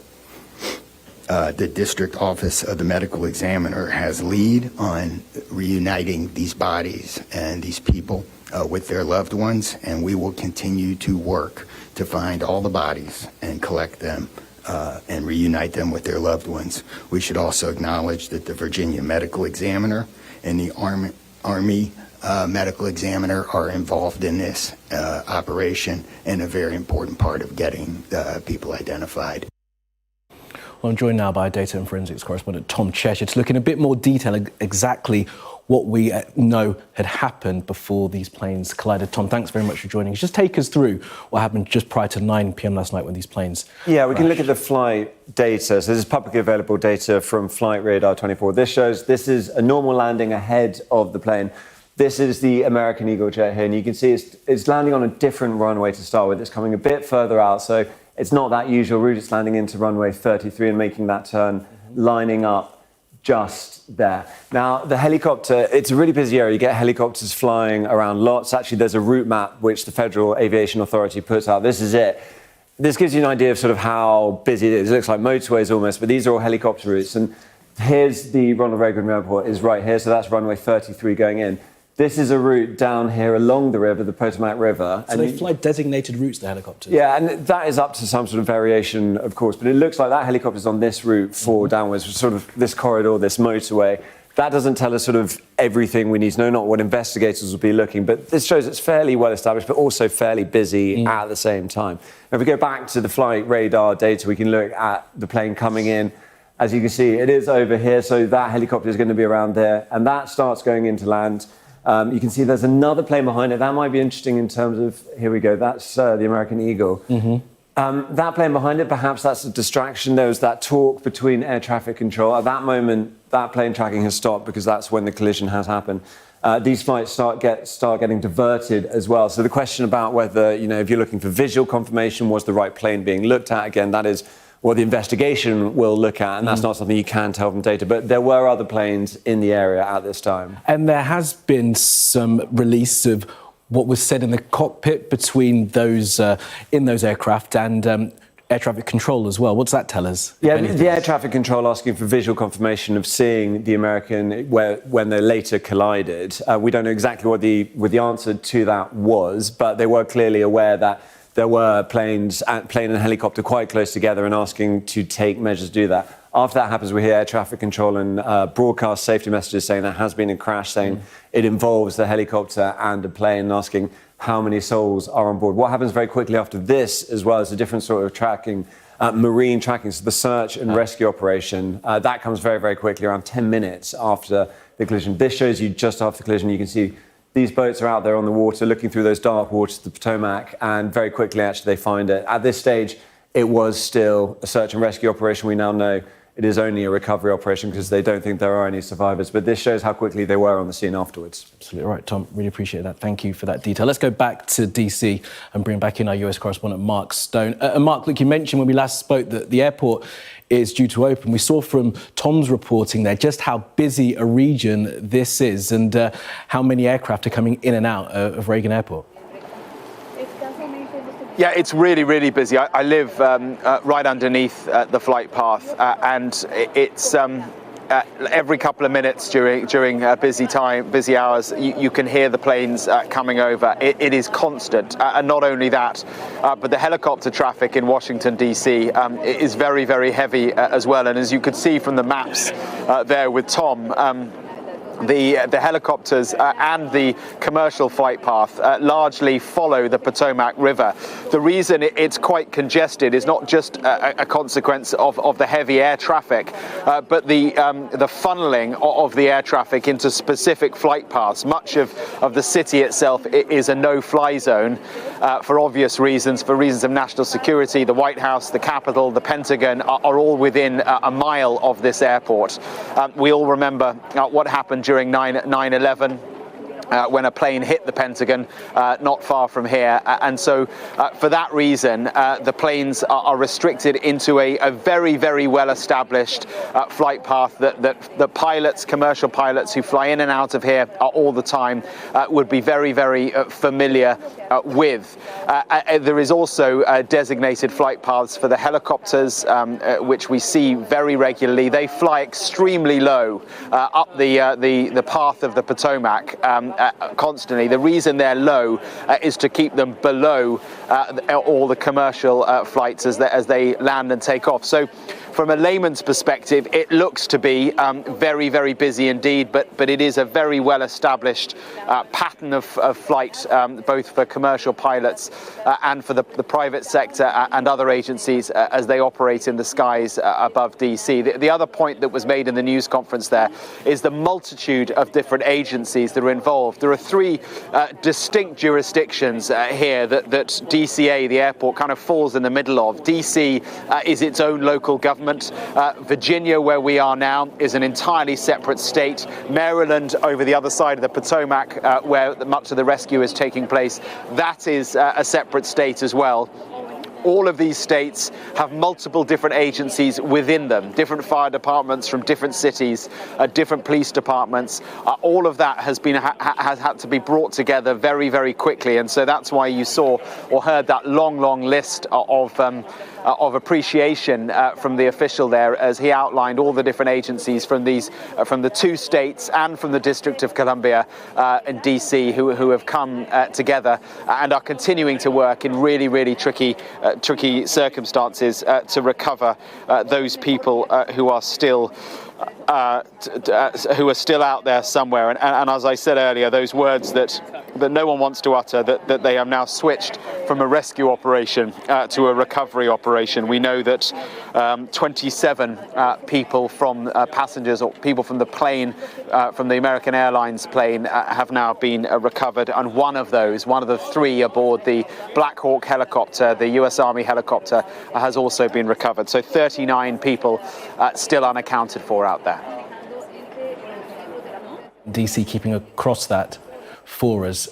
Thank you. We'll be back with you, of course, throughout the day here. But details are beginning to emerge about who, in fact, was on board that aircraft. And among the passengers were a group of figure skaters and their coaches, as well as members of their family, returning from a development camp following the US Figure Skating Championships in Wichita in the state of Kansas. Let's bring in our sports correspondent, Rob Harris, for more on this afternoon to you, Rob. So what do we know about this team that was on board? Well, there could be as many as 15 people connected with the figure skating community, coaches, athletes, and indeed family members. And we've got no names as of yet, but we have been hearing from the Kremlin, because there are quite a few family members of Russian emigres who were potentially on board. And we've had confirmation that amongst those on board were the former world champions, Evgenia Shishkova and Vadim Nuamov. And they were married. They were former world champions, competed at the 1992 and 1994 Olympics. And, been hearing from St. Petersburg, where someone who trained them said they were talented and beautiful people.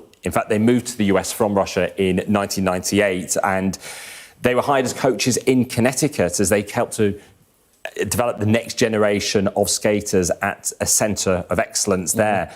Their star pupil ended up becoming later their son Maxim, who was born in 2001. And in fact, hearing from an old interview watching today with Vadim, his father, said the reason we stayed in the US was because of him. And Max began skating at the age of 5, and that's why they moved to Boston, as he went into the Boston Skating Club with a dream of becoming an Olympian himself, but for the US. And he was competing at these US Figure Skating Championships in Kansas, where this flight began. Now, there were some concerns he was on board the plane as well, but a friend has said that he travelled a few days earlier.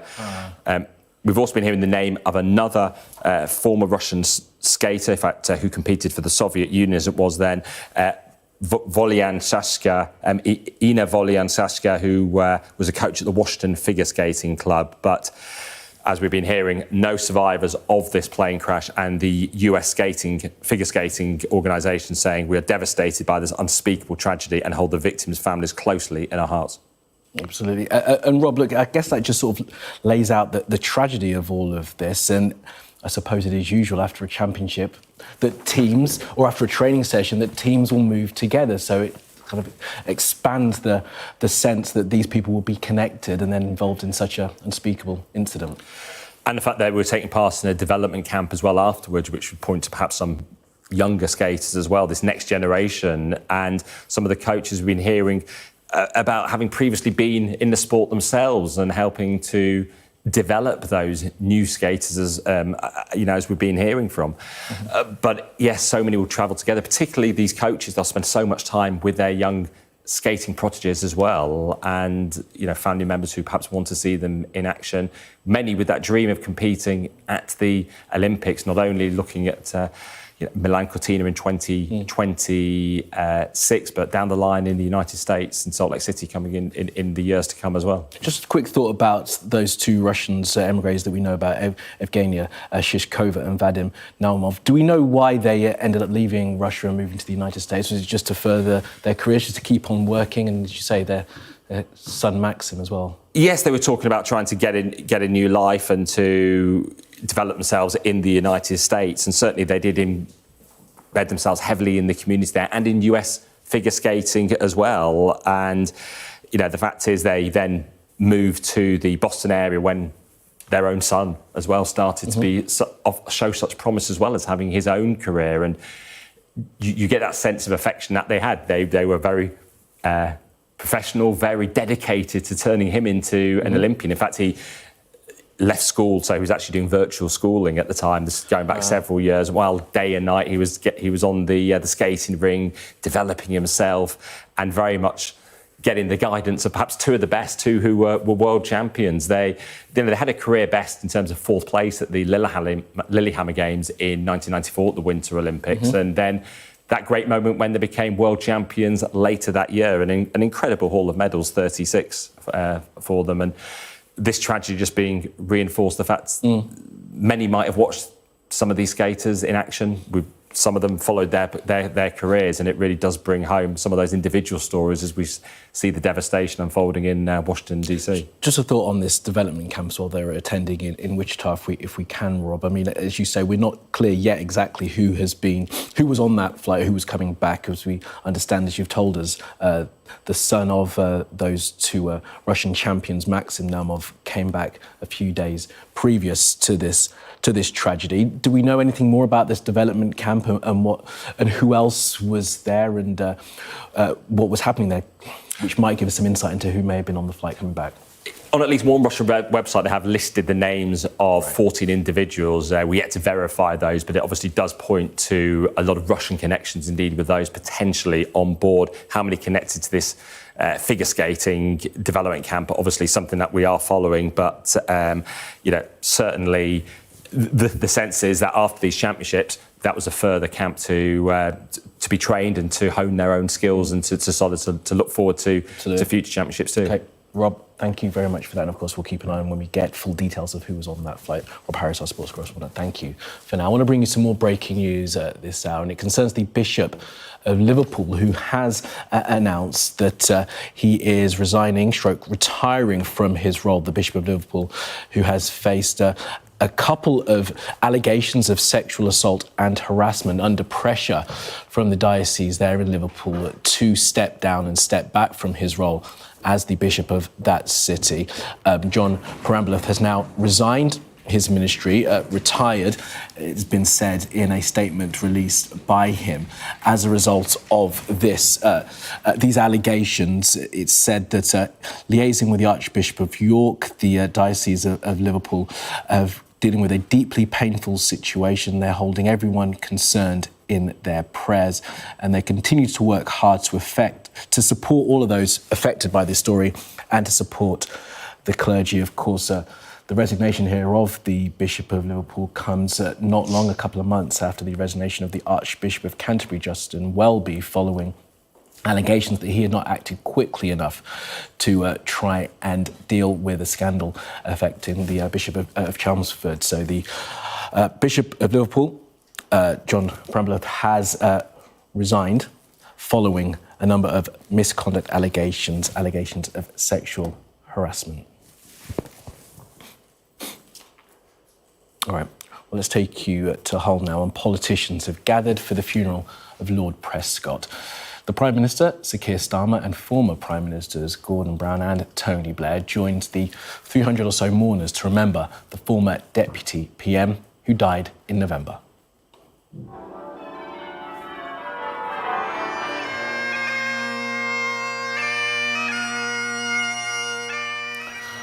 Lord Prescott's coffin was carried into Hull Minster as the former number 10 Director of Communications, Alistair Campbell, played the Welsh national anthem and the bagpipes. Well, Gordon Brown paid tribute to the longest-standing Deputy Prime Minister. Let's listen. Now, let's be clear. John overcame every obstacle to become Deputy Prime Minister and to do what he achieved: diabetes, bulimia, laterally severe Alzheimer's.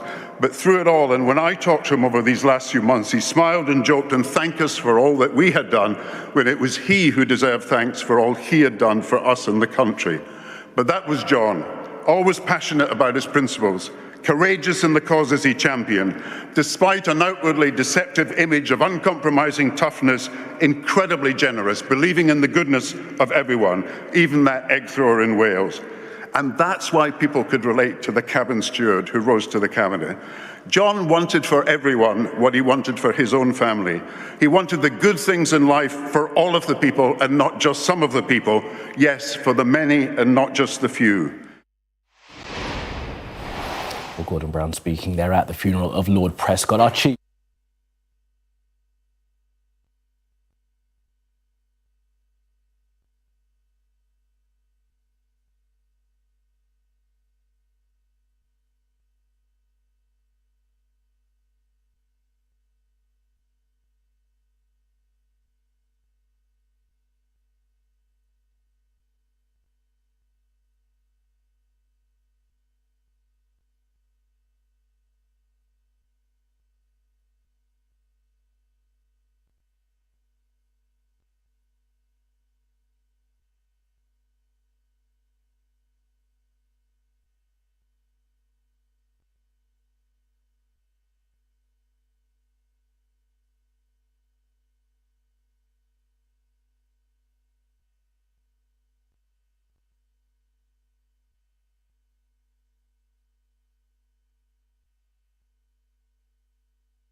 barely in your head right now. Really? The sun is just awful. Yeah, we're on the complete wrong side of it now. Perfect side last night, early morning.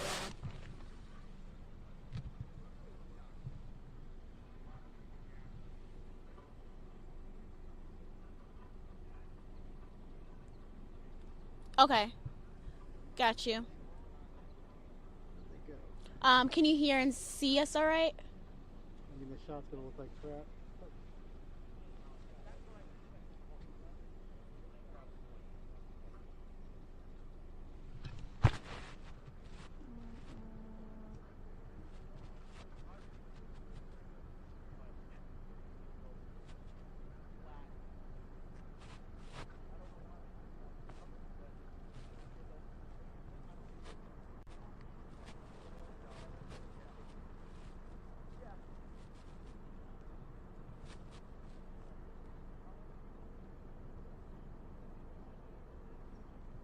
Reporting for Fox 45 Morning News. Felicia Ashley said.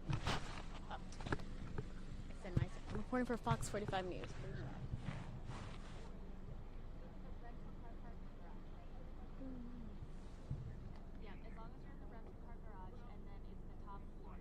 Reporting from the Reagan National Airport. Felicia Ashley, Fox 45 News.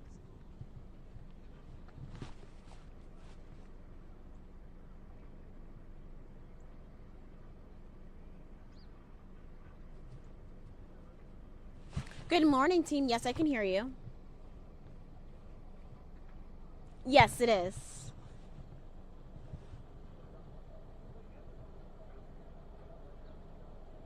Okay, no problem. The sun is not our friend right now. We're on the perfect side with lighting morning and last night. Now it's kind of working against us, but we're going to maneuver around it.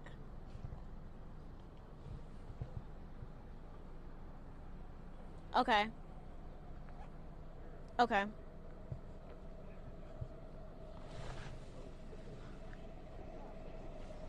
Okay, sounds good. Ben, we'll do the bodies, wreckage, helicopter. Don't go down there. Don't go down there? Okay, I'll just say that's what happened. Yes.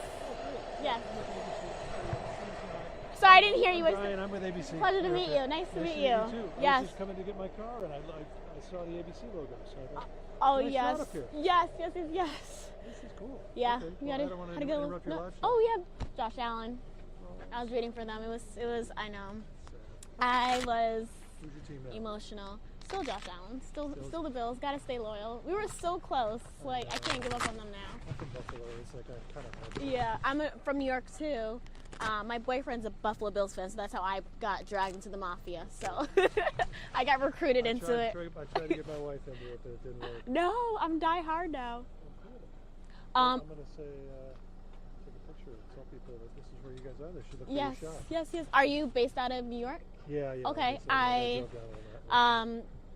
Probably different departments, but I don't know if Glenn Rappel's still there. He's 2020 producer. Yeah, Glenn's He's my still there. mentor. Yes. I think he said, oh, was he really? Yes, because he was an NYU alum, and I graduated when I was a student there. We like paired as mentors and mentors. Yeah, he kind of held my hand through the only magazine piece that I. Wow, what a small world.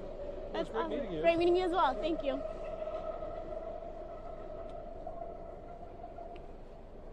Woo.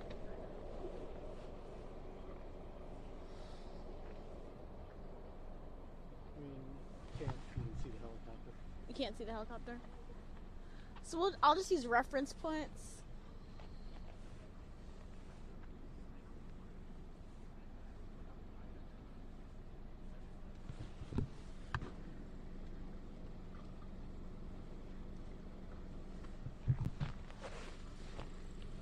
It's not even me. He's going out there.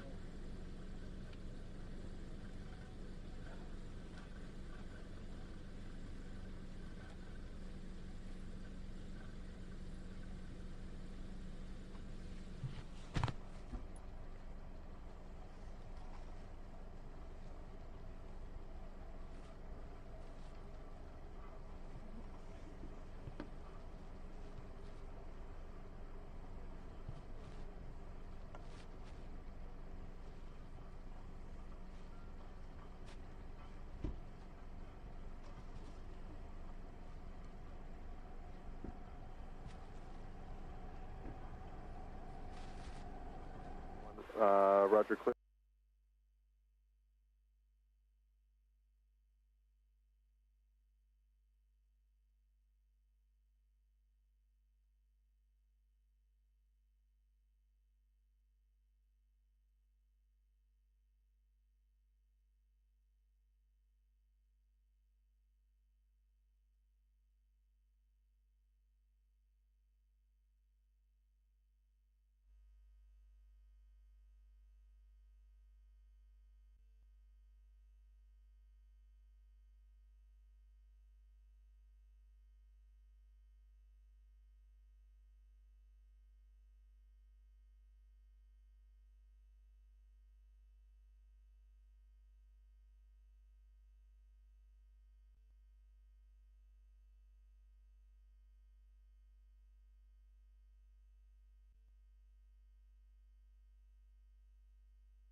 Why was it that this helicopter would be higher than would be expected? Although it was quite permitted to travel down the Potomac between the various military sites that exist around Washington, it was higher than we'd expected. And we need to understand what happened. This is an extremely busy airport. It is very close to Dulles International, just 30 miles away. So this is already congested airspace. And the runway at the Ronald Reagan is also the busiest in America, 819 takeoffs and landings per day. There were an extra 10 added last year, quite controversially, because there have been incidences.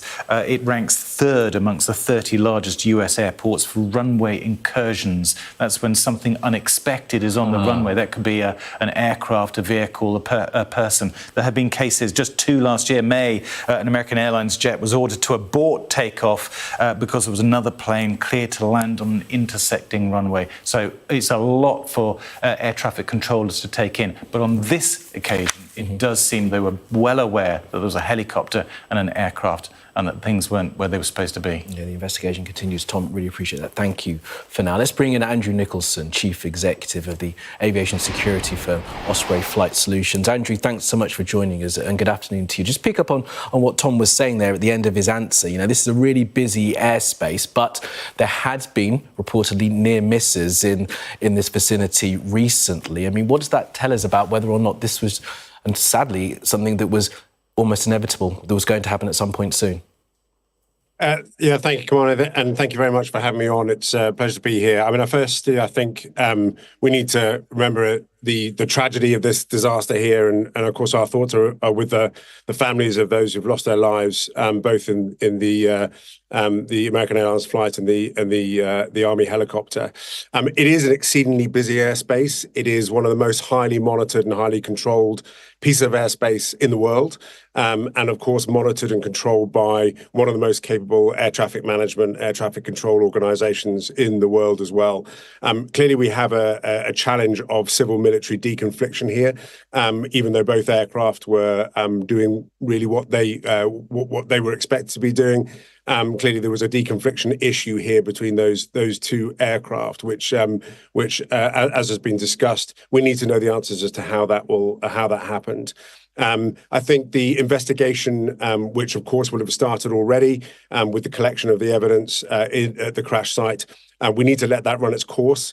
The National Transportation Safety Board, who will inevitably be running that investigation, the US Air Crash Investigation Body, will be running that investigation alongside the Pentagon, no doubt. Again, world-renowned organization who will conduct a very thorough investigation into what occurred here, and we'll have to wait for that to see what happened here. Was it inevitable? I mean, any crash like this is the result of a series of failures or things that went wrong, potentially over a significant period of time, and can't probably be put down to one single failure. And I'm sure the busyness of the airspace at that time of day will be a component in that investigation.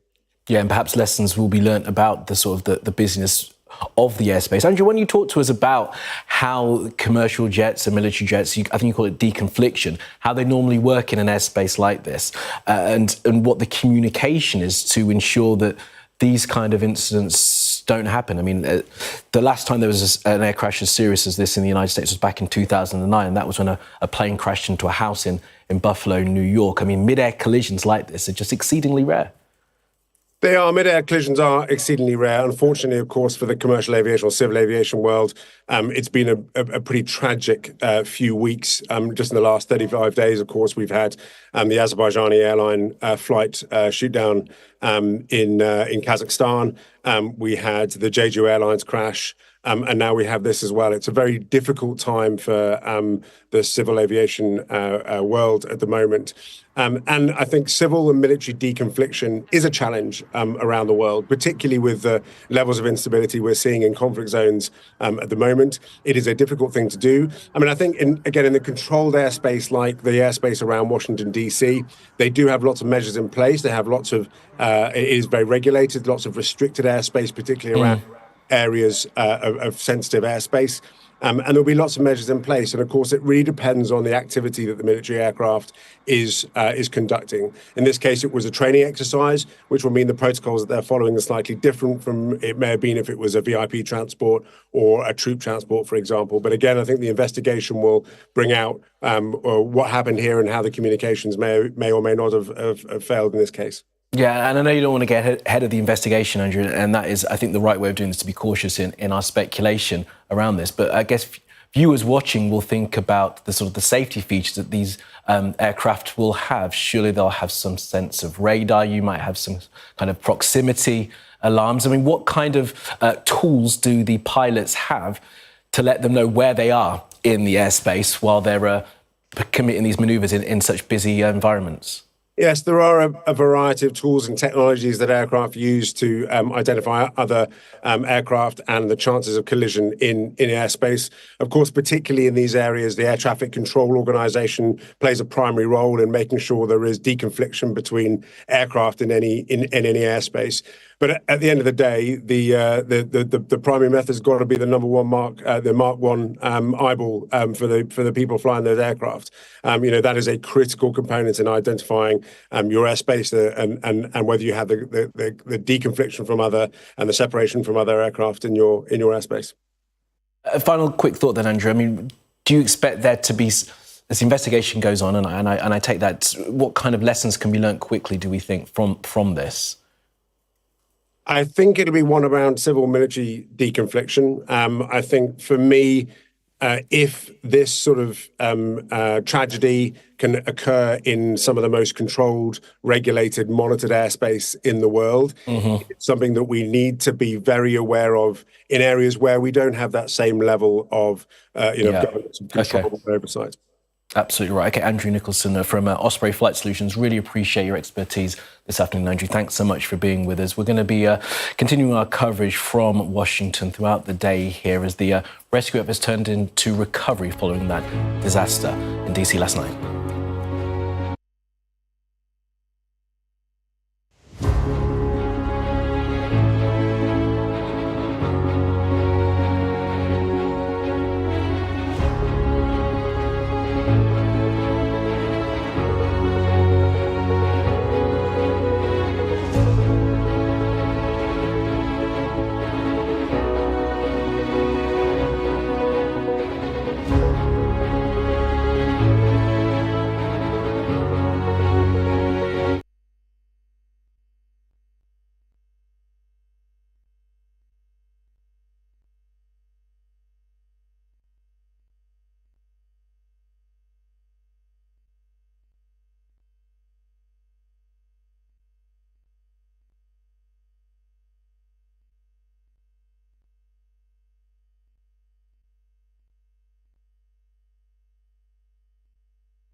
That recovery takes place of the fuselage of the aircraft.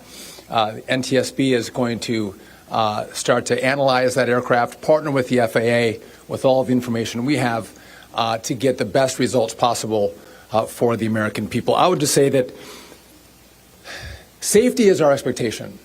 Everyone who flies in American skies expects that we fly safely, that when you depart an airport, you get to your destination. That didn't happen last night. And I know that President Trump, his administration, the FAA, the DOT, we will not rest until we have answers for the families and for the flying public. You should be assured that when you fly, you're safe.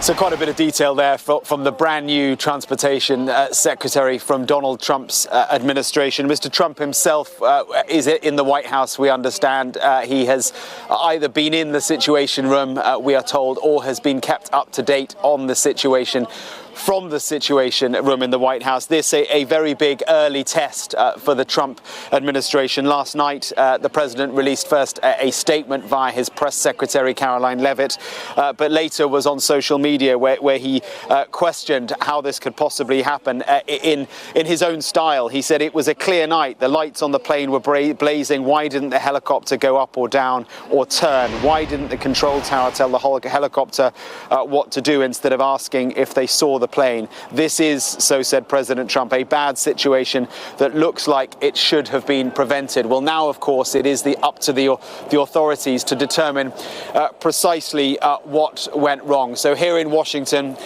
a rescue has turned now to a recovery, which is ongoing, as you can see from the live pictures that we have got here. We know that the water temperature is extremely low, which is making it very difficult for the recovery teams to operate with their divers in the water. The flow of water is quite fast as well, which means the debris field, which was already quite large, is expanding all the time. That, of course, is going to make the recovery work all the more difficult. So a rescue turned recovery here in Washington, an urgent investigation to work out what went wrong. And then miles and miles away in the heart of the United States, in Wichita, Kansas, from where this plane took off yesterday evening, the heartbreak, of course. And Wichita, incidentally, is known as the air capital of the world. It is a place where aviation is in the blood, where companies like Boeing, like Cessna, Learjet all operate and build their planes in that area. So a place that knows and loves aviation that is today in deep mourning. It's all right, Mark, for now, thank you for that. We'll be back with you throughout the day here on Sky News. Mark Stone there in DC. Now, among the passengers on that jet were a group of skaters, their coaches, as well as their family returning from the US Figure Skating Championships in Wichita, Kansas. Now, the chief executive of the Skating Club of Boston, Doug Ziegheib, has been speaking to the press this afternoon, and in the last few moments has told us that a number of people from the Skating Club of Boston were on that flight and have lost their lives. Last night and into this morning, we were informed of a pretty horrific tragedy.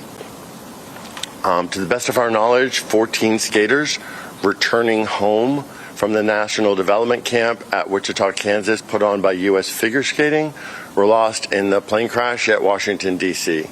Of those 14 skaters, 6 were from the Skating Club of Boston, 2 coaches, 2 teenage athletes, and the athletes' moms. Skating is a very close and tight-knit community. These kids and their parents, they're here at our facility in Norwood 6, sometimes 7 days a week. It's a close, tight bond, and I think for all of us, we have lost family. We sent here at this club 18 skaters to Wichita to compete at the U.S. Championships, and 12 skaters were at the National Development Camp. 6 is a horrific number for us, but we're fortunate and grateful it wasn't more than 6. This will have long-reaching impacts for our skating community. The 2 coaches, Zhenya Shishkova and Vadim Nomov, top coaches, They were the 1994 World Pair Champions, and they came to us in 2017, and were very much a part of our building the competitive skating program here at the Skating Club of Boston, originating our group class, Tomorrow's Champions, subscription-based, very innovative in the U.S. and based on what they learned and how they developed in St. Petersburg, Russia. Very popular with families, proven success, which is why I think they had so many kids at the championships and at the National Development Camp. So it's a major personal loss, but it's also a loss to our skating community. I think the final thing I want to say that sadly, this isn't the first time this club has experienced a tragedy like this. It's now a ways back, but in 1961, the entire world team of U.S. figure skating en route to the World Championships in Prague was lost in a plane crash in Belgium. Almost half of everybody on board that plane were from this club. It had long-reaching implications for the skating club and for the sport in this country, because when you lose coaches like this, you lose the future of the sport as well. It's been a long time in redeveloping it. And I personally feel that this club, the Skating Club of Boston, has just now, almost 60 years later, been coming out of the shadow of that 1961 crash. So this is particularly devastating. That's Doug Ziegheib giving an update there. He's the chief executive of the Skating Club of Boston, saying that they lost 6 members of that club in. Sean Bell, who's here with us, former military pilot, his expertise on what we think happened last night. Sean, great to have you with us, and good afternoon to you. So look, how did the passenger jet change its flight path last night? Yeah, good afternoon, Kamali. I mean, first of all, our sympathy. 64 civilians, 3 military have perished in this, what looks like a very, very tragic accident. It's interesting that you look at the factors. The weather looks absolutely fine. There's no reason weather factors. It's happened in one of the most congested air control areas in the world. So there's massive control. Nobody moves without following a clear procedure. And it's all designed to stop these sort of accidents happening. So the real question is, why it happened and how it happened. What we do know is that the main runway here, it's not quite orientated properly, but that's the main northerly runway. So the American Airlines aircraft, as all of the others, would have been coming to land there and then taking off in this direction. Meanwhile, the Nighthawk would have been operating its way. Sorry, Black Hawk would have been operating its way down the Potomac here. Now, as the pilot of the Black Hawk, he'd have thought all of the civilian traffic is to the north of me, leaving or arriving. What happened just before this accident, though, was the American Airlines aircraft was on approach down here, was suddenly asked, could he take the shorter runway, which is the runway here? He said he could. So therefore, rather than going straight along that line, he diverted down to the south to get himself onto a lineup for that runway there. All of that, of course, would have put him on a direct collision course. Now, that sounds awful, but the whole purpose of procedural is that they may well be crossing. In fact, the 2 dots on the radar would have absolutely superimposed themselves, but they should have been height deconflicted, because that way you can guarantee they'll never hit each other. Now, an airline will eventually go through 200 feet, the height at which the helicopter was, but it'll do it really close to the runway, and the helicopter should be nowhere near that. So the fact remains is that somehow this helicopter, because the collision happened at 400 feet at about 150, 160 miles an hour. The question is, what was the helicopter doing at that height? And frankly, it doesn't look very survivable, and that's why it doesn't surprise me that they've called off the search now. Just before we move on, Sean, how unusual is it for a helicopter to go to that kind of height? I mean, is that kind of standard procedure? We heard from Sean Duffy, the Transport Secretary, that everything was standard up until the collision point. Yeah, and I think what he was saying is that this helicopter wasn't on a special mission. It was a military helicopter. We're very close to the White House. There are all sorts of military flights that could be doing something unusual. Whenever I've been involved in controlled airspace in a military aircraft, the civilian authorities clear a corridor for you and you fly directly through it. This was following a helicopter route. The reason they're not under radar control is here they could probably be seen by the radar. There's a bridge here. You're flying low level, you can't be seen on radar. Therefore, it's very difficult for the controllers to control aircraft here. That's why procedurally you have to be low.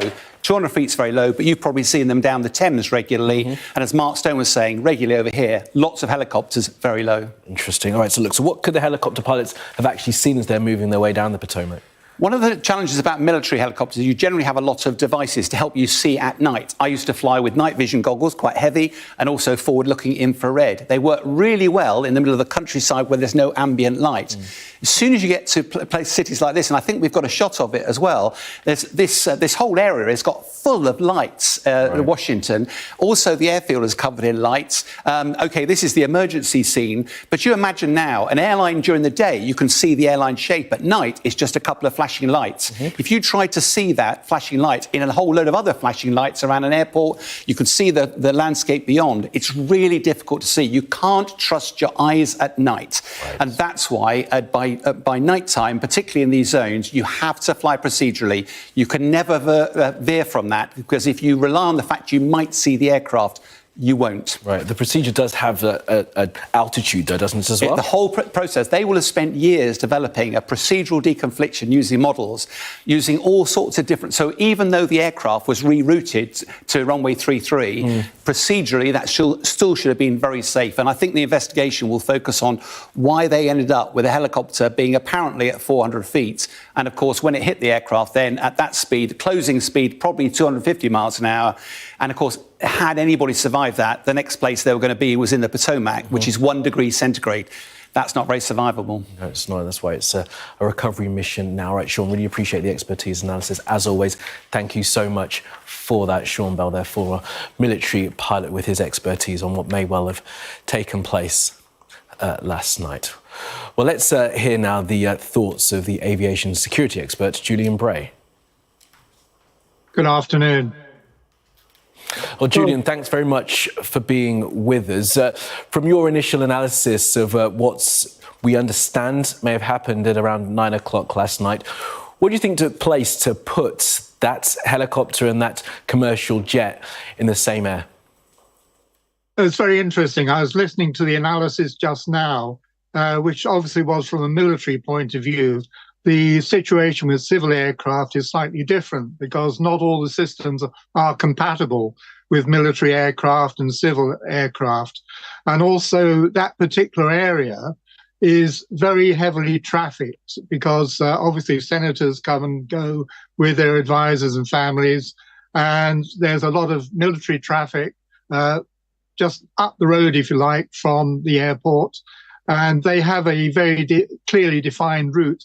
However, when somebody changes something at the last minute, which seems to have happened here, when the Bombardier aircraft was asked to change onto the shorter runway, then problems happen. Now, what could have happened, of course, is that when the air traffic control asked the pilot, the military pilot, to look out of his window and see if he could see another aircraft. That's quite a standard instruction. Nothing strange about that. But the point is he might have been looking at the wrong aircraft on the basis that there are lots of aircraft in the air at that time. I've also got to take issue with his idea about 200 feet. Helicopters go up and down, so it does vary. They cruise along that particular stretch at 200 feet, but there could be situations where they have to either go up or go down. So it's not cast in stone, that. Something else that struck me, because we've had 2 more press conferences today, and a lot of information's come out. For example, Washington will reopen runway 119, that's the main runway, at 3 p.m. our time this afternoon. They maintain that all the recovery operation is happening over the riverside, and that won't affect main airport operations. So you see how quickly this is developing.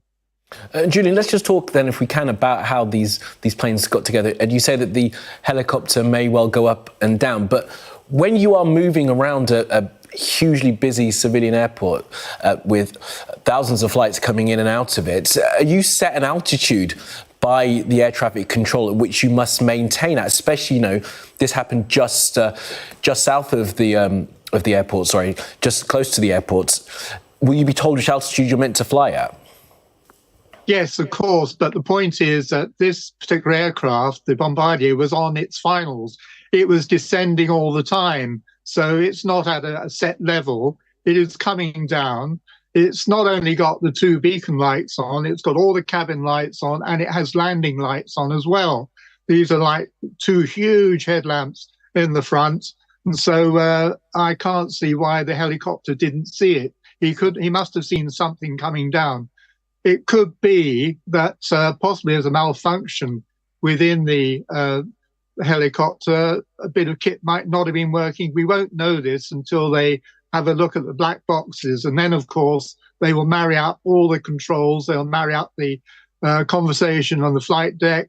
They will also find out which buttons were pushed, which levers were operated, what systems happened, and all this will be time-coded.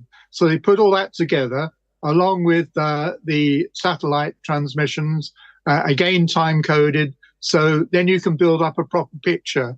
Everything we say at the moment is pure speculation, so we really do need these reports in order to stand things up.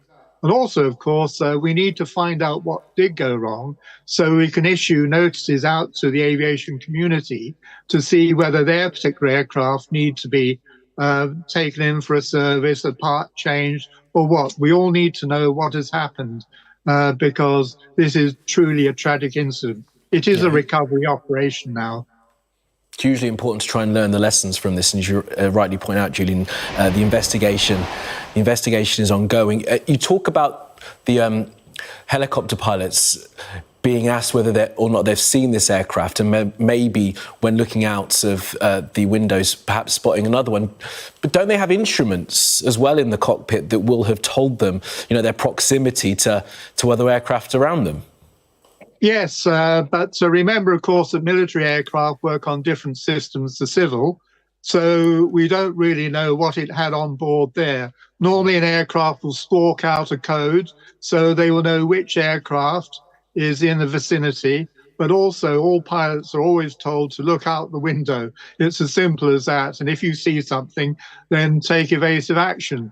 But something would have happened in there, and we should remember this was a training flight for the helicopter, which means that there will be a highly experienced pilot in there, a training pilot who will actually train other pilots. And so we need to work out exactly what's going on there. Did they deliberately take out a piece of kit to test their reactions? We don't know. But it is a true tragedy, this one. But I'm heartened by the response of those brave people who actually went into the water to recover the debris, the bodies, and everything else. We should spare a thought for the responders and for the families. Certainly, and they are, of course, in all of our thoughts. And it was made clear by the Transport Secretary, wasn't it, Sean Duffy, that all pilots involved, those on the commercial jet and on the military helicopter, were very experienced pilots. All right, Julian, look, we appreciate your expertise and analysis this afternoon. Thanks so much for being with us, Julian Brader. Thank you very much for now. Thank you.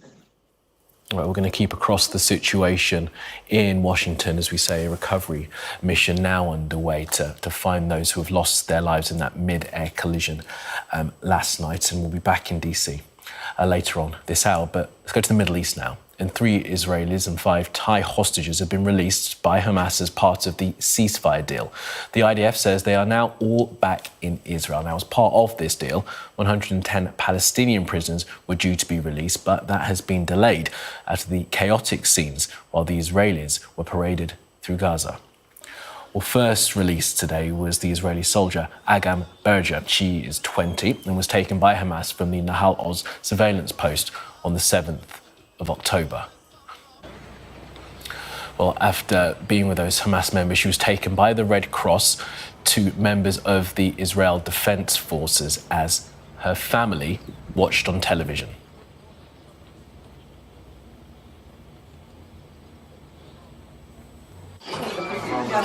Opa, opa, opa!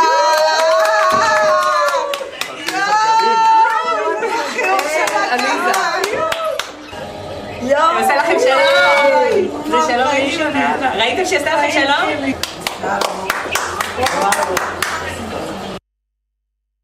Am's family watching on as she's released, and here's the moment. They were reunited.